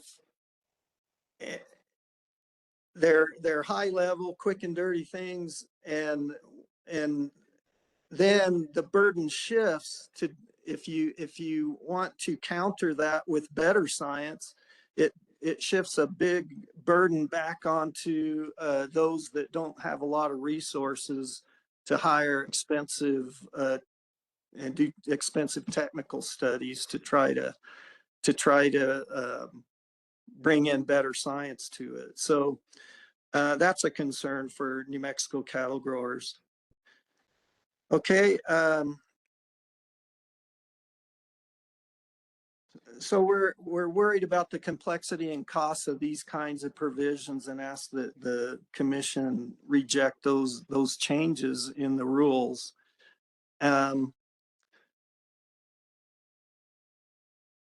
Finally, New Mexico cattle growers strongly objects to Amigos Bravos et al.'s modifications to the fee structure, in that they eliminate minor dredge or fill permit with no fee and add a fee to emergency maintenance permits. These modifications take away discretion of the agency to accommodate and streamline minor activities and even emergency maintenance. And we also object to changes to make individual and general permit review fees the same for review and consultation and hearings. General permits, again, shouldn't require the same magnitude of review, and nor be involved in hearings typically, since by their nature they're low impact and low risk. We also reviewed the testimony of Jonathan Hayes and Dan Roper of Trout Unlimited and Audubon Society et al. Mr. Hayes stated that the applicant should be required to identify proposed critical habitat for proposed dredge and fill applications in their markup. We have concerns about things that are only proposed, not yet established, and it again adds more speculation of harm into the permit process, and we recommend those be rejected. Mr. Roper mentioned that voluntary restoration projects should not be subject to the same regulatory requirements as projects that are not specifically intended to restore aquatic resources. This is just an example to me of, yeah, I get it. I understand why you're concerned. We're being told that, hey, there's no additional burden to ranchers and farmers, but this clearly shows that the proposed regulations are going to add a lot more burden to everybody, and therefore they want relief from some of that regulatory process. I agree, but they're not the only ones that do restoration.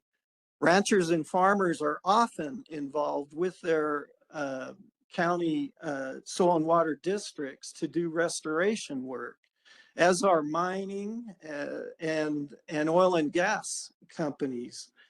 And everybody who's doing restoration activities should have some regulatory relief for doing restoration projects, not just the kind that Trout Unlimited may be talking about here.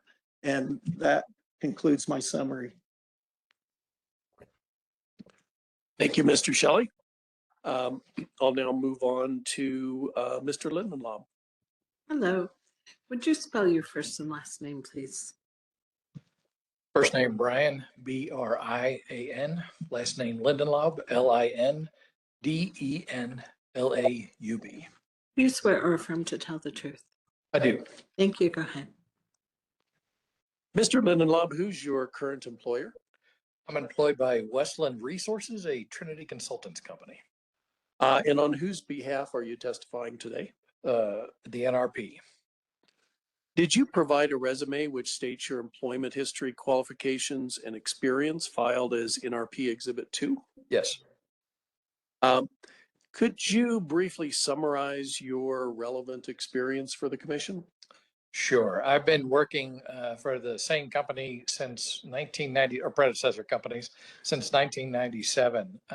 On the environmental side of the shop at Westland, we provide environmental consulting services to a number of private and public clients, large industry, home builders, et cetera. Those environmental services include Endangered Species Act consultation and National Historic Preservation Act consultation, and as well as support getting our clients through the Clean Water Act Section 404 program, and to an extent 402.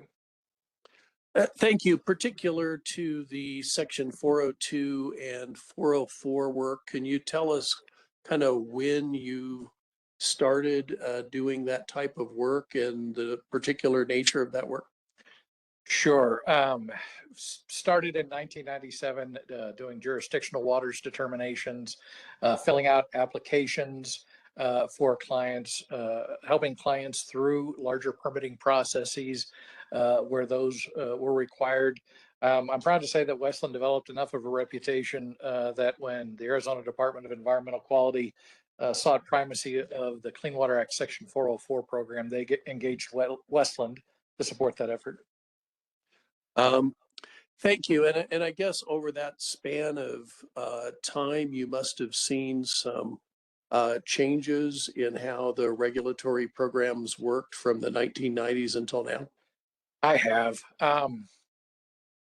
When I started in the late 90s and into the early aughts, that was a framework that was lacking in cohesion, certainty, and it gave rise to the U.S. Supreme Court decisions that we've been hearing about for the last week and a half, Swank in 2001, Rapanos in 2006, et cetera. It was a little bit of the Wild West of Clean Water Act permitting. We saw, for instance, a great deal of variety amongst practitioners, even within the Corps of Engineers itself, as to defining what an ordinary watermark is or other definitions that they were responsible for. And it wasn't really until adequate guidance came along later in that decade that there started to be more certainty, which we've become accustomed to since then. Thank you, Mr. Lindenlaub. Did you provide written direct testimony that was filed in this matter as NRP Exhibit 3? Yes. Do you have any corrections to your written testimony? I do not. Do you adopt your written direct testimony as your own testimony under oath for this matter? Yes.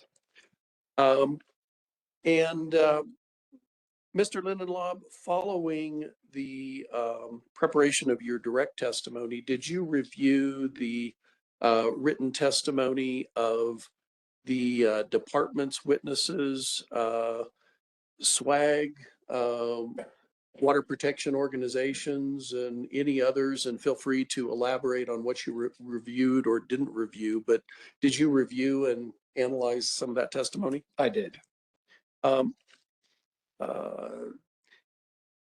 Did you also provide written rebuttal testimony for this matter as NRP Exhibit 57? Yes.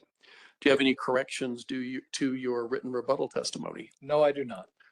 Do you adopt your written rebuttal testimony as your own testimony under oath here today? Yes. So, Mr. Lindenlaub, let's proceed with a summary of your rebuttal testimony, and I'd like to bring up the demonstrative exhibit that was submitted for Mr. Lindenlaub. There we go. And Mr. Lindenlaub, and this is more for the commission and others, we'll do this a little bit differently. We're going to work through your demonstrative exhibit and talk about particular language. And before we get to that, let me ask Mr. Lindenlaub, have you reviewed NMED Exhibit 79 that has been submitted in this proceeding? Yes, I have. Thanks. And is it your understanding that that shows some changes to the proposed rule on which you previously commented and will be talking about today? That's correct. Thanks. So, Mr. Lindenlaub, in your demonstrative exhibit, let me first start here before moving to some of the language changes. And would you summarize some of the general points raised in your testimony? Sure. Well, I've got 3 bullets here, but broadly what I want to convey to the commission, and this is not new, I've been hearing it in testimony since last week, is that the rule as originally published lacked adequate criteria or specificity that would allow a landowner, a practitioner such as myself, or even the department members to adequately implement the program. And so what we've done is we've provided a framework or suggested a framework that's been in place for some time, has been vetted, and is supported by plenty of personal knowledge and guidance.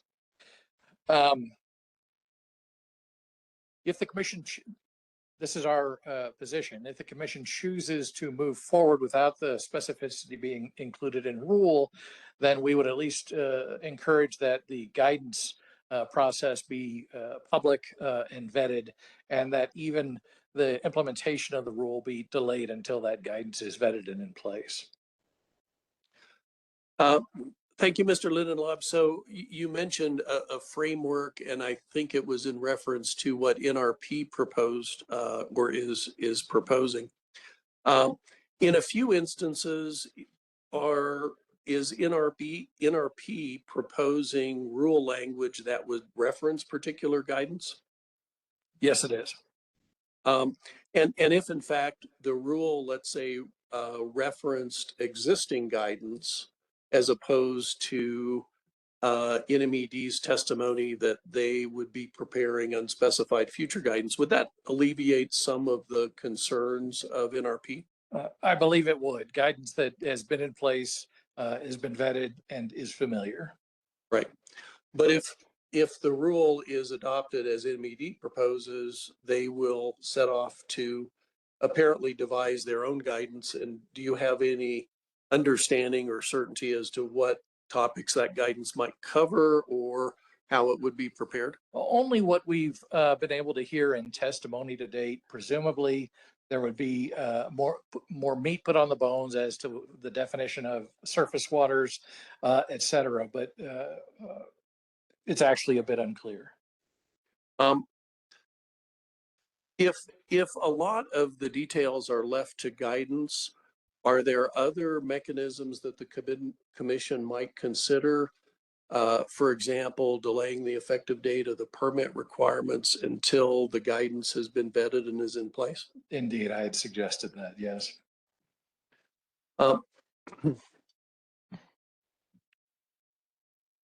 So let's move, let me just ask, are there any other overarching points that you'd like to mention at this time, or shall we move to the language? I think we could move up to the language. Okay.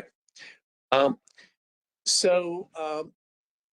Lindenlaub, NRP has proposed alternative language for the definition of surface waters in section 20.6.2.7, which is existing rule, and a new subsection F, paragraph 11. Would you discuss the concepts embodied in NRP's proposed changes? Yeah, simply the recommendation is, rather than move forward with the definition of surface waters as provided here, provide a definition coincident with, as has been testified to previously, the definition of waters of the United States immediately preceding the Supreme Court's Sackett decision. If I may, I think it's worth taking a minute here to look back at the definition that is pointed to in the rule. I know there was an earlier discussion about wetlands and the definition therein. I'll point out that the definition contained in the surface water quality standards lists 12 features. And if you'll indulge me very quickly: lakes, rivers, streams, mudflats, sandflats, wetlands, sloughs, prairie potholes, wet meadows, playa lakes, reservoirs, and natural ponds. Now, I think a lot of us in general, when we hear lakes and streams, we can imagine what that might be. But as somebody that practices in this area, I start to ask questions like, which lakes and streams? Okay, maybe all of them. Well, when does the lake stop and the non-regulatory upland begin? And those are the kinds of questions I'm asking. And I think it's notable that, you know, we touched on the definition of wetlands previously, and like the previous witness, I'm on board with that definition, but I think it's the only one of those 12 that's actually defined in that rule. So what we're trying to do here, or what we're suggesting here, is providing a framework. Again, apologize, I'm going to call it a theme and not flogging a dead horse, but it's a framework that has been vetted, it's been in place, and that the regulated community and practitioners like myself are familiar with. Mr. Lindenlaub, you've mentioned that the proposed definition here in front of the commission refers back to the federal water of the United States definition. Could you expand on that a little bit and explain to the commission a little more precisely what that would mean? And if you wouldn't mind, if you could pull up Exhibit 64. Sure. So in broad strokes, the features that were jurisdictional pre-Sackett included traditionally navigable waters, and it's a term of art, relatively permanent tributaries. And there's been a lot of ink spilled on what the definition of relatively permanent is, and I won't bore the commission with all that. But most importantly, from my perspective, for the conversation today, is the third category, and that is tributaries that are not relatively permanent, the ephemeral washes that we've all been talking about, that comprise 80-90% of the surface water features in New Mexico. And for those types of features, this guidance, or this rule, excuse me, developed a test called the significant nexus test, concept brought forward by Justice Kennedy. And the concept there is, when evaluating an ephemeral wash, you look at it over its entire reach, you consider any adjacent wetlands, and you ask the question, does this wash and the flows within it have more than a speculative or insubstantial effect on the chemical, physical, and biological integrity of a receiving water, traditionally navigable water, or an interstate water? And it sounds convoluted, and it took a year for this guidance to come out. But since that time, since 2008, again, there's been a lot of experience had, and a certain degree of comfort has been had with what that definition is. So significant nexus, I think, is a key concept. Exhibit 64, is that the guidance you're referring to? That's the 2007 guidance, I believe it is. Okay. Does that guidance document in Exhibit 64 contain a summary of the key features of the significant nexus test? It does, and we're looking at it now. Is there anything in particular you'd like to call to the attention of the commission in that, assuming you can read the document around the corner? So it's in the middle section. The agencies will decide jurisdiction over the following waters based on fact-specific analysis. Now, the first bullet is the non-navigable tributaries that are not relatively permanent, and the other two bullets describe their adjacent wetlands. And it's once you get deeper into the guidance, there is a series of criteria that are evaluated to determine whether or not you've reached that threshold. It's important to understand that a bright line for significance was never established, allowing the practitioners, the Corps of Engineers, and the EPA a little bit of latitude. But again, we gained a measure of comfort over a number of years, and it largely boiled down to size of the particular reach, including the size of its watershed, the amount of flow, and its distance from a traditionally navigable water. Were some ephemeral streams treated as waters of the U.S. under the significant nexus test? That's correct. Some ephemeral streams were determined to have a significant nexus with the TNW. Did the department address some parts of the definition of surface waters in Exhibit 79? They did. And could you explain your views of that and what that might mean to a scientist or professional such as yourself? Happy to. So the department added an exemption, or excuse me, an exclusion for erosional features, presumably based on previous testimony. And we certainly support that, but the same challenge exists in what is an erosional feature versus what is an ephemeral wash. And we've included a photo here that was taken a number of years ago during the Wild West era I described previously, before guidance had been put in place, that shows a much younger me standing at the top of what was ultimately taken as a water of the U.S. by the U.S. Environmental Protection. The EPA. By virtue, the assertion was that what I'm standing on top of exhibits an ordinary high water mark. And so I don't know what the intent of NMED or the commission are with in terms of what they want to take jurisdiction of. My only caution is, in the absence of quantitative criteria or clear criteria, such as were articulated by the previous witnesses, Messrs. Pierce and Hicks, you run the risk of having features like, I'll call it a feature, features like this taken as jurisdictional, requiring dredge and fill permits and point source discharge permits. So with this particular example, for example, would you view that as an erosional feature or an ephemeral stream? Based on the criteria discussed by Mr. Pierce, I think it's reasonable to assert that what we're looking at here is an erosional feature. Okay, and you mentioned the criteria discussed by Mr. Pierce. Are you referring to his testimony this morning? I am. And do you agree with those criteria, or do you have anything to add or comment on? No, I largely agree with those criteria, and I think they comport with the testimony from last week from Dr. Sultanfuse. I apologize, I forget the name wrong. In terms of defining what constitutes the bed of one of these streams. I think it would be a stretch to suggest that the feature in the picture exhibits a bed as contemplated by Dr. Sultan Fuse and Mr. Pierce.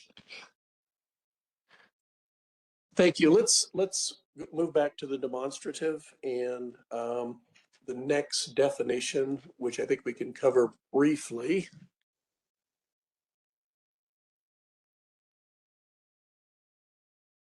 Yeah, Mr. Lindenlaub, we have in front of us the definition of alternatives analysis, I believe, as proposed by the department with underlined strikeout changes proposed by NRP, and this would be in 20.6.7, subsection A, paragraph 5 of NMED's proposed rule. What would you like to call out here to the commission's attention?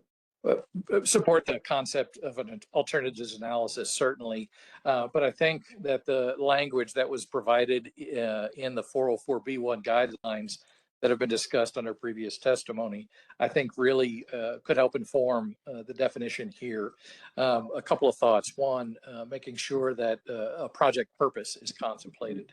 The Corps even has a more complicated dual purpose scenario, which I find effective but may not be necessary. And then the second part is ensuring that the alternatives that are evaluated are practicable themselves in light of cost, technology, and logistics. The language, and I think it may have been tweaked in Exhibit 79, NMED Exhibit 79, describes an evaluation that's done to the maximum extent practicable. And maybe this is semantics on my part. To me, practicability is applied to the alternatives and not the evaluation. Thank you. Let's move to the next slide.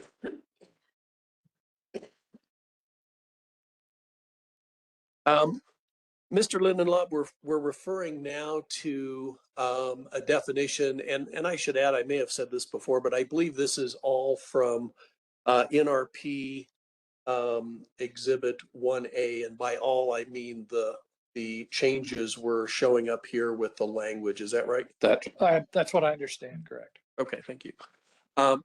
So here we have a definition of ordinary high water mark, and just for the record, this would be a new definition in 20.6.2.7 subsection O, paragraph 2 of the proposed rule. Could you explain this definition and call out any particular issues that the commission should consider? Yes, and I've touched on this previously. The two big gaps in the rule, in my mind, are the first one we discussed: what is and is not a protected water, or an our vernacular surface water.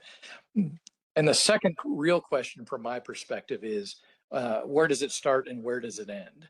The rule does not speak to what the lateral extent of their protected surface waters are going to be, but at the same time insists that, and appropriately, that avoidance be the first order of business when considering a project, avoiding these protected surface waters.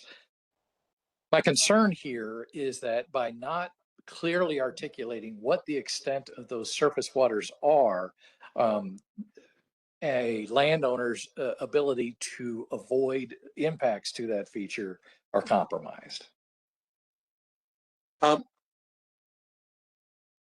Is there a, well, first of all, in this definition in front of us here, could you explain the reference to, I think it says a USACE guidance document? Yeah, and this is one of the guidance documents that I'd referenced earlier. As I said, when I was doing this in the 90s and through the early 2000s, there was a lot of discrepancy in how these features were mapped. And finally, the Corps of Engineers ERDEC branch published a guidance for arid systems. And I was impressed with the guidance. I did think it was helpful. I didn't know how helpful it was going to be, but what was very clear is after that, the discussions of what did not constitute ordinary high water mark, we weren't 100% agreement, but were reduced considerably. And do you think it's useful in a rule such as this to reference this kind of guidance? I do. For the same reason, I referenced the use of the pre-Sackett definition of waters of the U.S. This is a framework that is vetted, well established, well understood by the regulated community. Mr. Lindenlaub, are there some photos that you'd like to use to kind of illustrate to the commission the importance of this? There are. In preparing for, sorry, Ms. Fox. This is the third demonstrative they've showed that's not in their demonstrative exhibits that they're gonna project. Madam Hearing Officer, this one is actually from an exhibit that we filed in our P Exhibit 50. Sorry, yeah, no worries. Thank you for clarifying that. Go ahead. EPA guidance doc? It was referenced in the preceding language that was up, the definition of ordinary high water mark. Before that, you had a picture of EPA guidance doc. Oh yes, that was a different one. That was, I think it's, you remember, Exhibit 64, the Rapanos guidance. 64. Okay. Because it's not in your demonstrative. It's not in the demonstrative, and that's true. We're just referring back to exhibits that we filed in the record. Sorry for the confusion. Mr. Lindoff is flying through his testimony here at rapid speed. We got a demonstrative that's not a demonstrative. You need to slow it down and tell us exactly what is up on the screen and where it's coming from. And I apologize. I'll do a better job of that. I should have called this one out as Exhibit 50. But what we're going to be looking at now are some photographs that are contained in NRP Exhibit 50. Been hearing officer. Ms. Fox. Thank you. From now on, Mr. Millenberg, you'll identify the source of your presentation. So Yes, I will. necessarily object. Understood and fair enough. And I believe I think this is the last one we have to do this way. And I'm sorry for the confusion. So we can go back to Exhibit 50. Oh, sorry. Well, I'll just get the ball rolling. As part of the exhibits, what did we say? This was 50. We did some evaluations of jurisdictional determinations that the Corps of Engineers posted to their website out of the Albuquerque district, just to get an idea of what the pre-Sackett landscape looked like. There's a wide variety of information that's posted in each of these jurisdictional determinations, but a few of them had some illustrative pictures that we would like to share with you when we can get it up. I'll just describe it. The photo was of an arroyo that had an obvious bed. And it had an obvious bed because the sediment was different than what was seen in the adjoining upland areas. That material obviously has been moved down from somewhere else, differentiate from an erosional feature, which is not bringing material from upstream in general. And what I was really trying to demonstrate by showing that photo is the confusion surrounding what the lateral extent of that wash would be. It had relatively high banks. There was adjoining upland to the side. We'd heard some testimony that state jurisdiction for these protected surface waters should be extended well into the riparian area. We're bringing forward the concept of ordinary high water mark because, again, it's been vetted. Dr. I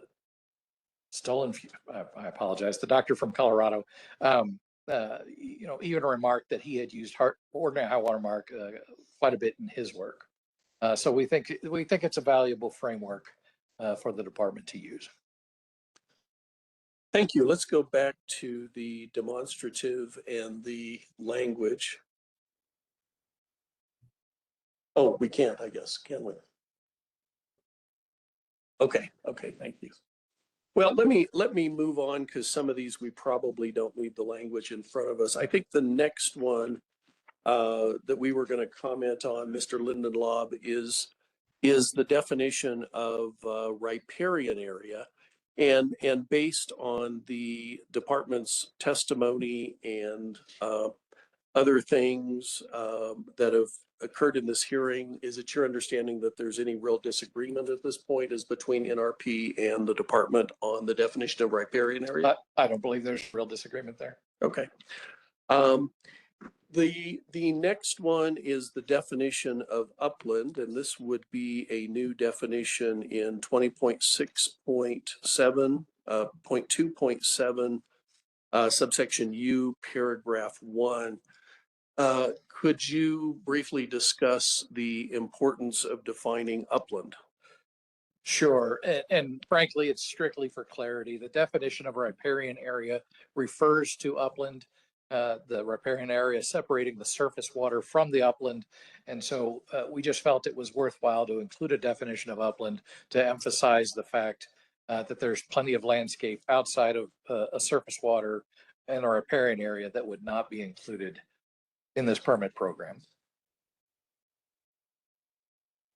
And the next definition, and again, I apologize, we don't have them up here due to the internet connection, but it's a definition in 20.6.2.7, subsection W, and a new paragraph 1 of the term water body, and below that is an existing term, water course. Can you briefly discuss the reasoning behind NRP's changes and use of those terms? Yes, similarly, this is an effort at clarity. I read the list of 12 features that the department identifies as surface waters, and they can be reasonably divided between linear features referred to as water courses, and our suggestion is that the non-linear features be referred to as water bodies, again, just to distinguish them. The next definition is the definition of wetlands, which would change the department's definition as proposed in section 20.6.2.7, subsection W, paragraph 8. And can you comment on the NRP's reasoning or your reasoning for these changes? Yes, it's the identical definition of wetlands that was read to the record previously. Our suggestion is to maintain it here in this rule, in the permit rules, so that if it were to change somewhere else, the certainty surrounding the definition for the purposes of permitting would be maintained here. Thank you, Mr. Lindenlaub. It appears we have our demonstrative back up, and the next item here is a section in the exclusions in an existing section 20.6.2.10, and we're referring to a proposed additional subsection C. Could you again discuss your rationale for recommending this change? Sure. As noted here, this language was brought forward from Colorado Rule 87 with a very consistent philosophy to what we've been discussing previously. That is, we've got an existing list of exclusions from an existing state program, and so we brought it forward. I know there has been some concern that these exclusions are obvious and they're not necessary, with the exception of the wetlands adjacent to ditches, but the others are obvious and therefore not worth putting into rule. I would just like to add, as a practitioner, especially in communicating with my clients, I find a quick reference of exclusions to be valuable. Thank you. And let's move to the next section, which is 20.6.2.1201. And on the first page, are we down again? Oh, sorry. Yeah, there we go. Thank you. On the first page, we see some text in blue here. Are these the department's changes or are these NRP changes? The departments. And what is the effect of the changes in the department's proposal? The effect is to remove reference to surface water in this section so that it, with regard to the notice of intent, so it describes only discharges to groundwater. So moving to the next page, which is in the same section, but a new subsection E. Is this now NRP language? It is. And what is the purpose of this subsection? So this was discussed in previous testimony by Mr. Pierce, I believe. The effort here is to allow for a mechanism, a framework to allow the regulated community to make a relatively straightforward, painless determination as to whether or not they need a permit. I believe Mr. Pierce referred to jurisdictional determinations. That's what we called it under the federal program, where a package of material would be submitted to the, in this case, the Corps of Engineers, that said, we've mapped what we believe to be waters of the U.S. Can you confirm that? If they do, then the landowner has a choice. The landowner can completely avoid the features that the Corps has confirmed are waters of the U.S., or if they can't avoid them, now they know how to adequately prepare a permit application. The concern here is that the department, from what I understand of the department's testimony, the suggestion is that this is an unnecessary step, and that questions of the applicability of the permit program would be addressed via a notice of intent or a pre-construction notification. And Mr. Pierce voiced some concerns about that previously, which I share, but my concern is that the requirements as delineated in the rule to prepare a notice of intent or a pre-construction notification can be onerous. And what we're proposing here is considerably less so. And completely recognize that the issue of having to pay a fee initially has been put to bed. Thank you. Let's move, and I think you've covered parts of this already, but the next subsections here, subsections F and G, these are, is this NRP proposed language? It is. And just briefly, what's in this subsection? Briefly, particularly with F is a continuation largely of E, but G allows for an applicant or a project proponent to appeal a determination. Okay, and moving on to the next slide and subsection H, referring to a map. Is it your understanding that the department has presented some testimony on this that addresses their current concept for mapping? That's my understanding.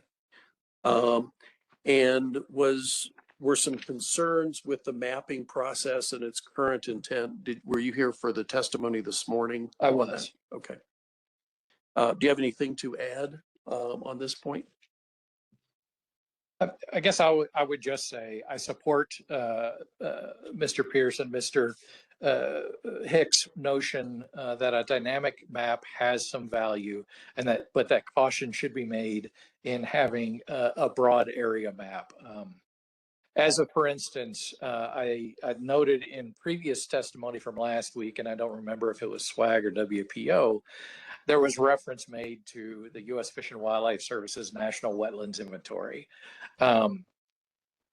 in terms of determining how much wetlands there are in the state, et cetera. The National Wetlands Inventory is a great tool, provided you understand its limitations.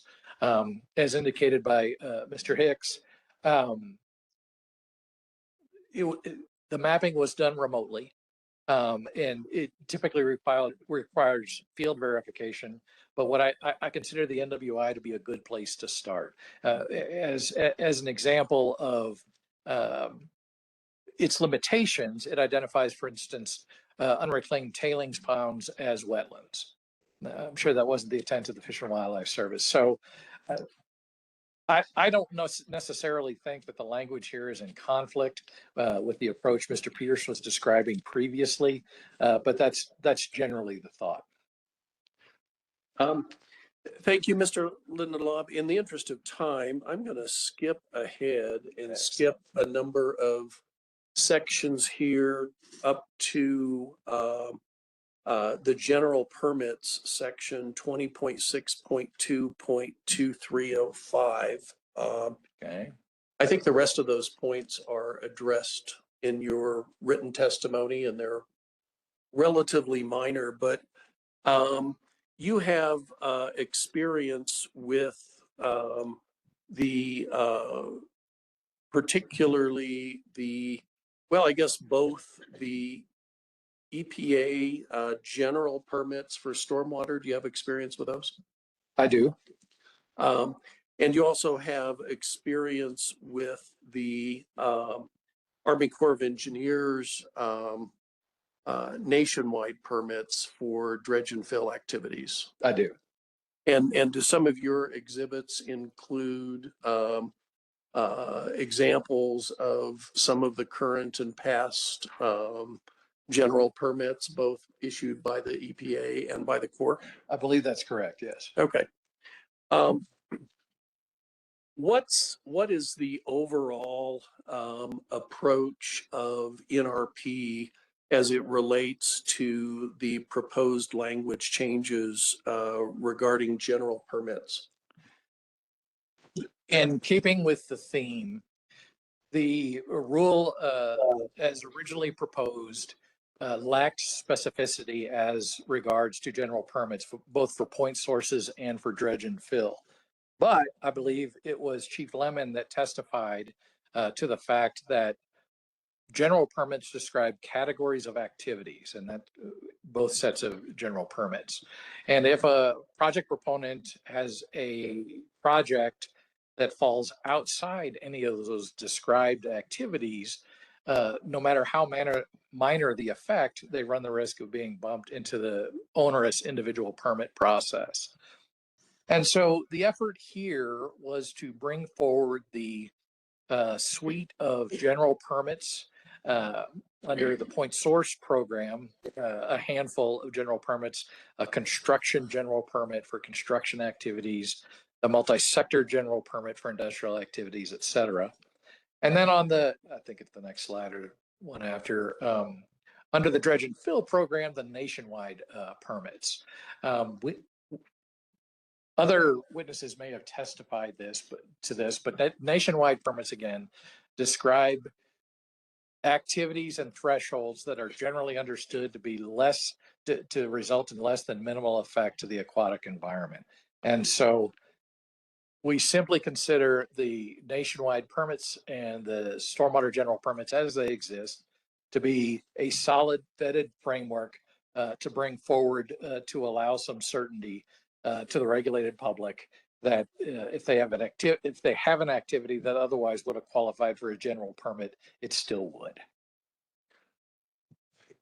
Is it your understanding of the department's testimony, or do you have an understanding from that as to whether or not the department might propose to issue general permits aligning with the existing federal programs? I'm not entirely clear on that. I have an impression that that was their intent. But it is not clear in rule. In the rule as written, they suggest that they could write at least one general permit. From your standpoint, is it important whether the proposed rules provide that the general permits that the department will issue in the future cover all of the point source discharges and dredged and fill material discharges covered by the federal general permit programs? I think that would be valuable and equally protective. And if some are left out of the department's program in the future, what would be the consequence of that? as articulated, a concern that an activity which had previously been recognized as resulting in minimal adverse effect would still require an individual permit, either point source or just dredge and fill. Some of the language in here refers to permit conditions and a statement they'll be no more stringent than the conditions of the I'm looking at language, a nationwide or regional permit. Do you see where that language is in the demonstrative? Yes. Do you have a comment on the rationale behind including that kind of language? Yeah, sure. Just to echo Mr. Pierce's previous testimony, that there's been suggested in other testimony about providing a floor to the department. NRP. Thank you. The NRP's position is that there's some value in also articulating a ceiling. And so that was the reasoning behind the inclusion of the language. Thank you. Do you have any other general comments or issues you'd like to raise to the commissioners on the general permits and their program?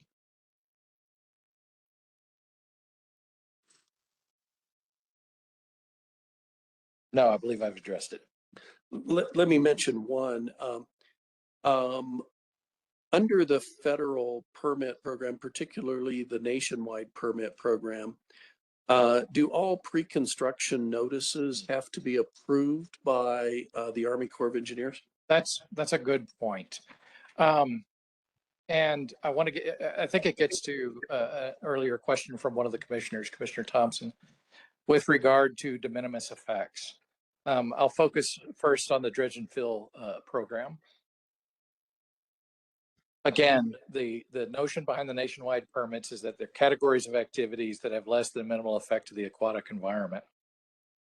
The Corps and the EPA, through the evolution of the nationwide permit program, recognized that there were projects that had so little effect that they fell below what's called the notification threshold. That is, the activity itself would be covered under the permit, under the nationwide permit, but the effect would be so minimal as to not require notification to the Corps. There's a perhaps apocryphal story in Arizona about a landowner being out in a big dry desert wash with a Corps regulator, and the landowner was asking the same question. At what point do I not need a permit? And the Corps regulator scraped his boot along the ground to pile up a little bit of dirt and said, ostensibly, that required a permit. And so the recognition that there are effects that are so minor as to not require notification to the Corps, and the triggers, the thresholds, are things like acreage of effect or area of effect, because it's a federal program. Triggers were federally listed species or historic properties eligible for listing on the National Register of Historic Places. Thank you. Moving on a slide or two here. I'm going to ask you about NRP's proposal as to transition provisions, what the idea behind that was, and what your understanding is of how that currently is proposed to be covered by the department in this rulemaking. Yeah, I'll confess I haven't tracked this one that closely, but the NRP included quite a bit of language in there to ensure that there would not be lapses in coverage. My understanding is via Exhibit 79 is that the department has largely recognized that and added language, not dissimilar, not NRPs, but that would have a similar function to ensure no loss of permit coverage, which I'm sure was never their intent. Thank you, Mr. Lindenlaub. I think we're probably done with the exhibit now, but I have the demonstrative exhibit. Just a question, if you have any particular points from your rebuttal testimony that you'd like to comment on? Really only one. And we've talked about what is and is not a protected surface water. We've talked about where a protected surface water might begin and where it might end. And we've talked about the use of general permits, and in all of those cases, bringing forward the federal rubric, which again, others from WPO have acknowledged that there is a benefit to starting with a vetted program and procedure. And so in that vein, what we haven't talked about yet is the concept of compensatory mitigation. And there's no question that's a challenging topic. We talked about various functional assessments and whether or not the department should be bound by a particular assessment. The NRP does not believe they should. But for instance, the South Pacific Division of the Corps of Engineer, of which the Albuquerque District is a part, published compensatory mitigation guidelines. I believe it was in 2015 that we have found to be exceedingly helpful, and that is included as an exhibit. Thank you. Mr. Lindenlaub, are there any other points that you can think of that are important to make to the commission before we begin questioning? I'm sure it'll occur to me during questioning. Fair enough. Madam Hearing Officer, NRP will move all of its exhibits now. I believe they're 1A through 64. I know some of those were admitted this morning. I think exhibits 4, 6, which was Mr. Gaines, 5, 7, 9, 58, and 59 have been admitted, but just to make sure we have everything covered, I'll ask for admission of all of those exhibits as evidence at this point. Thank you. I'll pause for a moment in the event there are objections. Ms. Fox, you have to come to a microphone.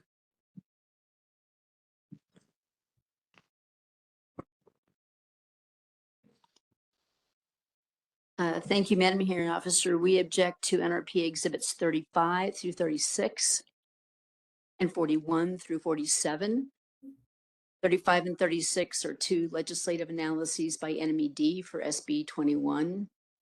41 through 47 are two press releases from New Mexico Wild, two press releases from Amigos Bravos, and 3 newspaper articles, all related to SB 21.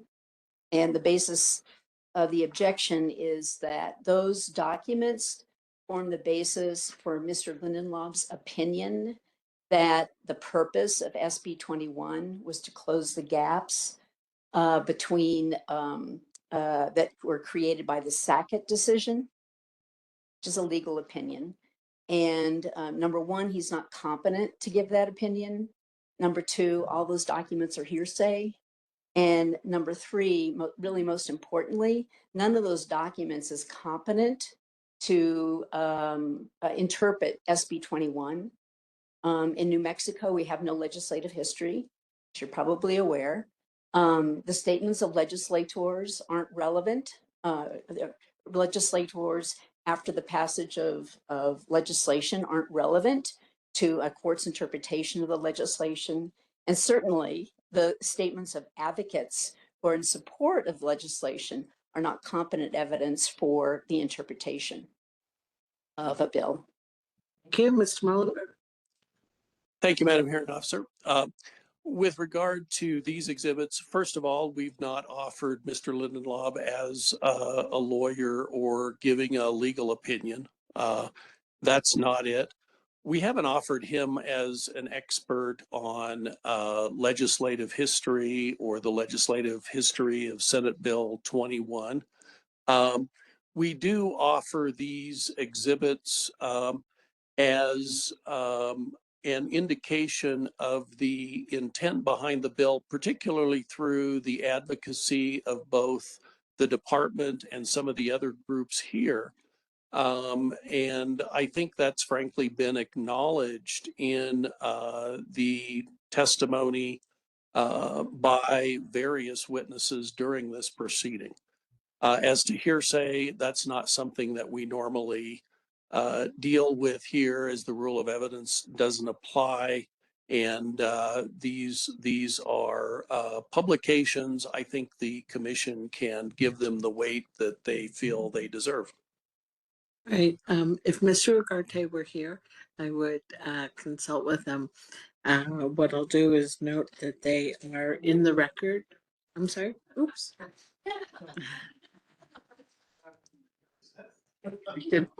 Sorry, I didn't want to take you by surprise.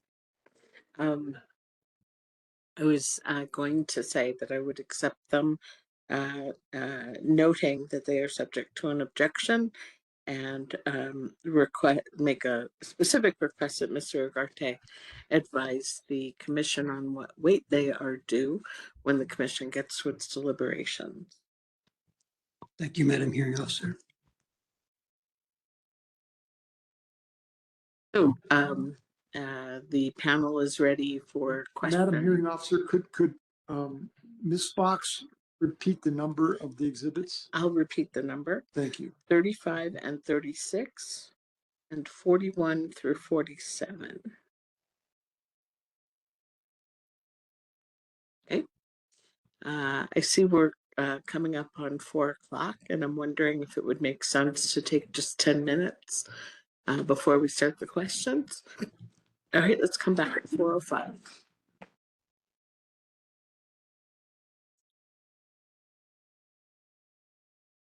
Break, please. Court reporters here, hearing officer. I'm ready. Thank you very much, Kim. All right, when we broke, we need Mr. Lindenlaub and Mr. Molenberg. Okay. Okay. That's right. Let's see, Ms. Fox, I think you were, oh no, not, I need to go in order. Mr. Stomp, do you have questions of this panel? No questions, Madam Hearing Officer. Thank you, Ms. Taylor. All right, thank you, Mr. Perkamenko. Thank you, Madam Hearing Officer. I don't have anything. Thank you, Mr. Brooks. Good afternoon. No questions for these witnesses. Thank you. Thank you. I don't know if we have Ms. Richards. Maybe not. Ms. Dolan. Good afternoon. No questions. Thank you. Thank you. I don't think we have Mr. Maxwell or Mr. Weatherby. Mr. Kermsey. Thank you. He said no questions. Ms. Miller. No questions. Thank you. Thank you. Mr. Micklejohn. No questions. Now, Ms. Fox. All right.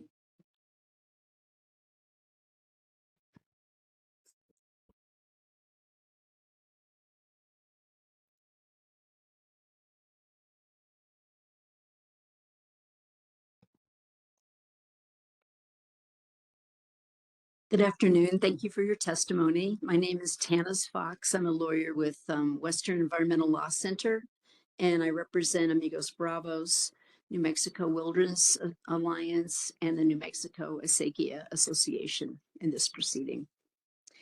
And these are going to be directed to Mr. Lindenlaub. You support NRP's proposal to limit the definition of surface waters of the state to those waters, quote, considered to be a water of the United States under federal rules and applicable case law in effect as of May 24, 2023, correct? I support the NRP's position that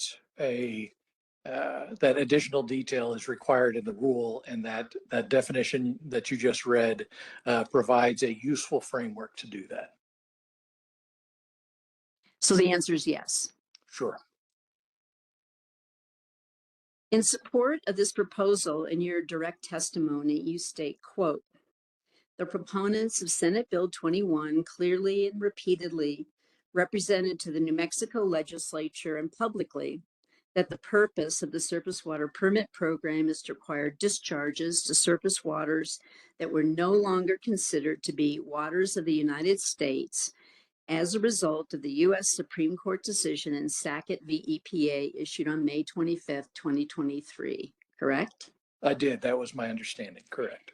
And you state in your direct testimony, quote, consequently, consistent with those representations, a water course or body of water that was not a water of the United States prior to the Sackett decision should not be treated as a surface water, subject to the surface water permit program, end quote, correct? Correct.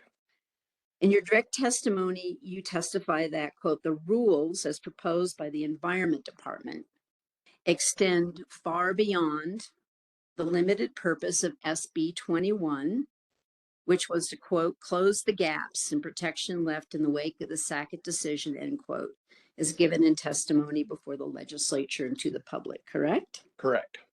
So it's your contention that the purpose of SB 21 is to close the gaps in protection left in the wake of the Sackett decision, correct? That was my understanding. Correct. Now, to support your argument that SB 21 proponents advocated for the limited purpose of protecting only those waters not protected immediately preceding the Sackett decision, you cite to the exhibits we just discussed, which are 2 bill analyses prepared by NMAC for SB 21. Those are NRP exhibits 35 and 36, and NRP exhibits 41 through 47, which are 2 press releases from New Mexico Wild, 2 press releases from Amigos Bravos, and 3 news articles. Correct? That's the support for your proposal. Correct. SB 21's amendments to the Water Quality Act set forth the legal framework for the surface water permitting program for state-only waters, correct? I'm sorry, could you repeat that? The permitting program for state waters only is set forth in amendments to the Water Quality Act through SB 21, correct? Maybe I'm not understanding the question, but I don't think I can speak to that. Well, you were speaking to what the intent of sorry. SB 21. And so I'm just saying that SB 21 amended the Water Quality Act. I'm sorry. Yeah, correct. Now, those amendments to the Water Quality Act in SB 21 do not expressly reference the Sackett decision in any way, correct? They do not, Nor do they by implication, correct? as far as I can tell. So then, is it your testimony that SB 21 should be interpreted based on statements made by NMAC in legislative analyses, press releases from advocates, and news articles related to SB 21? I would testify that based on those exhibits that we've been discussing, there is value in using that definition, yes.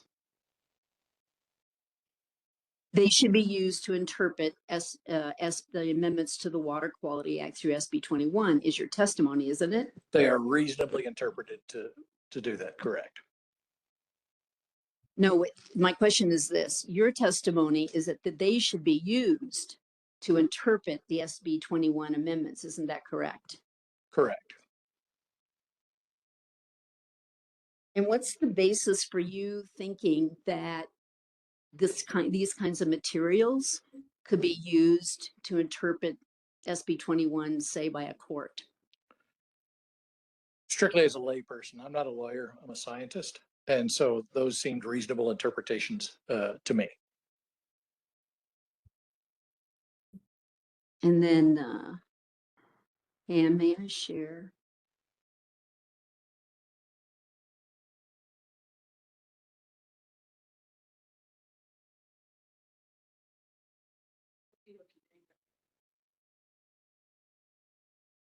Let's see.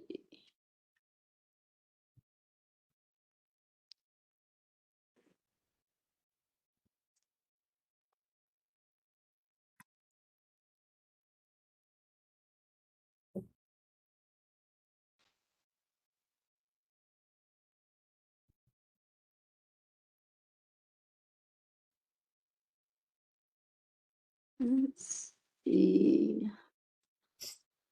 Okay.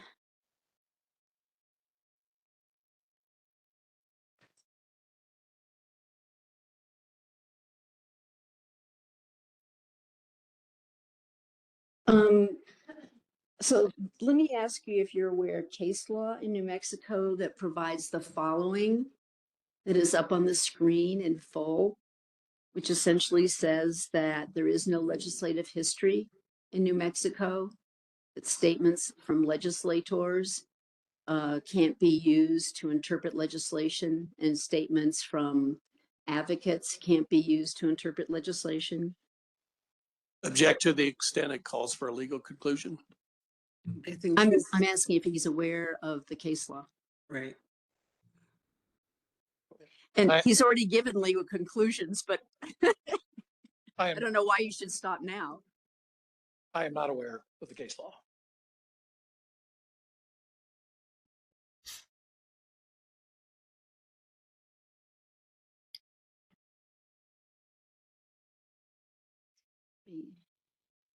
Stop sharing that.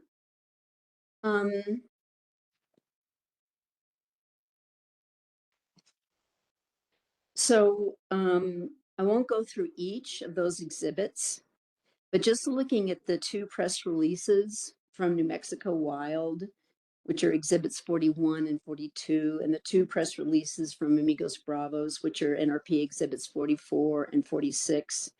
Would you acknowledge that each of those press releases not only refers to federal rollbacks in recent years, but quite clearly state that SB 21, quote, will reinstate decades of prior protections? I do not recall the language of the exhibits. The exhibits you introduced to support, you don't recall that language? As I sit here today, no.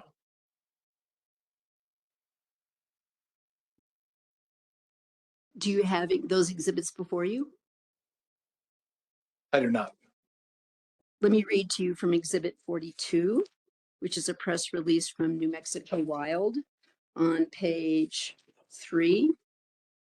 One point that it makes is a New Mexico surface water permitting program will restore protections that had been in place for decades under the Clean Water Act, while accounting for needs unique to New Mexico. Do you recall that statement in that press release? I do.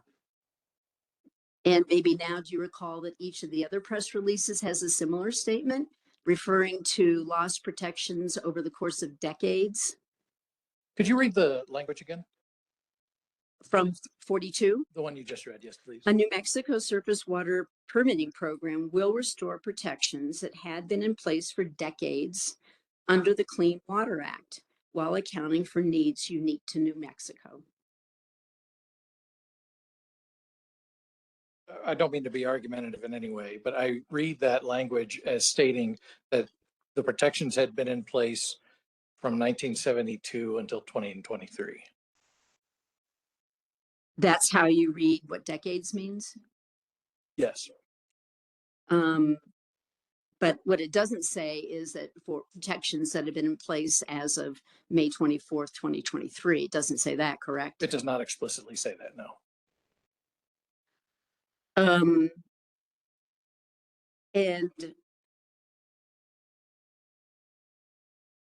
And do you recall that in the other press releases, the same language referring to decades is in there? Or would you at least not argue with me about it? I would not argue with you about it.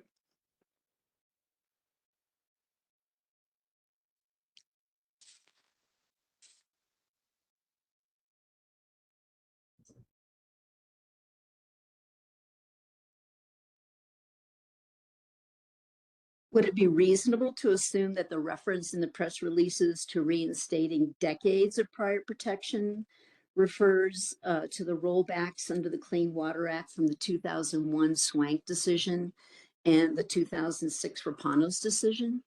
I don't think that's an unreasonable interpretation, no.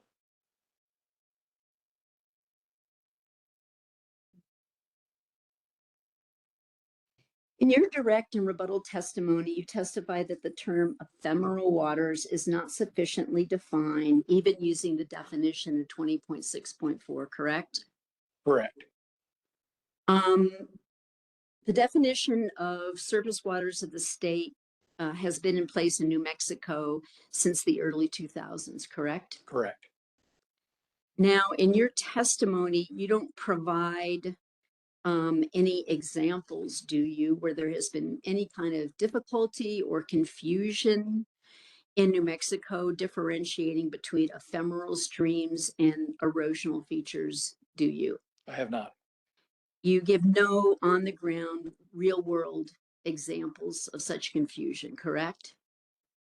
Correct. In the In New absence of Mexico. I'm sorry. Yes, correct. In the absence of a permit program, it would seem unlikely that it would come up.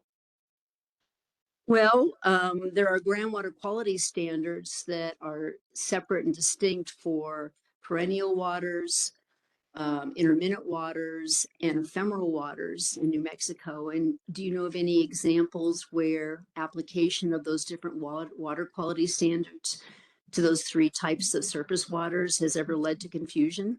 Just one objection to the form of the question. I think you referred to groundwater standards. Yeah. Thank you. Surface water. I am not aware, no.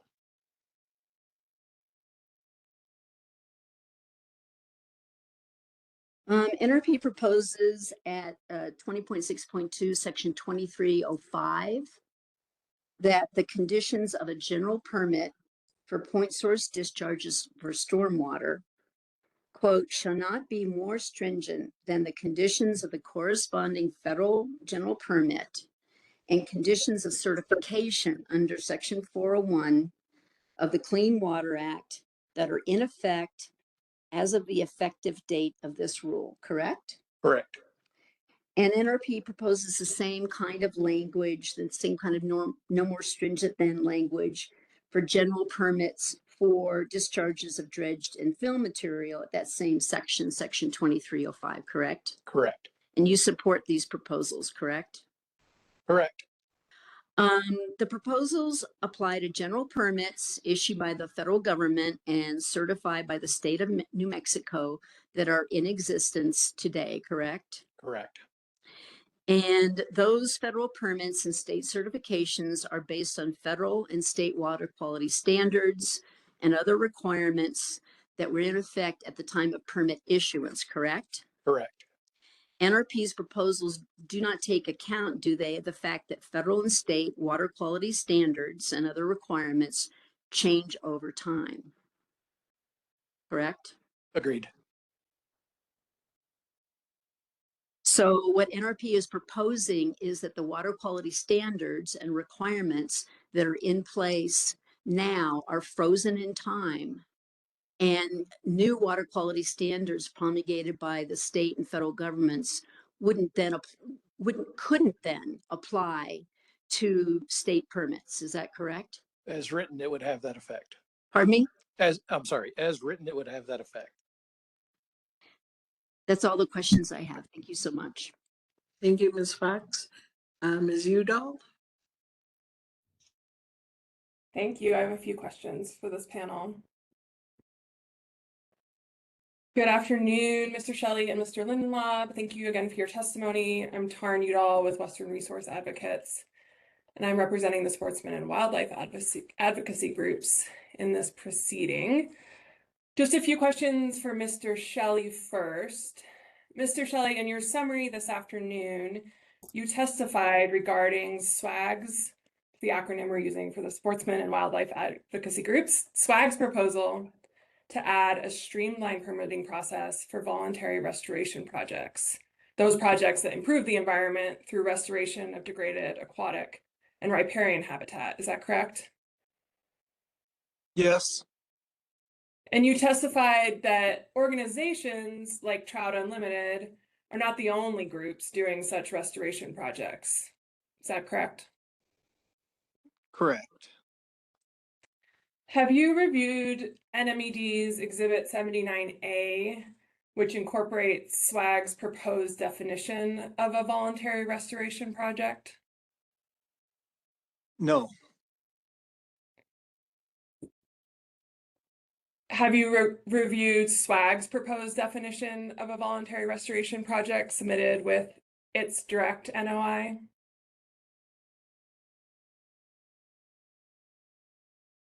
I believe I read that. Yes.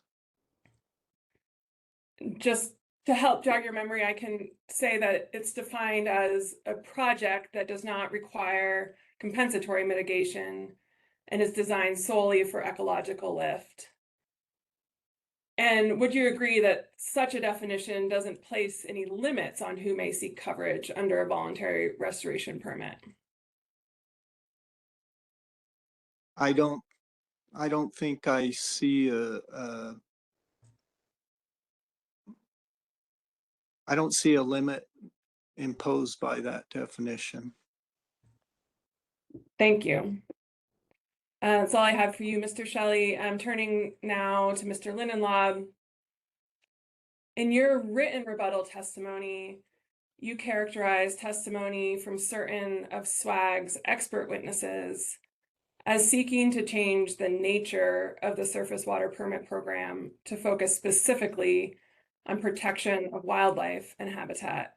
Do you recall that testimony? I do. And in preparing your testimony, did you review SB 21? I did. Are you familiar with the provision of that statute that requires this commission to adopt rules that shall include avoidance and minimization to the maximum extent practicable of adverse impacts to wetlands, streams, and other aquatic resources? Yes. So would you agree then that SB 21 directs the commission to protect aquatic resources in its regulation of dredged or fill materials? Object to the extent it calls for a legal conclusion. Right. So, Mr. Lindenlaub, to the extent that you can flesh out the testimony you gave out earlier, or someone familiar with regulations, that's great. We know you're not a lawyer. Okay. You're green lighting me to answer the question. Okay. Yes, I agree. And then are you familiar with the definition of aquatic resources in the statute, which is defined to include wetlands, streams, lakes, rivers, and other bodies of water, riparian habitats, and the organisms that live in them, and the ecological? Yes. Okay, thank you. Would you agree then that the definition includes riparian habitats and organisms? Yes. And that organisms include animals? Yes. Apologies for breaking it down. I have a kindergartner, so I'm spending a lot of time talking both about words and incidentally about animals. But moving on, in your rebuttal testimony, you then opine that in your experience, protection and conservation of wildlife and wildlife habitat is a function of the U.S. Fish and Wildlife Service at the federal level and state wildlife agencies. Is that correct? That is correct. And that those agencies may be consulted under appropriate circumstances during the surface water permitting process. Do I have that right? Correct.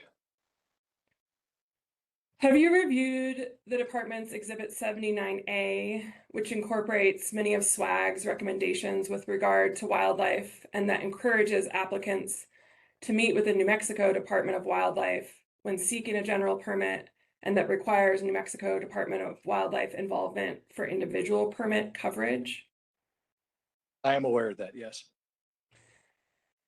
Were you listening in last week to the testimony from SWAG expert witnesses, Mr. Hayes and Ms. Walker, where they clarified that SWAG is largely supportive of Exhibit 79A and only has minor remaining amendments to that exhibit? I'll be honest, I listened on a YouTube version at 1.5x speed. I don't recall that language specifically. Thank you. The testimony was about ensuring that the Department of Wildlife's involvement is at the Department of Wildlife's discretion to allow it flexibility depending on agency capacity. So with that in mind, would you agree that under the framework set out in Exhibit 79A with regard to wildlife, that it's the New Mexico the Environment Department that retains authority for surface water permit decisions, including protection of all aquatic resources? Yes. Thank you. I don't have any further questions. Thank you. Ms. Scott?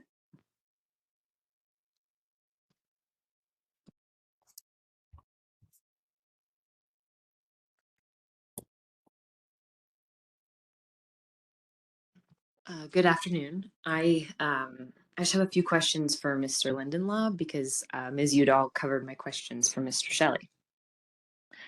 I want to repeat back some things you said early on in your summary today to confirm that I heard them correctly. Sure. Did you say that it is hard to identify the ordinary high water mark? If I did, I misstated. There can be challenges, but since the guidance came out for arid systems, there's been a lot more agreement on what defines the ordinary high water mark. Did you say that in trying to identify the ordinary high water mark that two different people can get two different results? Much less so in the modern era than it was in the 90s and 2000s. And did you say that the U.S. Army Corps of Engineers developed guidance for evaluating regulatory authority and that guidance is still evolving? I'm not sure. What it sounds like you're referring to is that guidance that defines ordinary high water mark in arid west systems. And I think we also reference in mountain systems for here in New Mexico. And perhaps what I was trying to say, what you're remembering is that that guidance allows for a landowner to understand where the federal jurisdiction ends and where the landowner's lack of jurisdiction begins. Okay. And so if the commission adopts the guidance now and it's later updated by the U.S. Army Corps of Engineers, would we have to come back to a rulemaking to reconcile 20.6.2 with the most relevant guidance? That seems like a legal question. I guess what I would suggest is, I'll be honest, I don't know the answer to that question, but what I would suggest is if the concepts of the guidance document were incorporated into rule, then that would be all right. Okay. And shifting gears a little bit, does the general permit fees table under 20.6.2.2354 NMAC identify the types of general permits that the department intends to issue? I don't recall.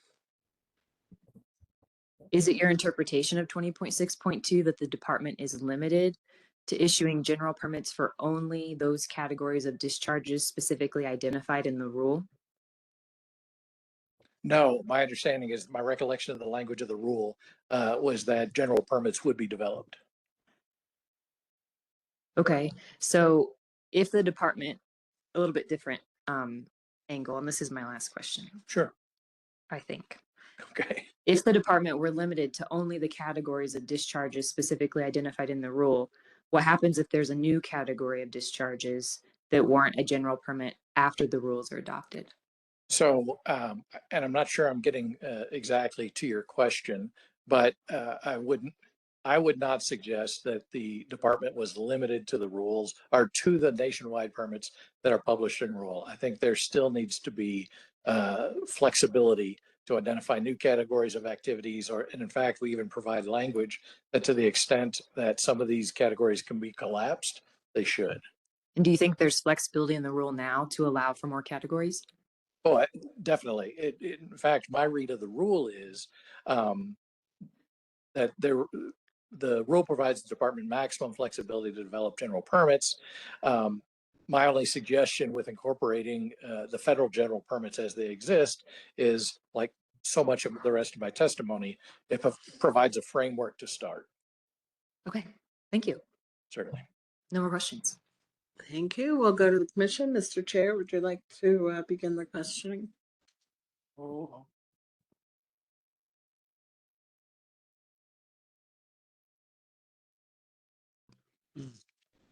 Mr. Shelley, I have no questions.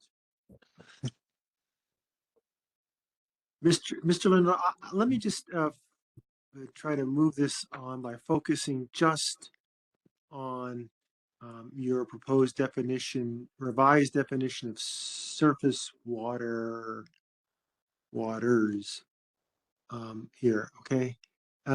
Because frankly, as far as I'm concerned, this may be the most important proposed amendment anybody has proposed in this entire proceeding, largely because nobody's come up with a good proposal for fees. I think you explained in response to Ms. Fox that this definition is not based on anything in the current version of the Water Quality Act, New Mexico Water Quality Act, correct? That's correct. Okay. All right. So, all right, I'm going to just take this word by word through here to see if I can figure out what this definition means. So let's start. Hope you get it out. That would be good. Not in front of you. Would you like to put us up on the screen? Sure. Okay. This would be page 5 of the demonstrative.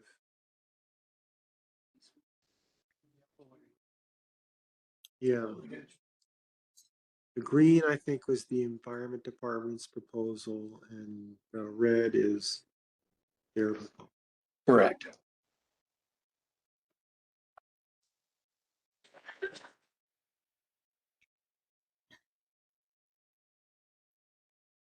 So anyway, just before we start, you started by saying that you're concerned with the existing definition of surface waters from the stream standards, which has been around for a while, included all these terms that you had no idea what they meant.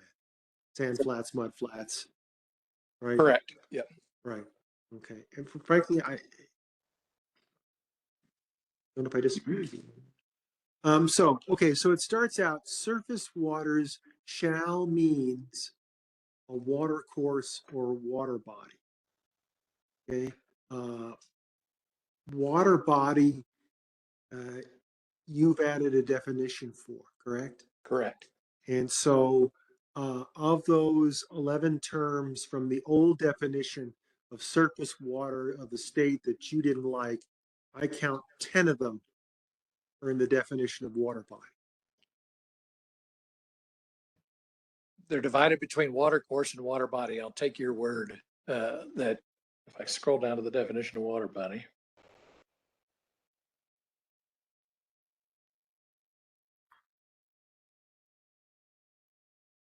Okay, I'm here.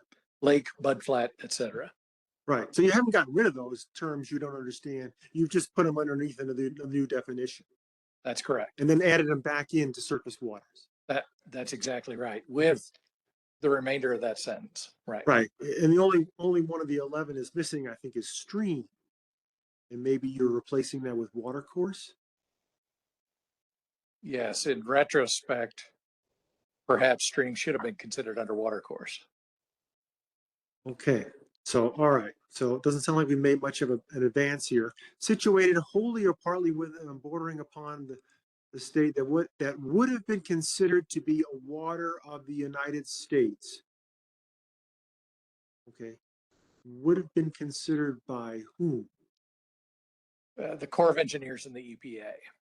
Okay. So state of New Mexico needs to figure out what the EPA and the Army Corps of Engineers were thinking about 3 years ago. So I would direct you to the guidance that we talked about, the 2007 guidance that would allow state or rather the department entities or even members of the regulated public to do an evaluation to determine whether or not any of these features met the threshold that would have been defined previously as waters of the U.S. Okay, so let's keep going on this. Would it be considered to be a water of the U.S. under federal rules and applicable case law in effect as to May 24, 2023? Okay. Number one, is the word guidance in there anywhere? It is not. Okay. Federal rules. What federal rules are we talking about? The rule, Don't remember the name of it, but it was published in January of 2023 was what was in effect immediately before the Sackett decision. Okay, but it doesn't say that in there, right? We don't know what rule it is. We don't know 40 CFR, what it is. There's no citation to this rule. It just says federal rules. Could be OSHA rules. Could be Department of Health rules. That apply to waters of the United States. Okay, so pretty vague about what federal rules are. And those federal rules, they're gone, right? They've been repealed. Is that correct? They've been modified. Post Sackett, the rule was modified in September of 23. And the big one there for New Mexico and the arid Southwest is that ephemeral washes were expressly removed from jurisdiction. Okay, so the May 23 rules, so those would have been the Biden rules. The Biden rules, correct. Right. Not the Trump 1 rules or the Obama rules. These are the Biden rules that we're looking at. You are familiar. Yes, that's correct. Okay, because everybody's been redefining surface water. Everybody got a bite at the apple. That's okay. Exactly right. Okay. So again, if you want us to comply with the rule, it would be really helpful to say which rule it is that we're supposed to be. Because after all, your point seems to be that we need to have more clarity here. Correct. So if we don't know what the rule is, we're really lacking in clarity. Understood. Okay. And applicable case law. Rapanos, Swank, Marbury versus Madison. What are we looking at? The first two, at least. Okay. All right. So I think you said in looking at the guidance, which I still can't find, I don't know what exhibit's in, this guidance, which is not part of this rule that you're telling us we should use, okay? Because you don't want us to use an existing rule because that existing rule, the department says it needs guidance for, and we shouldn't have to have the department do guidance. Instead, we should look at some overruled EPA guidance. I wouldn't describe that as necessarily overruled. Well, it is. Okay, fair enough. In the Sackett decision, the guidance was upended, but some of it still applies. Okay, but it's guidance. You're even though you don't say it in this definition, you're saying we should rely on guidance, right? Yes. And I think the words you said in looking quickly at that guidance was there are no bright lines. That is also true. There remains some ambiguity even in that definition. Okay, so you didn't like what's been proposed by the Environment Department because it was too ambiguous, but now you want us to follow a guidance that also is ambiguous. That is somewhat less ambiguous, correct? Okay. All right. So I think, but the important thing I think you said was that under this guidance, and it looked like from glancing at it, that some ephemeral streams would qualify as waters of the U.S. Correct. Right. In listening to the Environment Department's testimony and support for this proposed rule, have you had any sense that they only want to cover some ephemeral streams in New Mexico? No. Do they want to cover all ephemeral streams in New Mexico? That's certainly the impression I get. Okay. So that's the big divide here, right? You want to get rid of a whole bunch of ephemeral streams by using this definition. This definition would. Yes. Okay. Well, good to be open about what we're doing here. All right. I think that was my questions. All right, Commissioner Chapman. I have no questions. Thank you. Thank you, Commissioner Thompson. I just have a couple. You have offered a definition of ordinary high water mark. I don't find a reference to ordinary high water mark in Exhibit 79A. Correct. And where then would you use the ordinary high water mark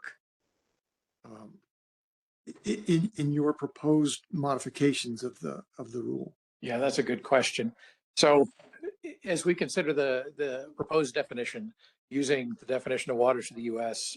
Prior to SACIT, we would propose to use the definition of ordinary high water mark to describe the lateral extent of non-wetland protected surface waters.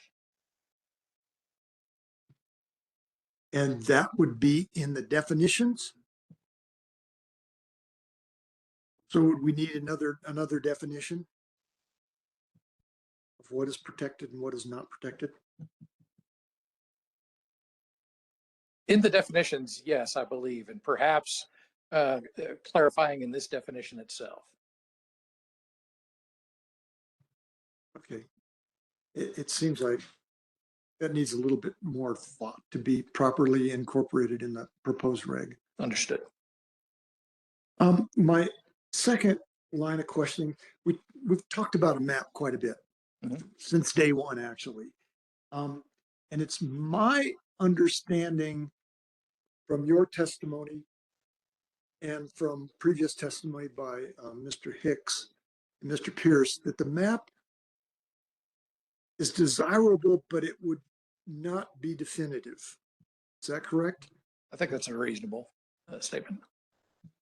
So should reference to the map be in the regulation or just in a guidance document?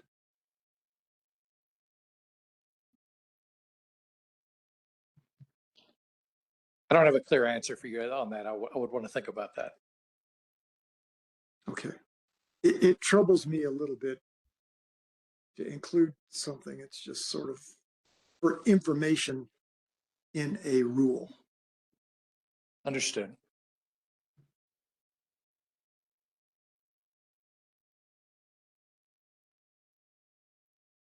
I don't have any other comments. Thank you both of you. Thank you very much for your testimony. It's very enlightening. Thank you. Commissioner Laney?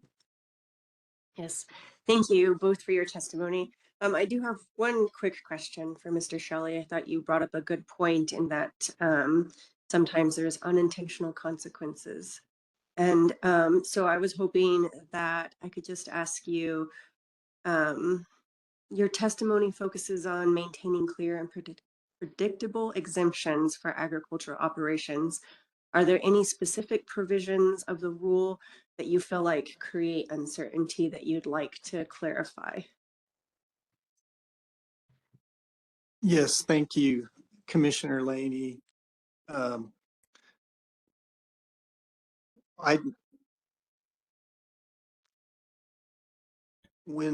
just tell you my experience that my concern overall that I reference in that I'm talking about in that comment is, I'll give you an example.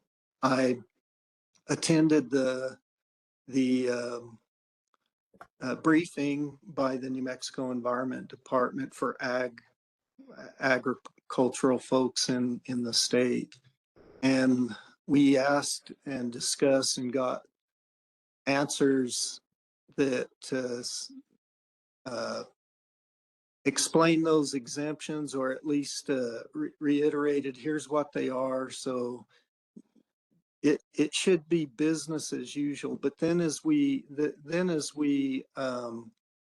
began to ask questions about, well, what about if I need to build a stock tank, a new one? Then the answers became less definite. Well, we might need to consult about that. Okay, what about if I need to put a pipeline across a drainage? To me, that's normal ranching and farming activity. And the answer was less certain on that. Well, we might need to do a general permit or something. So I think yes, it would be good I think we've already done better than a lot of states by having these exemptions in here written like they are, at least. But even before these even with these rules and that explanation, there's still some ambiguity that concerns cattle growers. So we can't add, I may be getting out of my lane here, but I think the legislature would have to add additional exemptions since they posted them in Senate Bill 21. But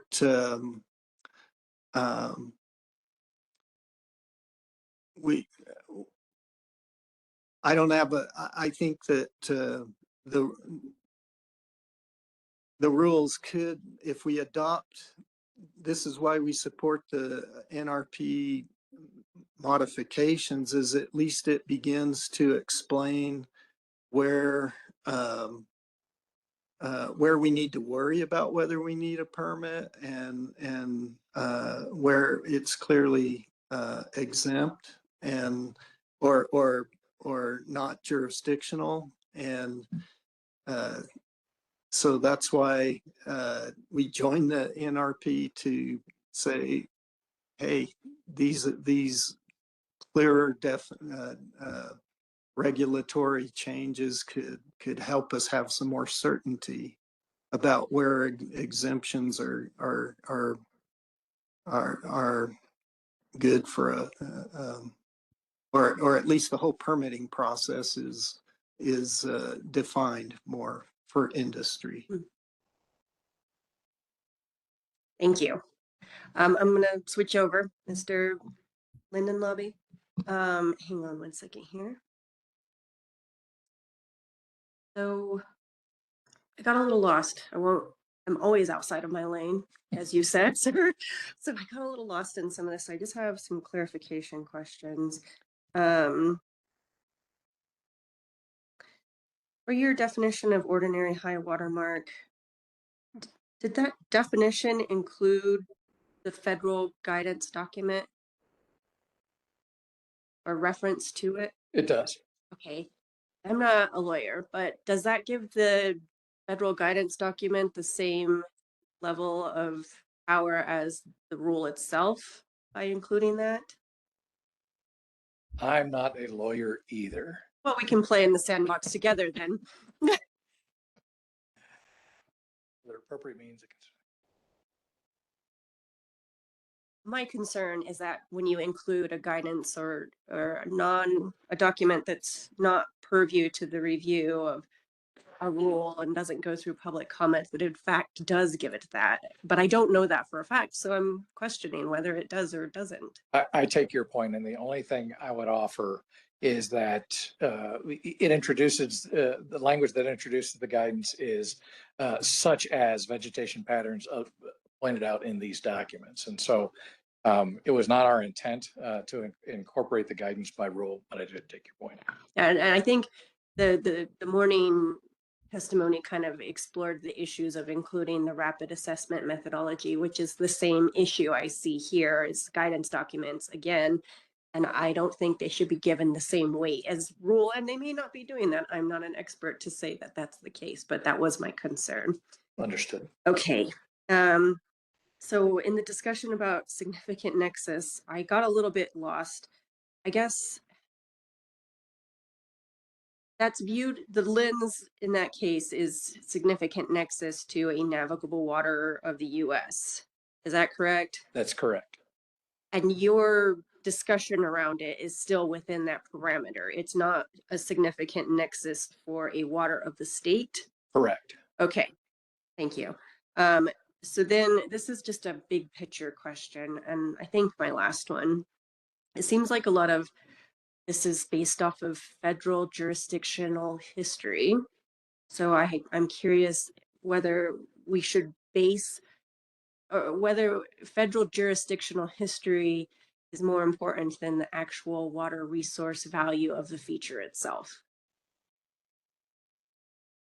I'm hesitant to weigh in on that, and I'll only go back to my previous testimony and offer that the rule as published lacked a framework. We brought forward a reasonable framework that had been vetted. Okay, thank you. Certainly. Okay, thank you. Commissioner Langer on the platform. No questions, thank you. All right, thank you, Commissioner Behill. Commissioner Sloan. I was going to go down the no bright line ambiguity question, but the chair already got there. Thank you. All right, Commissioner Fry. No questions. Thank you. Commissioner Hall. No question. No questions. Commissioner Bayless. None. All right. I think I might have forgotten to ask if you had redirect, Mr. Mollenberg. I think you might have, but I was thinking about some. I think we're good. All righty. Any reason not to excuse this panel then? All right. Thank you very much, gentlemen. So we have just about 5 minutes to talk about where we're going to go from here. I'm wondering, I'm sorry? Yeah. Sorry. Seconds. I'm wondering, Mr. Chair, if perhaps I can pass the floor to you for discussion. We have a request from the department to bring back Ms. Lemon. Is that request in writing? No, they made it verbally yesterday. Okay. And they did submit a long set of slides. Oh, Ms. Taylor, if you would come to the table. Well, you're talking to me, not to Ms. Taylor. Thank you. In case she had a point of order or something. Yeah, well, sure she does. Okay. And can I just pass the floor to you then, please? Okay. Well, it's my feeling, given the time, that we should come back tomorrow and discuss where we're going with this. We have a proposal from the Environment Department to, I guess, recall a witness. Is that council?